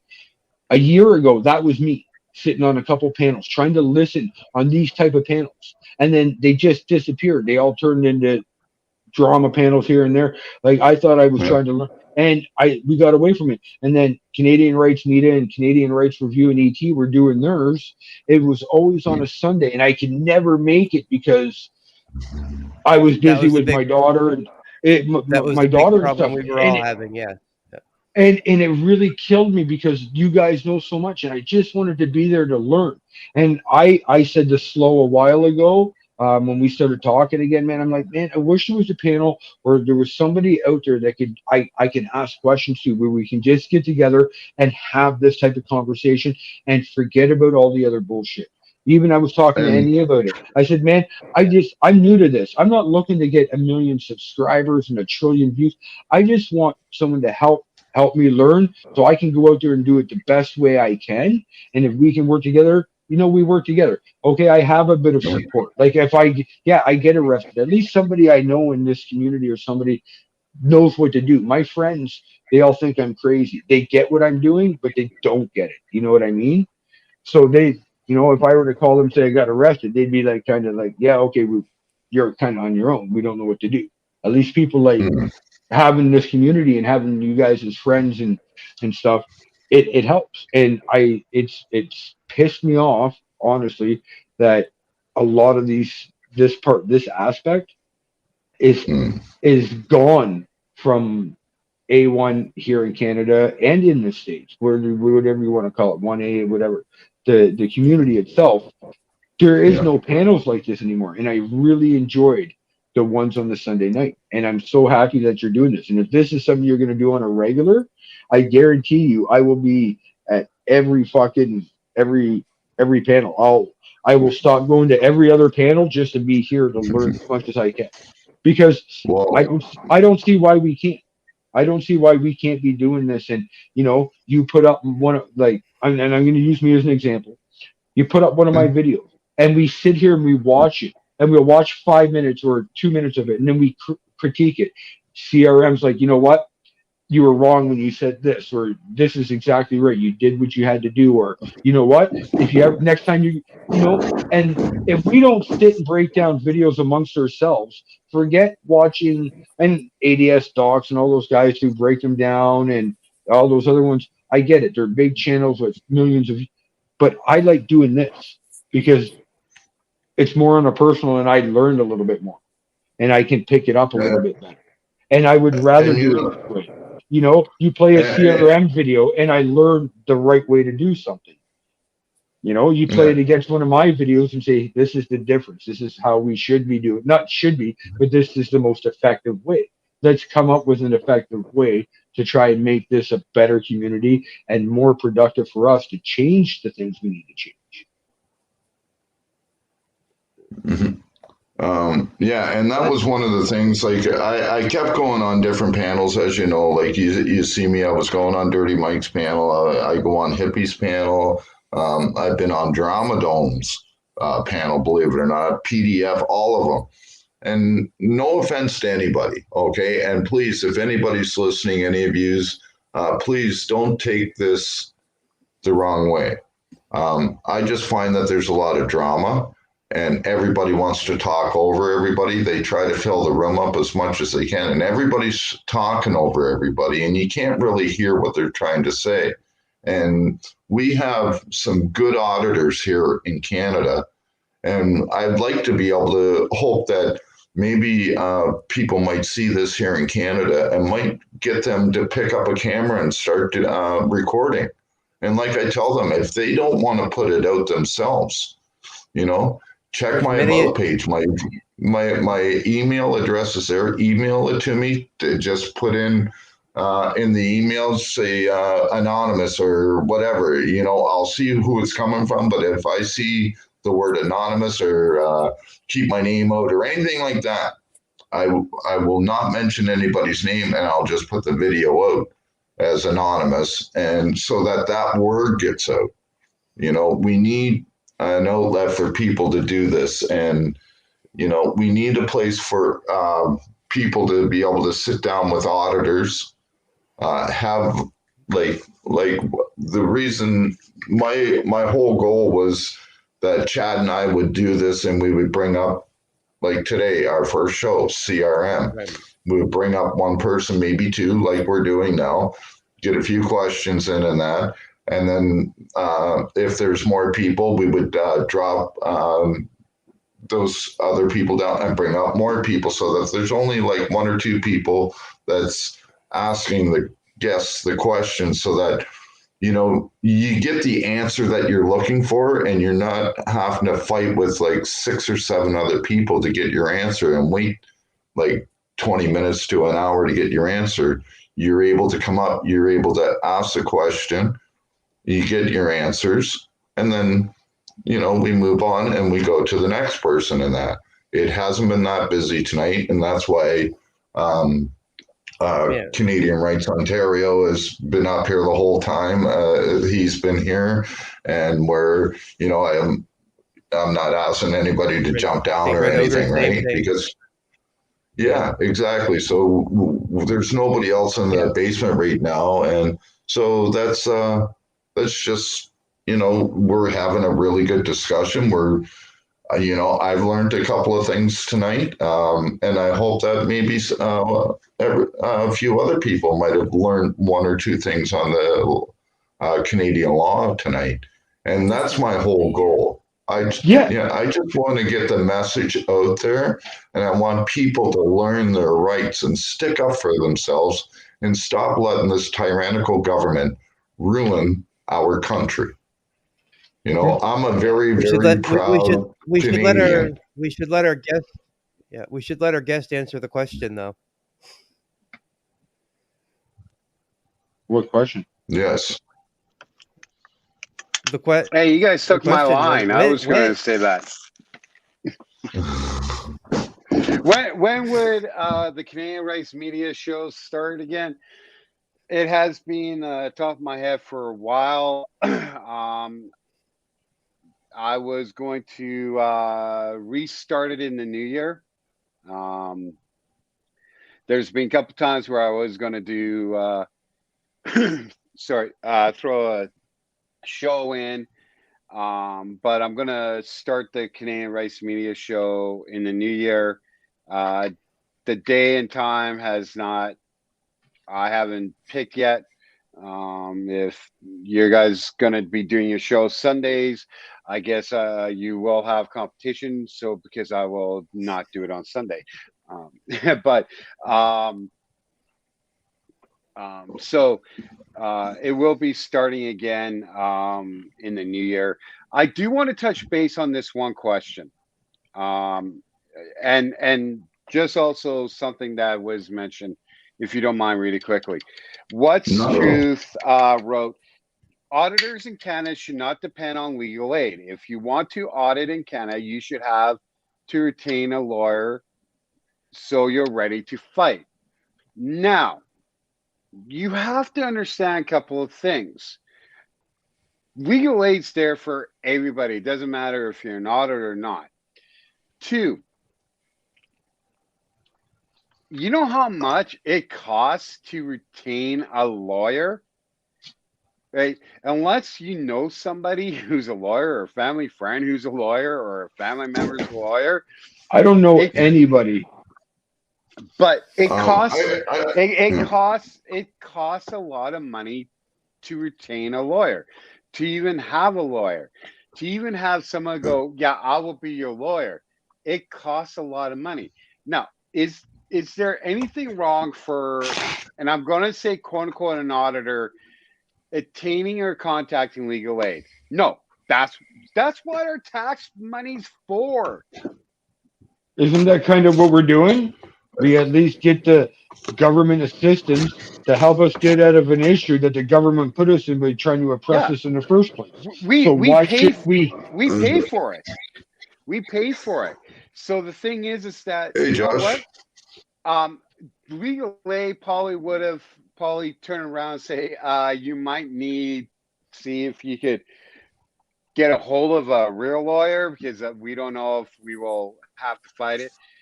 Legal aid will not be there. I don't know about others, but what I've heard is legal aid will not help you fight a ticket or a summary charge. Depends on the summary charge. They would say, no, you have to go to court and fight it your own. Just so you know, so something like a trespass thing, they were like, yeah, Paula, good luck. We won't be there. It's more for criminal charges, just so you know. Yeah. But Fair we enough. pay for this. We pay for them. So yeah, no, we should. 2, now people have brought this up, even during my show, about the community. Now, the U.S. had a really good, strong community of auditors, and the thing is then something happened and it split, and then it split again. Now there's a couple of groups, and of course each attack each other. Well, not each other, but you know, some will make fun of some, and it looks bad. Here in Canada, the thing is people come, people go. Now, for example, let's start a movement. I'm just going to put it out there. Let's start a movement and say, we're not called auditors, we're called activists. Okay? We're an I'm activist, in. we're a Canadian activist community. Now, the thing Yeah. is this. If there's disagreement, now, a lot of people, I don't know about a lot of people, but I know some people, they go, there's tension between me and an individual who's located in BC. This individual put out a video and someone sent me a clip of what he said about me and about an email that he sent to me. The thing is this. He said he never reached back to me. That is false. I did email him back. The thing is when I received the email, yeah, it got lost because, you know, we get emails crazy at times. But the thing is I decided to see what his point of view is, because why would I watch videos and find out that he goes against what I do? Or what I do he doesn't like, for example, right? I need to see, right? And I think that should be everybody's agreement. Yeah, you know, we need to test the water, see what you like. But the thing is that, as I've said, I don't want to cause drama. I'm too old for this drama. This Oh, tell me individual about it. has said things or claimed that I've done things that I've never done. Now, when he turned around and said that I don't want to cause drama, and I brought it up on one of my shows, but did not use his name. The thing is this. Number one, I don't know what show. But number 2, I actually invited this individual onto the Canadian Rights Media show. He turned me down. So for him to say that he's by himself, I have emails, including video of him, including making fun and mocking what I do and what I say, to me, no. And the thing is this, I would team up with a community that we're here together, where, for example, as Big Red said, if I turn around, and I won't do it public at the beginning unless it's all agreed upon.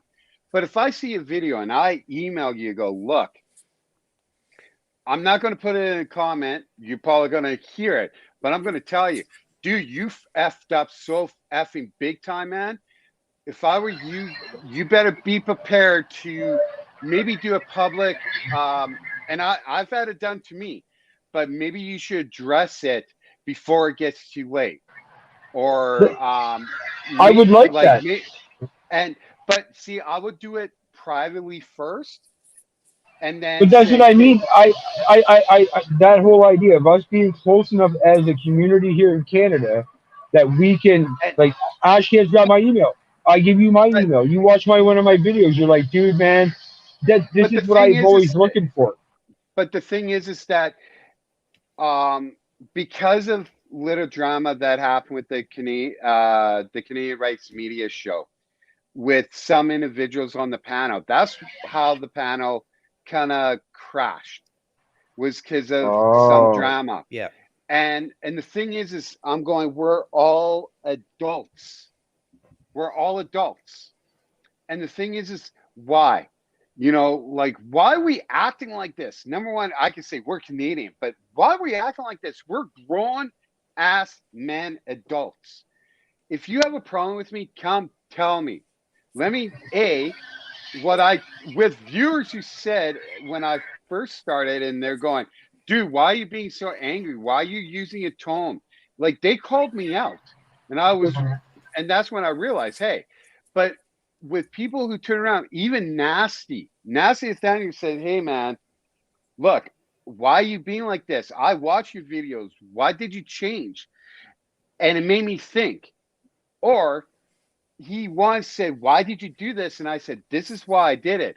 And I explained myself, and he was like, oh, okay. Right. But at least we talk like men, and we work together.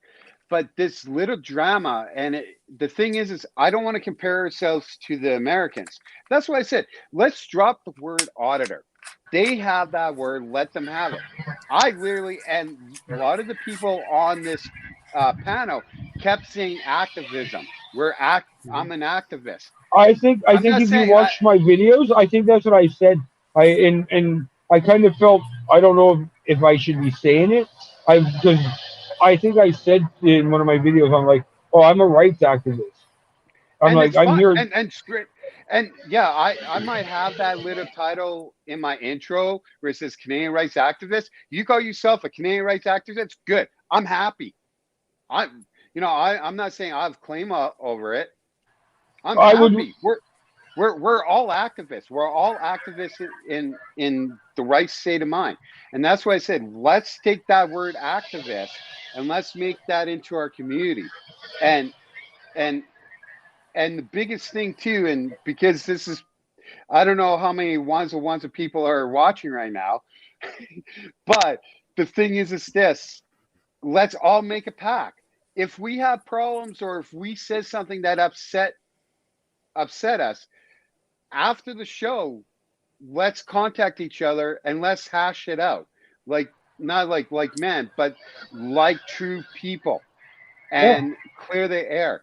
Because this whole drama, and it creeped up here what it did down in the States. That's why, like, with me, I mean, I'm the only one in Alberta, well, except for film, but me and film never met. But the thing is that I would love had the time to meet them and do things. But the thing is that I've been watching people come and go, and it's so hard to go, oh, hi, how's it going? Let me wait 6 months, maybe a year for me to actually know your name. I hate to do that. I wish people will, if you're going to get into this, it doesn't matter if you put a video out, like kind of like me right now, just because of being a busy life, a video every week or so, if you're at least doing something and being contacted and stuff, great. So I'm putting it out there. And it sounds like with you, Big Red and Canadian Rights Ontario, everybody could go, the chat could be our little butler. I mean, no, I'm just kidding. Well, the as the title of the show the implies, chat could always go, the sidekick, never the host. But now I'm the host, so the chat could go to Tim Hortons to get us coffee and Timbits. But the thing is, if this is what you want, I'm 100% agree. But we need to all make a pact.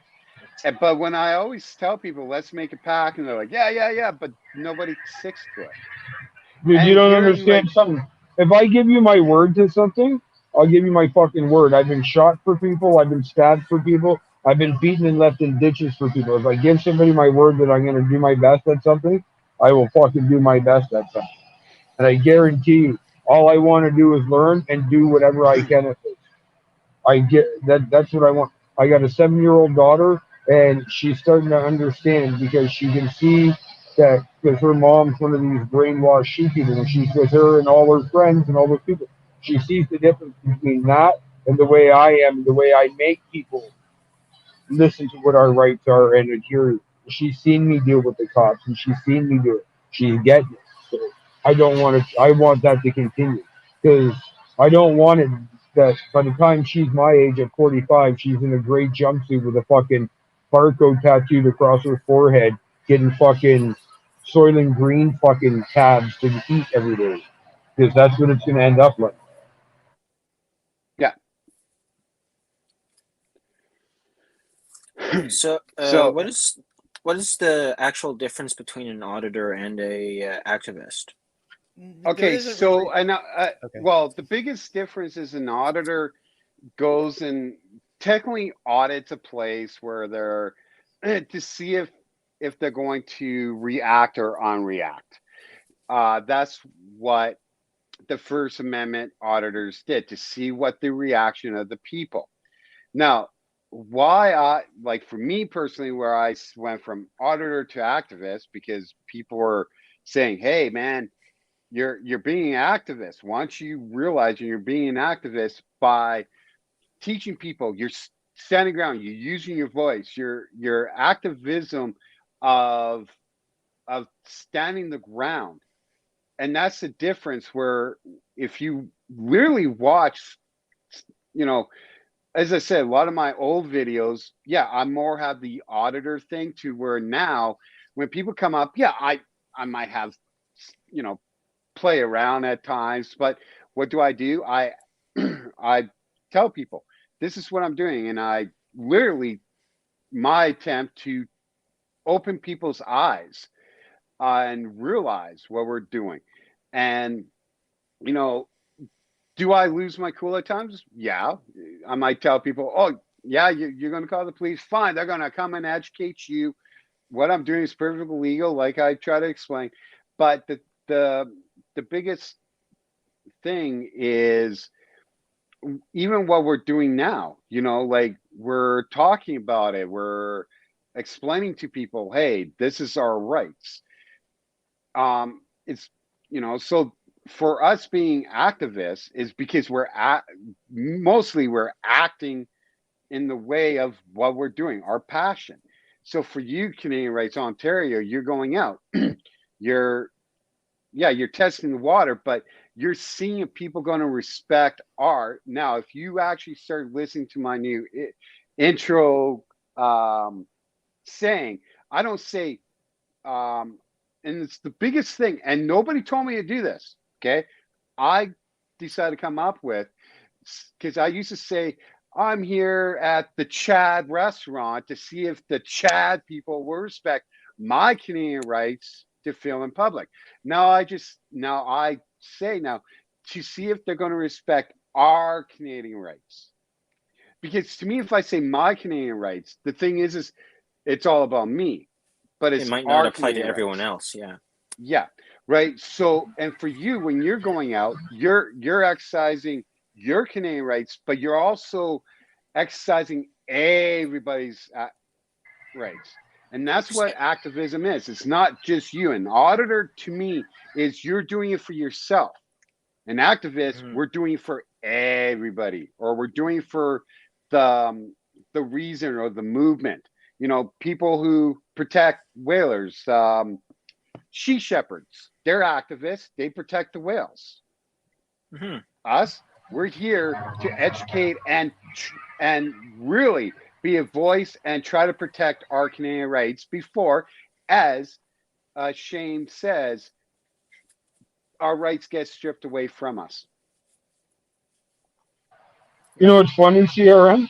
I just realized in none of my videos do I ever give a little intro. Do I think where I'm like, oh, I'm here to see if they're going to respect our rights or anything like that. And yet I hear it in everybody else's videos. You just said it. I'm like, dude, I don't think I've ever said that. I just go like, I'm like, hi, I'm here at this building and we're going to do this.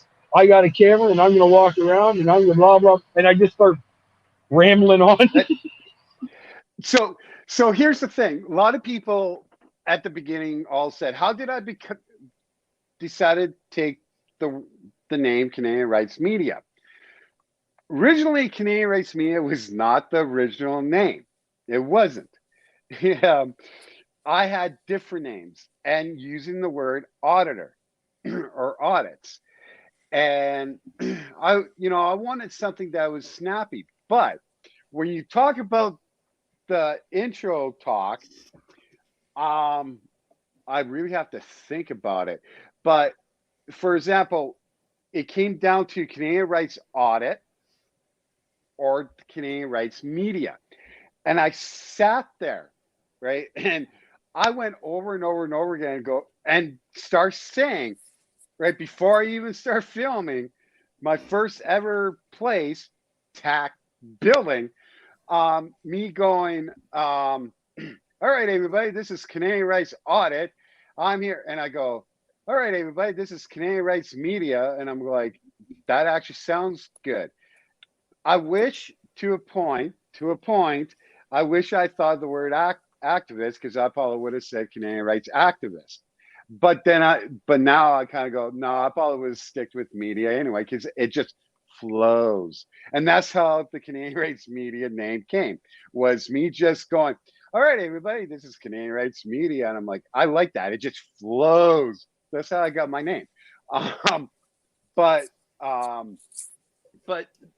that's just me, right? Even the ending, it's me. If you watch a lot of people, and of course, I bring up Nasty Nathaniel all the time, but he has his thing. I like his videos. Even the ending. What do you think? Pass, fail? You decide. To me, the thing is, it wasn't like, oh, I want to copy him. I'm like, you know what? I like that, having a beginning. You show your video, have the end. And so I just created my own thing. Your own thing is your own thing. Would it change? If you're going to stick with this, would it change? Hell yeah, you're going to change. You're going to, not only some people will say things to you, but you're going to find your little nick. What people will identify who you are and your channel versus somebody else, like Canadian Rights Ontario, right? His is going to be different than mine. Yours is going to be different from mine. And but people are going to recognize that. Like, as I said, when people hear the music, they know exactly, that's Canadian Rights Media. When I changed it, everybody's like, that's not Canadian Rights Media. How dare you?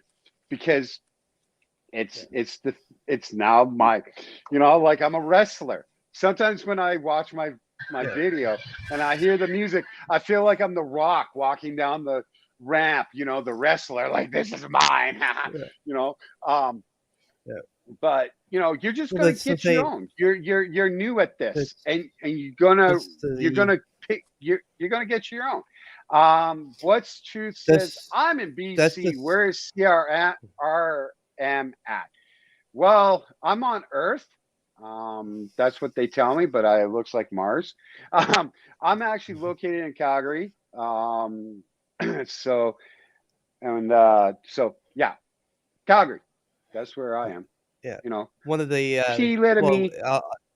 one of the big things is like to give you guys an example as well. One of the big things, like with myself, okay, everybody always asks me, well, why did you choose the Chad? Well, Chad is my actual first name. I don't hide the fact. But the person that gave me the name the Chad is the gentleman that we've had as our guest, because that's what he first started calling me is when I was on the panel with him, the Chad, and it stuck. So but I mean, Yeah, I get asked. Go ahead. that's part of that's part of the community that we're in. We help each other out, we support each other. I mean, when I did my first video, my very first video, where did it premiere? On Canadian Rights Media's channel during a panel. Now mind Wow, you right. now mind you, he said, as he said, it sounds familiar. Well, I was nervous, and as you said, Canadian Rights Ontario earlier, yes, you are going to be nervous when you get out there and do it. I'm still, when I'm out there filming in public, I'm still nervous at any point in time I'm out filming. I've been doing And this for 3 years and I still get nervous. Yeah. Dude, I've been an activist for over 36 years, and I still get nervous. So Yeah. you're it's never going to go away. There's some places I could go and record without any issues and not have any not get nervous. And there's some places where and like even some churches I get some nervous because I'm sorry, church people like LDS and the Jehovah's Witnesses, they love to get into your face. And Yeah. I've had it. And so sometimes when it comes to those places, sometimes I do get like going, okay, I'm nervous. What's going to happen? Am I prepared? Versus going to a police station where I'm like, I'm fine, man. Woo-hoo, I'm on Red Bull. But See, I'm nervous because the way I've been doing it lately is honestly, I wake up in the morning, I'm like, you know what, fuck it, I'm gonna go to this police station and do it. And I just fucking smoke a joint, roll another one, hop in fucking on the bus and go, grab a coffee, fucking chug that down and go do my thing. It's just that's the way I've been doing it lately. I wake up, I'm like, all right, today for depression, my anxiety's not bothering me, I'm fucking out. I'm doing it. And I used to do that too.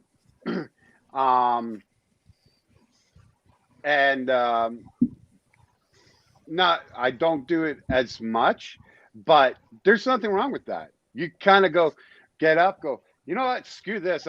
That's it. The RCMP. That's it. I'm going to film their location. Hell yeah. There's nothing wrong with that. For me, at some places, yeah, I do my research because I just want to double check on some things. But oh no, oh man, you think? I bet probably 65% of the videos that I have on my channel are ones that I just stumble upon, not even planned.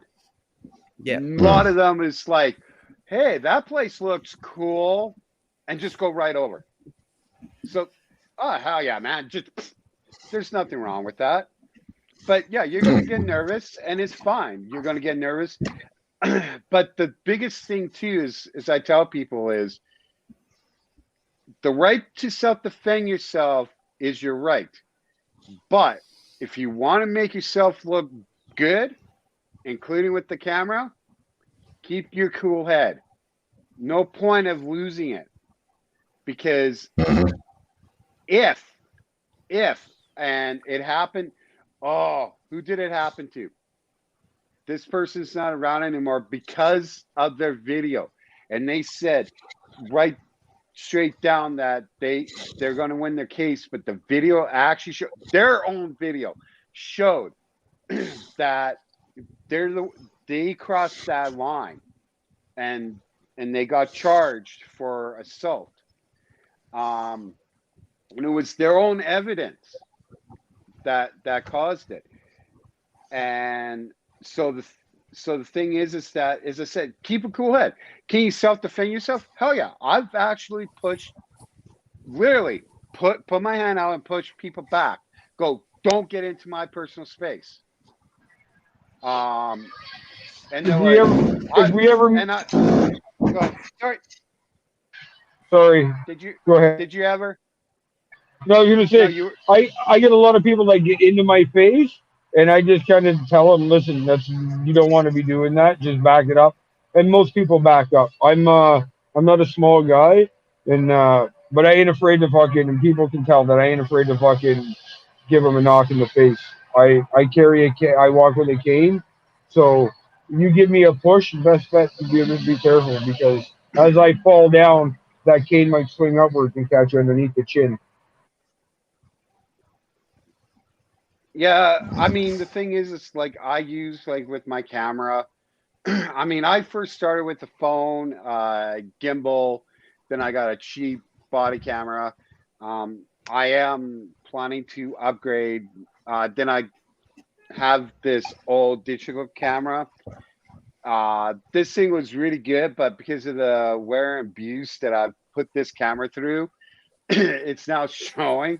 But I have like this single pod where the camera's on, so it acts like a stick. Um, and people say, "Well, can you use that?" And No, it's a weapon. You'll get charged with using a weapon. ah, but there's a difference. If you're a fear of your life, so if some guy, let's say like the U.S. thing, because I was using a phone with gimbal at the time, but if I had my stick and what he was doing, and because he was pushing me back onto the LRT tracks, the train tracks, Oh, see, the I haven't seen the videos yeah, for that. I know what you're talking about. Yeah, oh, it's an old video. yeah. Now I would have had all right because I afraid, like, have fear for my life. I could have used that stick to push that guy back, like give him a little Oh, smack. yeah. No. Um, but That I get and agree with. Like I but said, the that's thing, what I said. If anybody pushes me and I fall down, as I'm falling down, and my cane swings upwards and hits them in the fucking face, hey, that's not my fault that they put their hands on me. I happen to be disabled and I fell down. My hands swung. It's not my fault that I know exactly how to place that as I fall down. um, but as I said, what message are we showing or want to put out if we're, as I said, I will give attitude back if someone gives me an attitude. Come on, everybody should know with the video that Same. got removed, and trust me, I'm going to be getting that Same. video back up with the lady who said, dude, please leave. And I'm like, no, right? And I was doing the exact same thing, not mocking, but giving the exact same back attitude. I've done it. But the thing is the person's action is going to what up my reaction. But the reaction of being violent in any way, that should not be the message that we should come across. No, And I'm not. It's not what I'm about. yeah, yeah, no, Truthfully, no, I'm just. no. It's just But I'm saying I'm a pretty big. Most people that get close to me, they realize that they get within a certain distance, and I think they just smell the fact that they don't want to. I'm not afraid to. I choose. I'll yell and scream first of all. I'll use my loudness before I fucking. Oh, But if people want to push their luck with me, but no, I and and the thing is I'm a big guy too. And so when bigger guys come out, like the one Joe Witness location, and the guy standing there, arms crossed, and the whole 9 yards, I'm like, yeah, man, you're not gonna intimidate me, like, dude. But you know, thing is as I said, it's the reaction I get back. And if I see like they're all this, I will try to use humor. That's why I use that whole, my little thing, like Sesame Street saying. But for us, and as a community, the thing as being activists, we should all just say, look, the last thing we want to do is cause any violence, because that doesn't give our message. Look at all these quote unquote protests are happening. We have the right for peaceful protest. These protests that are happening aren't peaceful. they're becoming violent. They're becoming dumb. And the thing is their message of the protest getting through? No, it's because of the actions. And that's the exact same thing why I do, where I go, I'd rather have my actions and the message come across than me doing something that, sure, people will like to watch, but I'd rather have people who want to watch and see this is not how it's done right, but hey, at least he kept his cool and look at the outcome. As I said, like the location that I filmed today, man. Whew, I mean, that cop, man. Oh, Hello, officer. Oh yeah. Like I never knew that they called the police. Like I thought, okay, everything was okay, kosher, the whole 9 yards, until the unit popped and she got out. I'm going, oh man. And this guy was talking to me, and I'm like, dude, walk away now. Walk away now. Like, go, shoot. And she was so professional, so nice. And I'm just like, oh. I'm like, oh. And it wasn't the uniform, people. It wasn't the uniform. And yeah, she was wearing the mask, but her eyes just. Whew. But anyway, she was one of those officers you want to put your hands up to. You can arrest me anytime, honey. I might have to steal the Nasty Daniel thing and go hot beauty alert, or beauty alert, because he has a handsome alert. I might have to take that because as I said, like that was a one of a kind thing. I love it when Nasty Nathaniel tells the security guards and they get all up in his face. He's like, you're handsome, right? And they don't know what to fucking say. Or he says it to the cop and they have absolutely no idea what to say. They just shut up. They're like, they go so stone-faced. I love it. It makes me laugh every time. Do you mind if I just tell you something? You're kind of handsome. Well, they got nothing else to say. I love it. It's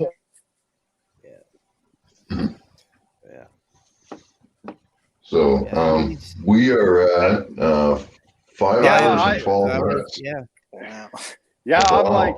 I'm like, oh, it's past my bedtime. I need to go to bed. I got to go to work tomorrow. Well, and I have Nasty going.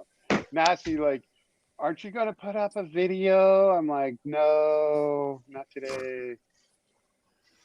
But so you still talk to Nasty all the time, though, do you?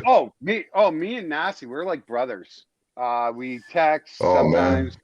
We talk on the phone. Oh yeah, like me and him. I think he mentions you in almost every video. Yeah, pretty.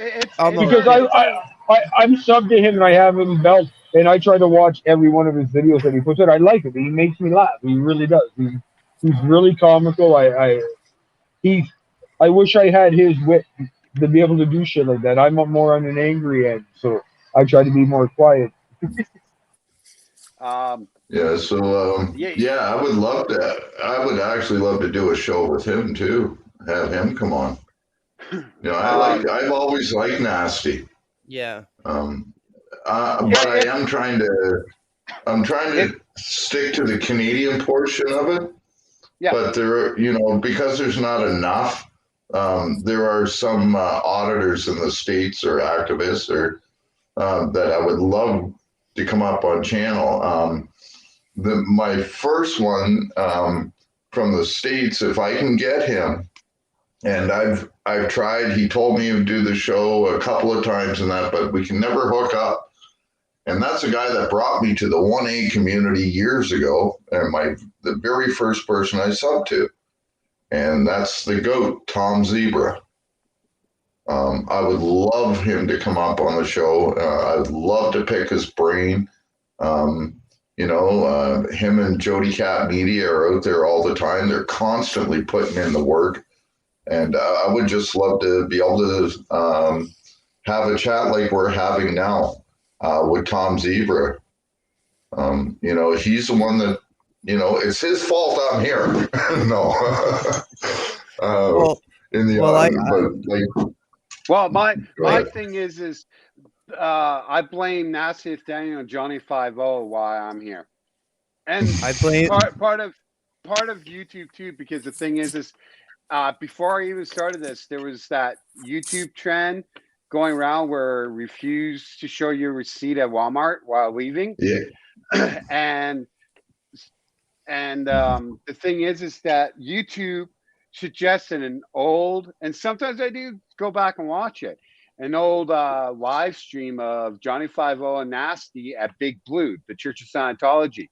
It's about 2.5 hours.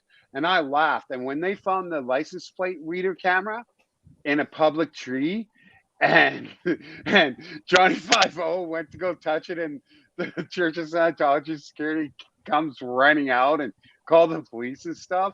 I was like, what? And because both of them, I was laughing so hard, I started watching their channels, and then I enjoyed as you said, Big, that Nasty's funny, and I started watching, and I subscribed to him, and I started watching some of his live. And there was one day, and I was actually on break at work. He went live, and I literally was like, what? And I went on. I'm like, hi, Nasty. And he actually turned around and said, hey, it's Canadian Rights Media. Hey, Canadian Rights Media, can you send me an email? I'd love to talk to you. To me, that was like a celebrity going, dude, I'm going to send you a personal present, autographed picture and all that. Like, I'm like, he said my name. I'm like, I can't believe it. He said my name. And I sent him an email, and that's how me and him hit it off. Johnny 5-0 has mentioned me, but I was on a panel once with Desert Phil. High Desert Community. Yeah. He wasn't like, he's a nice guy. I mean, he's changed, and I know he's not out as much anymore, but he's one that I would definitely say he's good on a lot of things that he does, and I do like what he used to do. But I kind of know what happened and why he doesn't do what he does. But the one thing, and I do want to touch people that do talk about cop watch, like, why don't you go out cop watching? Number one, we can't listen to the police scanners, but two, the thing is that if I see the police, doing a traffic pullover or whatever, and I'm there, I will watch and record, not a problem.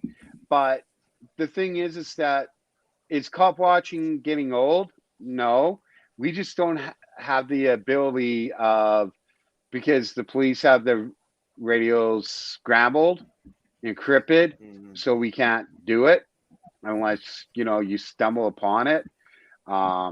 So just so you know, but the biggest, as I said, like, I think the biggest guest I had on my show, and I still love this guy. He's really great, and no, the chat, it was not Parker Osmond. It's Angry Gay Pope. He is one, when it does come to, if you want to see a dedication and activism, not only Nasty does it, but you want to see dedication in one certain thing of activism, you watch Angry Gay Pope and the Church of Scientology, man. And yes, some of his videos have been on that Leah Ramney show, but you want to see activism. Like, that is something. And the humor that he does it. Frank. Yeah. Hey, Frank. How you doing? Or, Odo, I miss you, Odo. Odo, I heard your wife doesn't want to be with you, Odo. And I'm going, dude, stop it, man. I want to listen. You're cracking me up. But if you want to know, like, really see a true, like, again, I'm not a big Tom Zeba fan. was it First Amendment test? He Mm. is literally the pioneer of the First Amendment test down in the States. And Nasty actually introduced me to him, and Tom Zebra. I nothing against Tom Zebra. I think it was his style, but again, we all have different tastes and likes, and that's fine. But as I said, you really want to see what dedication is. Oh man, Watch Angry Pope. Gay Pope and a lot of his old videos and places and things that he has captured on video of the Church of Scientology just amazes me. And like Nasty said, there's a Church of Scientology location in Calgary. I got there 2 weeks late because they just closed their doors. And I was like, oh, and there's one in Edmonton, but every time I've gone to Edmonton, because I have a list of, because I really want to do, like the police stations and stuff, and just with timing and stuff, never got a chance to actually go do the one in Edmonton. Toronto, Ontario. I was just going to say that. There's one down on Yonge Street. I was just going to say, should I go stand outside there someday? Yep. All right.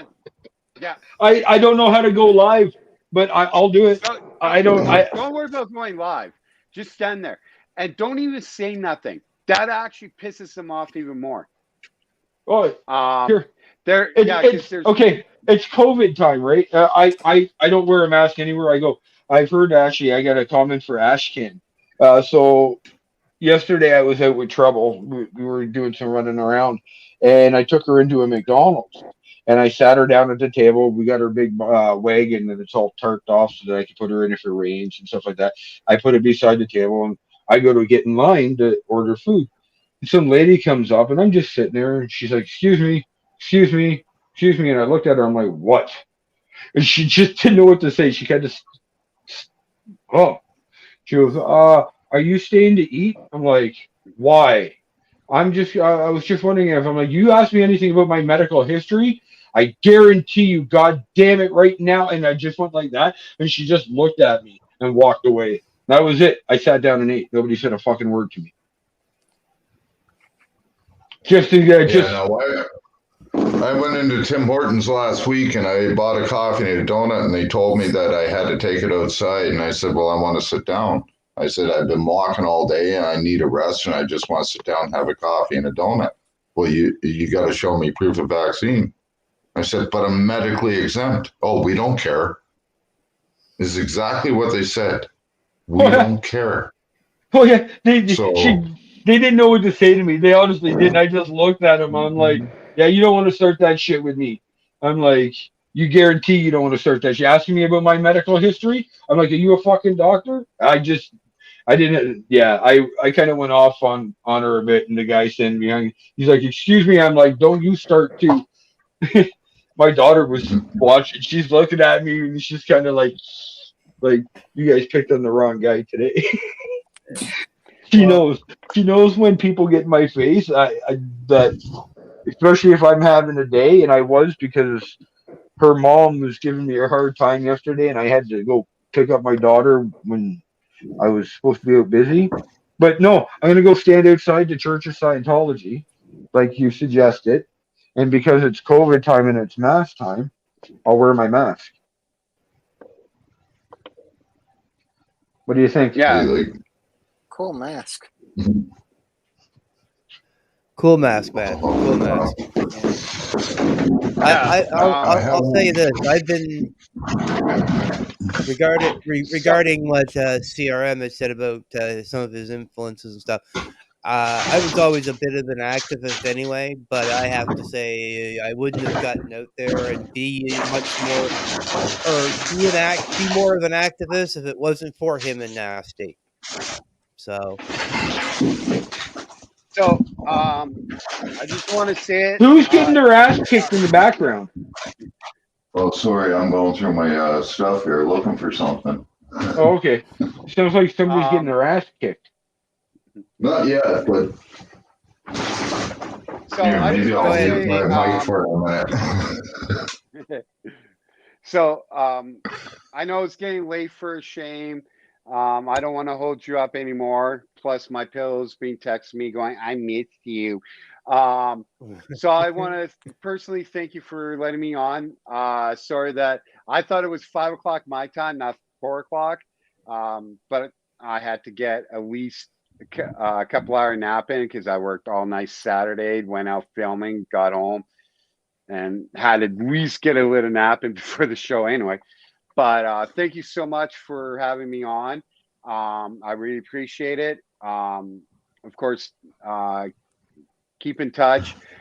For Canadian Rights Ontario and Big Org, you guys should probably know my email address, CanadianRightsMedia@gmail.com. Send me an email. As I said, I'm here. I love to have a community. I love to have a community. All of us, if someone gets jammed up, doesn't matter where we are, we could all turn around, go to our channels, go, hey, guess what? The Chad got arrested again for eating too many Timbits. But, you know, just so you guys all know, us sticking together and be able to try to and support each other, that's the key, right? And if we're not that's what I've been doing it, saying forever. and if we're not doing it, the haters, and I'm going to say it, the haters, the ones that call us frauditors and all that stuff, they're going to go, look, they're not going to laugh because they're against each other. Well, come on, you know?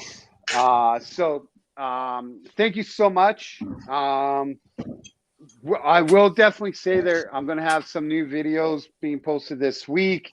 I just do some editing and be yourself, be kind, be safe, and most of all, keep your stick on the ice.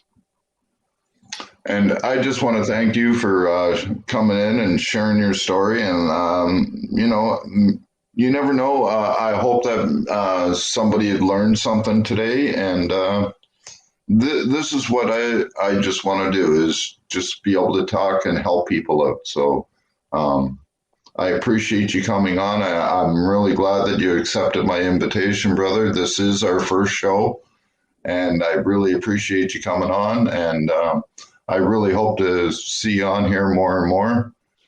And you never know. You may even see me out in Calgary there soon, once all these butterflies and unicorns go away. All right, man. Okay, you take care. All right. Actually, before everyone goes, if there's anyone who wants to contact me about anything, my email is CanadaRightsOntario@gmail.com. Oh, okay. I'm going to write that down too, brother, because I was actually going to try and get a hold of you too. Yeah, and Oh. especially you. Sorry, what was your name? Like Angry Ginger or something? Well, like that? yeah. The thing I'm on right now is my Angry Ginger channel, but it's Ogre. Everybody knows me as Ogre. It's been my nickname since I was like 8 years old. So Ogre? Ogres, yeah, Big Red Ogre, but just call me Ogre. Okay. Hey, Epic is in the house. Kind of 5 what's hours up, Epic? late, but Epic just came in. But anyways, hold on. Epic was here earlier too, but he dropped out to go over to start his own panel. Oh, CRM, take it easy. Also, thank you very much for everything that you informed me of today. I appreciate that. I'm in on everything you're saying. I really do believe in that we can make a proper community out of this. I really do. And if you get a chance, check out my stuff. Let me know what I can do to improve, and just drop me an email because it's in my about page. Yeah, not a problem. As I said, I'm subscribed. And be safe. I will watch some of your videos. All right, guys. Talk to you later. And as the other host, I'd like to say, always a pleasure, CRM. Keep your stick on the ice, brother. And he's gone. Well, the Chad, my apologies. I didn't mean to take that away. I was That's just me. I'm an ogre. I talk. Blah. Oh, no worries, man. No, no worries. I can touch base with CRM anytime. He and I have been like I said, because of where I started out on his panel, and I've become very good friends with him too. So he's a great guy. Yeah, it was a pleasure for him to be our first guest on the show, and I think with the amount we have left watching there, Ash, I think it is time to say and end this so that we have more time to come up again for the next guest when we have our next one. We will definitely Yes. keep you posted on who our next guest will be, as we don't know ourselves at the present moment in time, but we have a few in mind that we're going to reach out to. I'm sure we have to Yeah. discuss that as well. Anyway, from Alrighty. as I've said a couple times here and there, we're always the side. You can always find Ash and myself on multiple different panels. We're always the sidekicks, never the hosts. But over here, the sidekicks rule the roost. Fuck, I love that name, man. I'm glad you came up with it. So, All right, Ash. Again, Anyway, dude, this is what I've been looking for. Thank you so much for getting this put together. You and the chat, dude. I know you and I don't know each other much, but we're gonna get to know each other quickly. But I appreciate you guys doing this. It's something I've been looking for. It's something that I thought I found somewhere. I thought it was something I found somewhere else because when I first got there, it is what it was about for most of the part. But then other stuff got in the way, and I couldn't find it again. So this is what I've been looking for for the last year since I've been into the community, is something like this where we could all get together, work on the Canadian law part. And man, ET, if you're out there somewhere and you hear this, just remember there's something fucking that you might like to get back into and talk to, because this is oh something man, he is. ET, This is why I call him Master ET. That's the reason why I call him Master ET. He's the fucking Jedi Master of Canadian rights. Oh, the law ninja. he is. The law ninja. Yeah. As I've called him, and Ash has called him, the law ninja. And ET, yeah, brother ET, if you're out there, man, we'd love to welcome you back with open arms, man. There's always a place on the Sidekick Show for you. And yeah, just even stop in and say hi. Just give us a quick checkup on see how you're doing, brother. We miss you. So, well, I know he does have health issues. I think he's got fibromyalgia and stuff like that. So if you are out there, and you're listening, or this gets to you, we are all thinking of you, my friend. So be safe and hope to hear from you soon. Yes. Are there And any with of that, ET's videos Ontario, out there still? No, his channel's actually taken down. There He took are. his I will channel say down, this. but- I will say this. Yes, there are still some of ET's videos out there. If you go to some of the panels, watch some of the yes. panels that Canadian Rights Media did the past couple Okay, of and some of his year. videos were on there.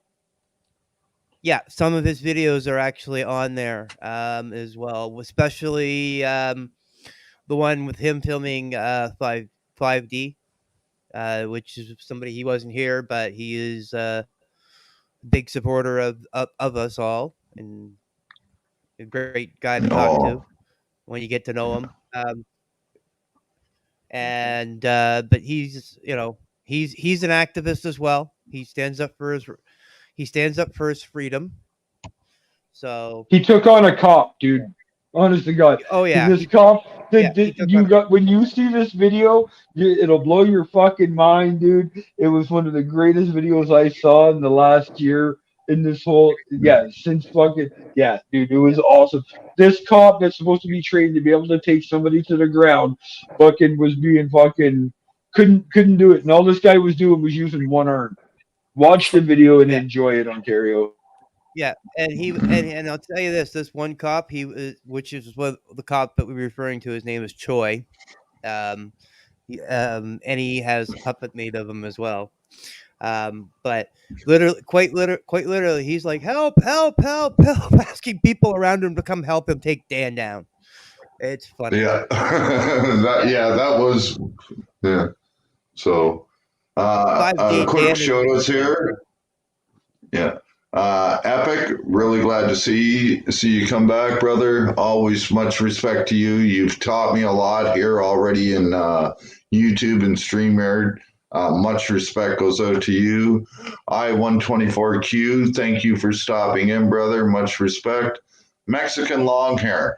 I love you, brother. I was on your live stream there just before I started this, watching it.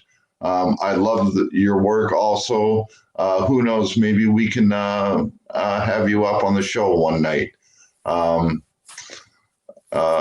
then who else do we have here? Ontario, if you want to Canadian Rights Ontario, want to post your link in private so we can post it up there. We can do that for you as well. Not a problem. There's few people asking for your link. Yeah, I don't mind. You can do that. Yeah. Yeah. Well, we need to get you some more subs too. So this way, then you can get your message out a little more if you have more subs. So that would be great, and that's what I'm trying to do. And that's what I'm trying to do. People help me out. Like I said, I'm not the biggest channel out there by any means. I'm probably one of the smaller channels out there. I don't even have 1,000 subscribers yet. And you see, that's the great thing with collabs too. What are you talking about? I'm small. What are you talking about? I'm smaller than you. Well, I had some help, and that's because of all the auditors and that. Oh yeah, no, yeah, exactly. Yeah. So same here. I mean, that's how I've gotten as big as I've gotten. So yeah, like I think I'm up to 635 now, and just I'm not even at 1,000 watch hours. I'm not looking to get monetized or anything, but if we can help you get a few more subscribers so that you can get your message out, that's what I'm looking for also. So it's called sharing the love and sharing the wealth. Exactly. And that's what I wanted to start this show for, is to share the love and share the wealth. But when it comes to monetization though, is it like something that YouTube puts on your channel when you reach a certain point, or is it something you choose to do? Well, you have to have a minimum. Yeah, you need to have 4,000 subscribers or 1,000 subscribers and 4,000 watch hours before you can become monetized. But when you become monetized, then you got to be really careful about what you say and that, because then they'll just start pulling your videos. The money that is made off the ad generations of the videos will not go to you; it'll go to YouTube. So that's why I'm not looking at getting monetized, because if you start swearing in your videos and stuff like that, you won't get the money for it. If you say certain words and stuff like that, like you can't tell some, say on your panel or your one of your videos, go suck my dick or something like that. Here it's okay because I'm not monetized. If I was monetized, they'd probably pull the video, or I wouldn't get any revenue out of what this has been going on for 5 hours and 38 minutes. Out of that, they probably would have put in anywhere from 3 to 4 commercials an hour. So say 4 an hour. So you're still looking at about 22 commercials.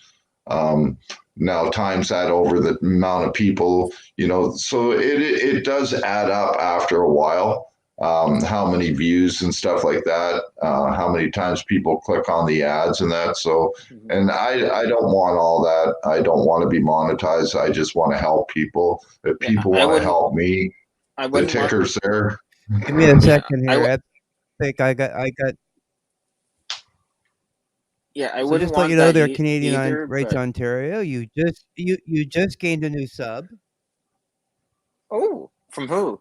I just subbed to you, and I'm good. Oh, thank you. The Chad. Yeah, I think I've subbed to you already. I'm not too sure, but if I haven't, I will definitely do so. think I've subbed Well, to all like of you. you, I've only got Well, a couple except for videos up the- too. So Except for the big ogre, but actually, no, I did sub to you as well today during the chat. Yeah, like I ran across your channel. I think it was yesterday, and I started watching that one that you did in Unionville. And I said, "Fuck Okay. this! I got to subscribe to this guy." And then You it just was happened to great come that you across showed it? up. Just Yeah, happened to come. because okay. I was actually searching for Canadian Rights Media, Canadian Rights Review, and there was another one I was looking for. But as soon as I started putting in Canadian Rights, and then it said Review Okay. Media Ontario. Well, I got to click on Ontario because I haven't seen it yet. So, and that's what I do every once in a while. Like I said, I got about 635 subscribers, but I'm subscribed to almost 1,000 people. I get, if I were to look, I'm probably looking at, I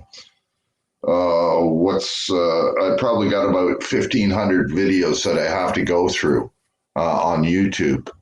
Because, when you subscribe to them, you get their videos and that. And I don't have time to go through them all the time, especially when you do 5-hour panels. Like today, I did a 7.5-hour one on, we did one on Remembrance Day there in honor of our vets. I've been in and out of the hospital. I've spent more time in the hospital in the last 48 hours than I have at home. there you go. So, There you go, Epic. It's posted there for you, brother. So where do you go to see who's actually subscribed to you, though? What happens is the only way I know who subscribed to me is when they subscribe to me. I get a message on my email. Okay. There's a way. Yeah, There's nothing in there's your a way email to. or I'll whatever? double. To it. Yeah. Well, we should end. There end is. this, I Ash. just don't know. Do you want me to click the end button here, Ash, or? Wow, we're looking at 5 Yeah, we'll hours, stay in 41 private minutes, and chat here for 53 a few seconds. minutes. Wow. Yeah. Yeah. So, All right. Yeah, okay. let me know if are we you're Thank still? you doing for any coming, more everyone. panels. Yeah. Have a great evening. Yeah. Yeah, you Yeah, too. you can stick around there, Canadian Rights. Sub 8. No, look. So, and again, thank you, New Guru, for stopping in, and everybody else. Mexican long hair. I see there's some asshole called the Ashamed Canadian up here on the panel. Fuck, that's me. Sorry. So, and everybody else. Thanks for the thumbs up. I enjoy it. Look at this. And Too Tall Rob. Sorry you weren't here earlier, brother. I really appreciate you stopping by, brother. Don't forget Puff Puff Pass and get me an apple fritter if you can, brother. Okay, so we are going to end this broadcast. Canadian Rights Ontario in the chat and I, we're going to sit backstage here for a few more minutes. But again, thank you all, and we will be seeing you soon. And if you want to come on, just give me an email. What is it again? ashcanaudits@gmail.com. And just tell me that you want to come up on the show, that you got a new video or something that you want to put out. I'm mainly looking for Canadians right now because we are a Canadian show and we need to get the word out across Canada. But, I'm open to all. And there's a few American auditors that I would really like to come up. Like I said, we got Tom Zebra. I'd love to have Akira Amanda, and Jody Cat Media, M-Star Media. I would love her to come up. The lovely M-Star. Yes, we definitely would love to have her. Definitely, yeah. Yes. So again, folks, thank you so much. And is there anything else you want to say there, Chad, before I hit this button?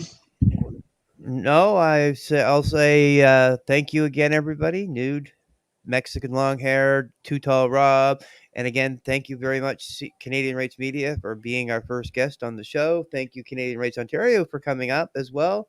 Pleasure to meet. Thank Always you. meet the new auditors, or Yes. activists, I should say.